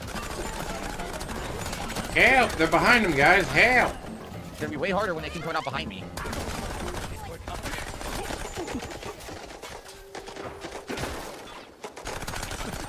Wow, so much damage he did. So playing it on Super Salute, it's gonna be really hard because just a little glancing shot will take like 20, 30, 40% of your health. I almost died. Womp womp. Almost.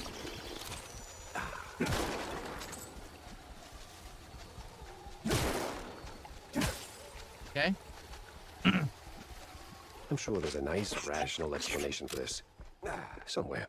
So going down to that cave. Let's grab some. Oh. Cheese. We already have max cheese, I guess. Maximum cheese. DSP Okay. loves his cheese strats. Whoa, what the hell's that?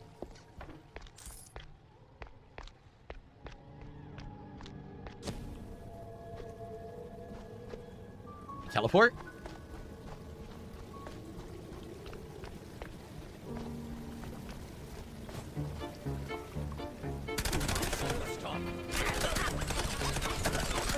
You gotta shoot him in the foot.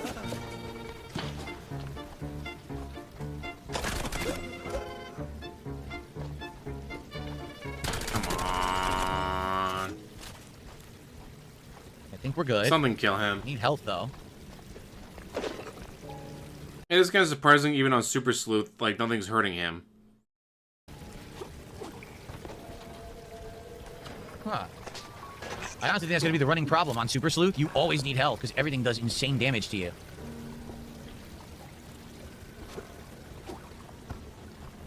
Sure seems that way. So I want to be sure I didn't miss any items. This, we don't have the key. Cheese pump key. No, we don't have that yet. Nope. Okay. Yeah, it's like the portals from Quake. That's true. Okay. Yeah, I miss Quake. Quake's such a good I need health and I need armor. I wonder if there's less armor on Super Sleuth, too.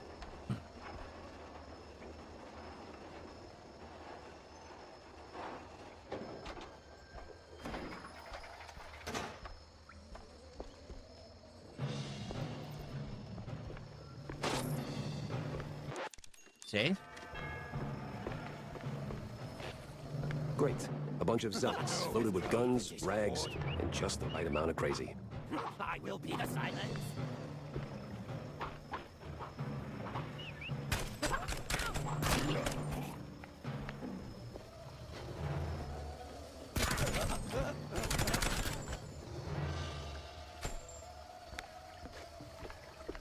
The The guy up there at the fence.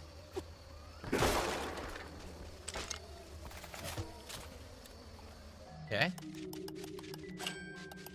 Oh, something kill him. Time ones are never hard. It's only the ones with limited moves that are actually challenging.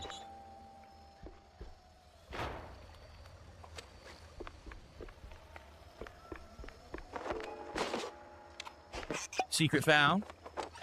Did I ever use a controller to play Quake? No, back in the day, Quake was PC only. This is before they were on console, so back then you played everything on keyboard and mouse. Okay. Hell, it wasn't until the era of, what was it, Quake? Which Quake was the one that was on 360? That was the first mainstream, like, Quake on console game. They didn't bother porting it until then. That's where we're going over there. Any items in the environment here, perhaps? We'll definitely be fighting enemies this way. You can see the doors are there. Okay. Shut tight. I just want something to pop out and bite him in the ass. Especially if something entertaining going on. Enemies gonna come out. Once again, before I fall fucking asleep on the stream. Eventually, we're gonna be going that way. I don't think we can climb this right now. How do your actual fans watch this DSP? It's so fucking boring. Okay. Go talk to this guy, which will probably make all the enemies come after me. The man, see this guy up there at the fence? Didn't go over here yet. Look at all these doors that are gonna open later. Ah, the church. That rings a bell. Ah, honey. Ring my bell. Okay. Jeez, look at this guy. Evening, sir. The name's... Don't care. No visitors. But see, I'm a PI and... Gumshoes stain carpets. No gumshoes. Scram. How about a little tune on the world's tiniest violin? More stubborn than my ex-wives. Or else. That mansion's calling my name, but first I need to get rid of that grumpy obstacle. How? Care for a little fortune-telling, Shell? Sure, why I'll not? pass on the crystal balls, but I'm all ears for ideas on bypassing old jerks. Oh, that's easy, baby. What scares a deadbeat husband more than a hungry gator? I don't know. Responsibilities? Close. Ex-wives. The more the meaner. I'm not sure I follow. That old caretaker? He got a history of saying forever and meaning for now. What? 5 free wedding rings from his ex's share. What the hell? Man sees him, he'll shave like a soggy crawfish shack. Okay. And just keep that gree-gree close, no? Uh-oh. Oh, poop! Lollygagger! 3 rings. Sure. What could possibly go wrong?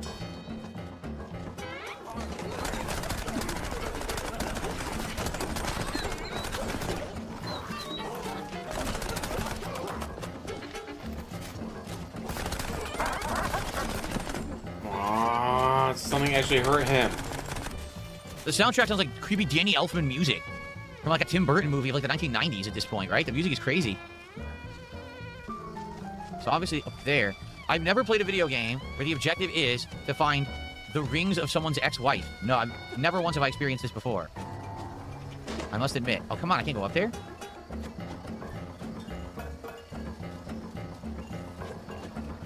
No, invisible wall, they won't let me up there. Oh man, that's such baloney. I'm sorry, but if you can make the jump, they should let you. They shouldn't be like, oh, you're not at the time of the game yet where you should be doing that. That's ridiculous. Just because I'm good at platforming, I shouldn't be punished to say, oh, invisible wall. Okay, we got our first clue. Second place for Betty Lynch. Betty Lynch grew up in the village near the Curd family grounds. A rickety frame holds an award for a school acting contest. It reads for Betty Lynch with the unparalleled ability to erase herself from her head completely and replace it fully with the acting purpose. She came in second. Okay.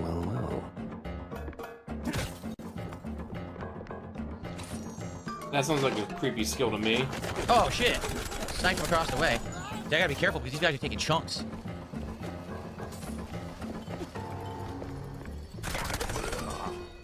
There we are. Where's that no-good woman? Oh, it's a ghost! Sorry excuse for a husband. I'll show him irreconcilable differences. You know, losing that wedding ring might help you let go. Oh, say, how about a revenge dinner first? Help me cut that bum down to size and who knows, maybe something more? God forbid. I get cranky when I'm stuffed. I'll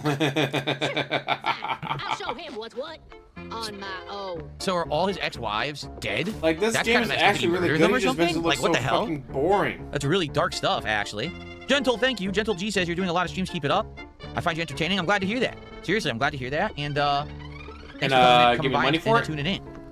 Mamu says, now I've done a revenge dinner. What's a revenge dinner? I've never heard of that before. Check out the windmill. Oh.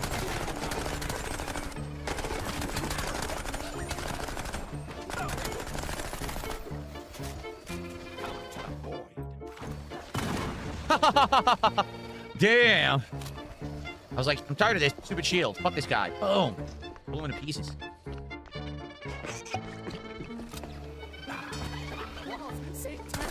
Again? Here. Oh, this lights the ball on fire. That's interesting.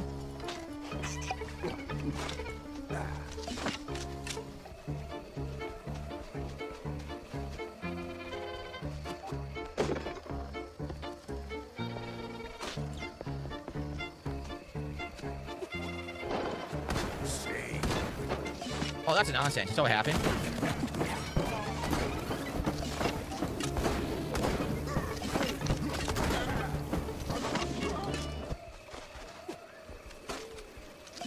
This thing's awesome, but it uses insane amounts of ammo, I should say. Insane ammo. No so power, Caves G's no bump, key. Win-Win Turbo. Classic. Maybe a little too classic. Okay.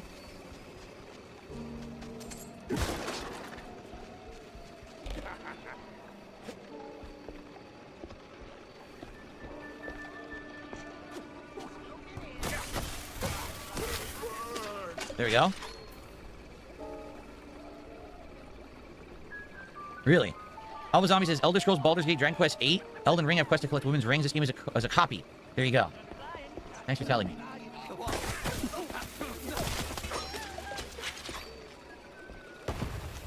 What the? How did I just take damage? Because you suck. I have no idea how I just took damage for myself. That didn't make any sense. Because you suck. None of my shots were active yet. I lost health.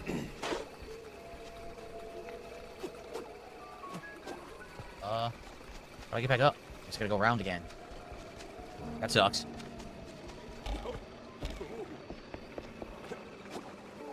What the? I missed?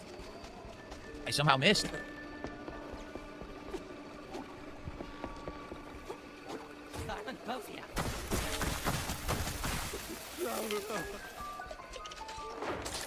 It's considered a secret, just looking under the stairs. Okay.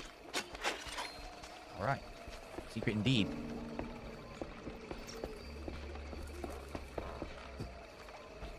Okay. Well, even on the harder difficulty, he's still just walking through it, Dr. Malakat. It's just boring as shit. Save. And this will probably open the key thing. Yeah, look, it was a femur bone stuck in there. Huh.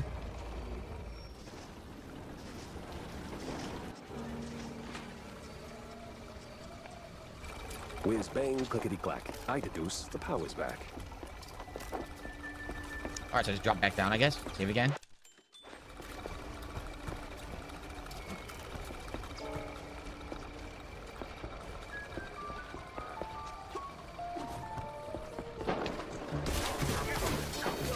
Nah.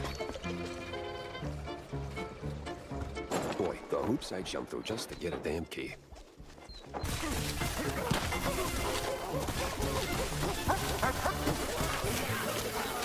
Jeez, I melted so many.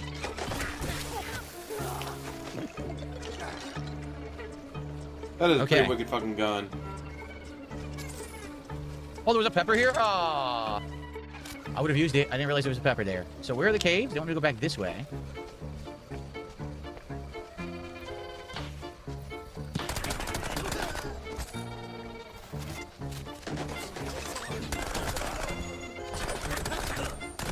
I'm shooting in the foot. Whoa, okay, that's a lot. Exploding barrel. There was an exploding barrel right there and he fucking missed it. Oh, that's what happened. I fell into a hole and I lost all my health. Sheesh. Well, that's not good. Dumbass. That really stinks. I have 0 health now. There's like none lying around. Oh, here's one. There's one back there, but I have to kill this guy first.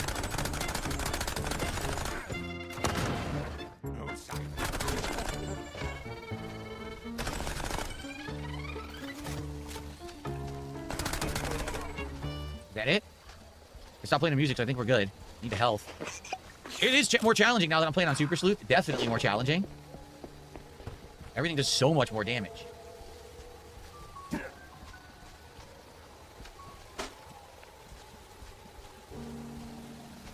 Okay. You want me to go all the way back? Okay. Because I must have the key for that pump now. Yeah, see? All right, how much time? I got about 15 minutes left. I don't think I'm beating the stage, guys, but it is really good. I can't wait to play more again next week when I come back from my couple days away. Sorry that I have a couple days away so soon. I know it's a very weird week for me. Why are you taking the I'm only time streaming off? 4 days. It's actually very abnormal. Next week I'm back for a 7-day streaming week, so I'll be doing a ton of stuff. There goes cheese from underground. Look at that. I'm a poet, and didn't even know I was rhyming those words.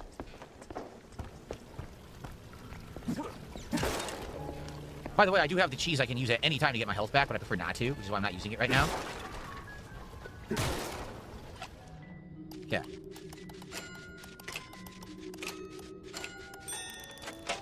So outside of the one at the beginning of the game that was the very first difficult chest, or excuse me, difficult safe that I didn't understand, that I had like limited moves to do it, I pretty much turboed through every other safe in the game. No problem.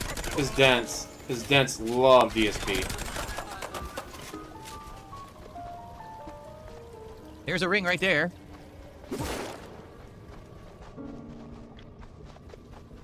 There's our second ring. Down the well. Whoa. Just like that. He killed her. Sorry, hon. No, nothing. Sounds like your husband is a real downer. Why not let go of that ring and give him an earful, huh? You know what? I might just do that. Okay. Whoa. This place sure could use a wraith waster's treatment. Look at this. There's gonna be a big fight here. The moment that I touch that, you know a million enemies are coming out. Touch it. Touch it, bitch. So I better grab as much as I can now. Ammo and the like. After that, all hell breaks loose. A bazillion enemies are coming at me. All right, ready? Called it. A ghost? A boss. An actual boss. Oathbreaker! There's no takesies backsies in marriage, husband! I'm not him. Rise! Oh, look, there's skeletons. I hate skeletons. Spooky, everyone knows this. Spooky, scary skeletons. Yay, that shivers down your spine. Oh no, bullets ain't doing it. I wonder if she hates light. Oh, okay. Where is she?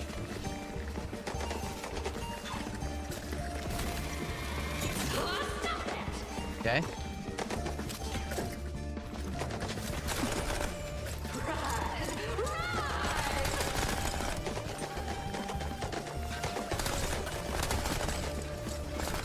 Bunch of skeletons. Where'd she go? Come on. Oh, come on.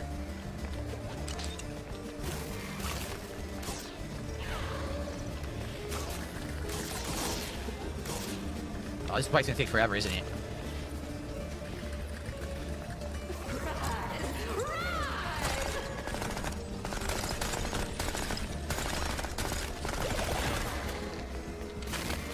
Yes, it is. It's gonna take a long time.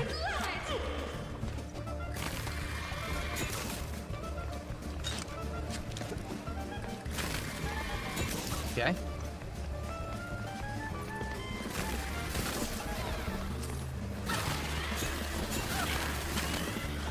Ow. Yes, fuck him up. Fuck him up. Fuck him up.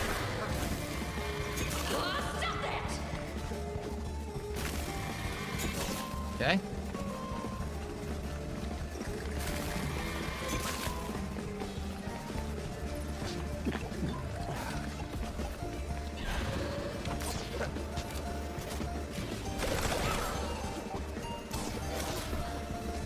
Stuck down here.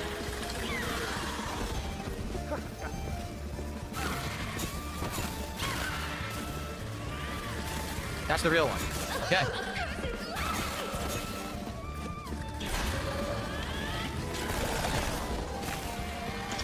Cool. What the hell? Oh, I fell down here again. That's annoying.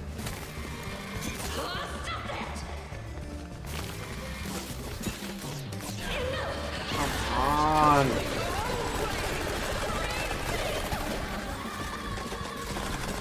Is it actually doing anything? Hell. I don't think it is. It's gotta be a flashlight, cool, that was a cool dumbass. boss fight. That was a cool one. It was very unique. Very nice. So, much like classic FPS games from back in the day, how do you win? Keep moving. If you keep moving and keep strafing, most enemies can't ever track you. She kept trying to hit me with those fireballs, but as long as I kept moving, she couldn't actually hit me. So it ended up not being so hard at all because I just kept moving going. That's how it used to be back in the day. That's how you had to survive against the, endless waves of enemies they used to send at you. Okay, let's do this. I got some shout-outs to do. Wait. You really ain't him, huh? Oh, that filthy codger. Sending someone else to do his dirty work? I'll tan his hide myself. Well, I'd rather not miss that. Okay, we got all 3 rings. I live again. That's an Evil Dead reference. I love you all. No, of course, Felicia, you're my favorite. No, but... So they killed him. At least it worked. They murdered the caretaker. Wow. Well, now you can get in. Well, I mean, he murdered them, so I guess it's only fair that they get their revenge. Sheesh. Okay. Now we save. Let me do some shout-outs. We have Vasil with a $3.13 super chat. It's such a cool game. I love the style and the theme. Me too. And I like that it's not too samey. Like, every time that we play, they're adding new elements. Like, today we unlocked multiple new guns, and now we're fighting these unique boss fights and stuff. It's really good. It is. It's really good. Okay.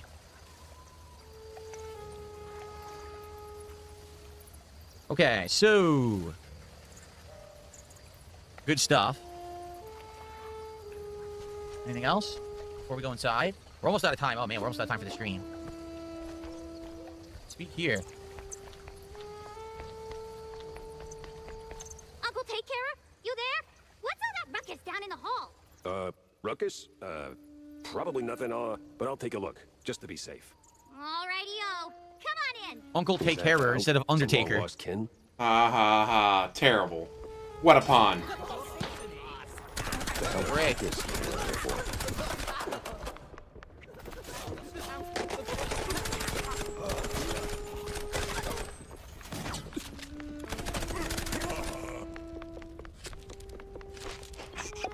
Whew. Undertake Carer. A clue.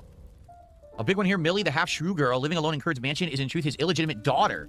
An old flaky photo shows Miles Kurd with a little girl beside him. Both look wildly uncomfortable. Somehow that discomfort makes Kurt seem just a bit less tense than you remember. Oh, I hit the left trigger by accident and wasted a bunch of ammo. Correct. Dumbass. I certainly didn't mean to do that. Panic button. Panic. He's smashing buttons, guys.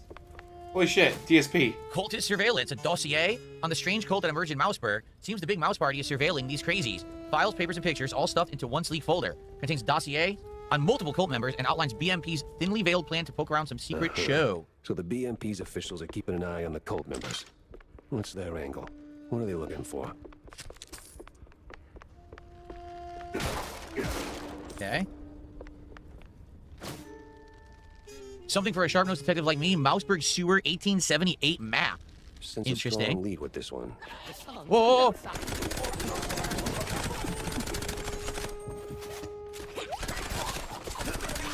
Come on. Came out that door. Anything upstairs before we leave? You guys investigate the mansion? We should just go save, and then we'll resume next time, because I'm out of time, yeah. Let's save. And next time we'll pick up from here, next week. All right. So I would say, after having played this now, a good amount of time, right? This was what, like nine plus hours into the game? I really like it. I like how, like, we're saying here, it's not just the same thing over and over. It keeps adding new elements, right? So now you have this new platforming element, new weapons keeping introduced, new enemy types. Now we have supernatural enemy types, different Yes, he put his webcam in black and white to try to match the game. locations. It's not just in the city. Now we're in the outskirts, graveyard, spooky But you know he didn't come up with that idea. Someone else came up with that idea. mansion, right? It's done really well, and like I said, I believe that the game actually is way better than I expected it to be. Seriously. And I mean, I upped the difficulty. Now, at least there's a little bit more challenge, because earlier I do feel like it was too easy. You know, having upgraded this machine gun, it was mowing through everything. Now, I'm taking a lot more damage, so it's more challenging, right? But thank you, guys. I really had a great time today here on the stream, and I can't wait. He had a great time because he hit the goal. For more next week. More Mouse PI for Hire coming up. If you like it, remember to like the videos, leave comments, engage with the content. Let me know what you think. And I'm curious, for those who have played the game, if you know how far I am into it. That's a good question. Now we're 9 hours in, and I'm wondering how much longer till we kind of get to the end of the game. So I'd love to hear feedback on that as well. Thank you, guys. See you next time for more Mouse PI for Hire. Okay. All right. YouTube mode off. Rodin, I did play the Cuphead DLC. Indeed, I did. And I liked it, too. How do I quit? There we go. Cool. The game's been playing for 9 hours. How do I quit, guys? All right. Did we get anything new today? Any achievements? No? We got no achievements today. That's pretty crazy. Huh. That's shocking. All right. Well, guys, thank you for a great stream. I am off to upload. Oh, actually, I should actually get back to being in color, huh? Enough of monochrome fill. There we go. Cool. Good stuff. Here we go. So, I had a great stream. Hope you did too. If you didn't see the podcast earlier, I urge you to give it a look when it uploads. Also, I'm going to make, I believe, a highlight of my final thoughts about Crimson Desert. So that will be like my... You make a highlight? No, you mean Darkjack's going to make a highlight. Highlight for the week. That'll be up on the channel. Then did some movie, yeah, shout out. See? Time permitting. Okay. But I'll be back tonight on the late stream, which will be, stream starting around 7 p.m. Pacific time, gameplay starting around 7:30. It'll be about 2 hours of Pragmata on the late stream. So if you've enjoyed that playthrough so far, it would be great if you could come back and hang out with me and engage and support it. I'll be honest, last time I played it as a day stream, it actually didn't do that well. And I was shocked. Yes, and now you've moved to night streams. Night streams get lower support, you fucking moron. It was only the second stream of a new release. So as a result, it's now going to be a night stream for today. Next week, I probably will put it as a day stream again as we get closer to getting to the end of it. But hopefully you guys will come back tonight and hang out with me for Pragmata. If not, I am off from streaming for the next 2 days. I return on Saturday. Saturday will be the Level 1 podcast, Dragon Quest VII, and more Pokemon Fire Red. Okay? All right, everyone, thank you for a great stream. I hope that you enjoyed the break. I'll see you tonight for Pragmata. Let's see what's going on the kick side of stuff. I know that people were saying there wasn't many people who stuck around for the game. I don't know what to tell you. I think the game is great. I don't know why you wouldn't stick around for it. It was so boring, I was struggling not to fall asleep. Let's see. Mad TV is streaming. I'm going to send you guys over to Mad TV then. Nice empty chair stream over there. Excellent. Nice empty chair for you guys. How many times have you had an empty fucking chair, dude? Say hello to Mad TV. Let them know how much you like or dislike Mouse PI for Hire. Cool. All right. And as for the rest of you, thank you for chilling.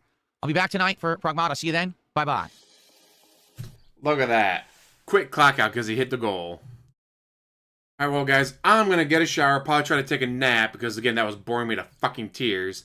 Then, as long as I wake up, I should be here for Pragmata, see how badly he does at it, and see how pissy he gets when the night stream gets lower support, because that's what happens on the night stream.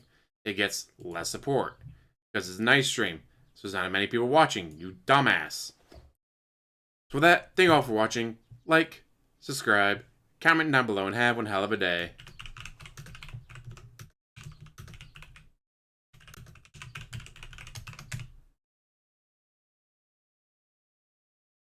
You made it here just for the end of the stream. I'm sorry, buddy. Made it here for the very end. Yep, just as soon as... Yep, DSP just ended the stream. And yeah, I gotta get a shower. Gotta make some food. Get a nap, hopefully. But I will be back tonight for the night stream. Knock on wood, as long as I don't sleep through my alarm.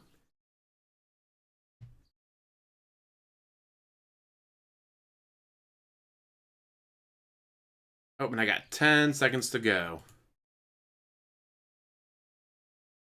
5, 4, 3,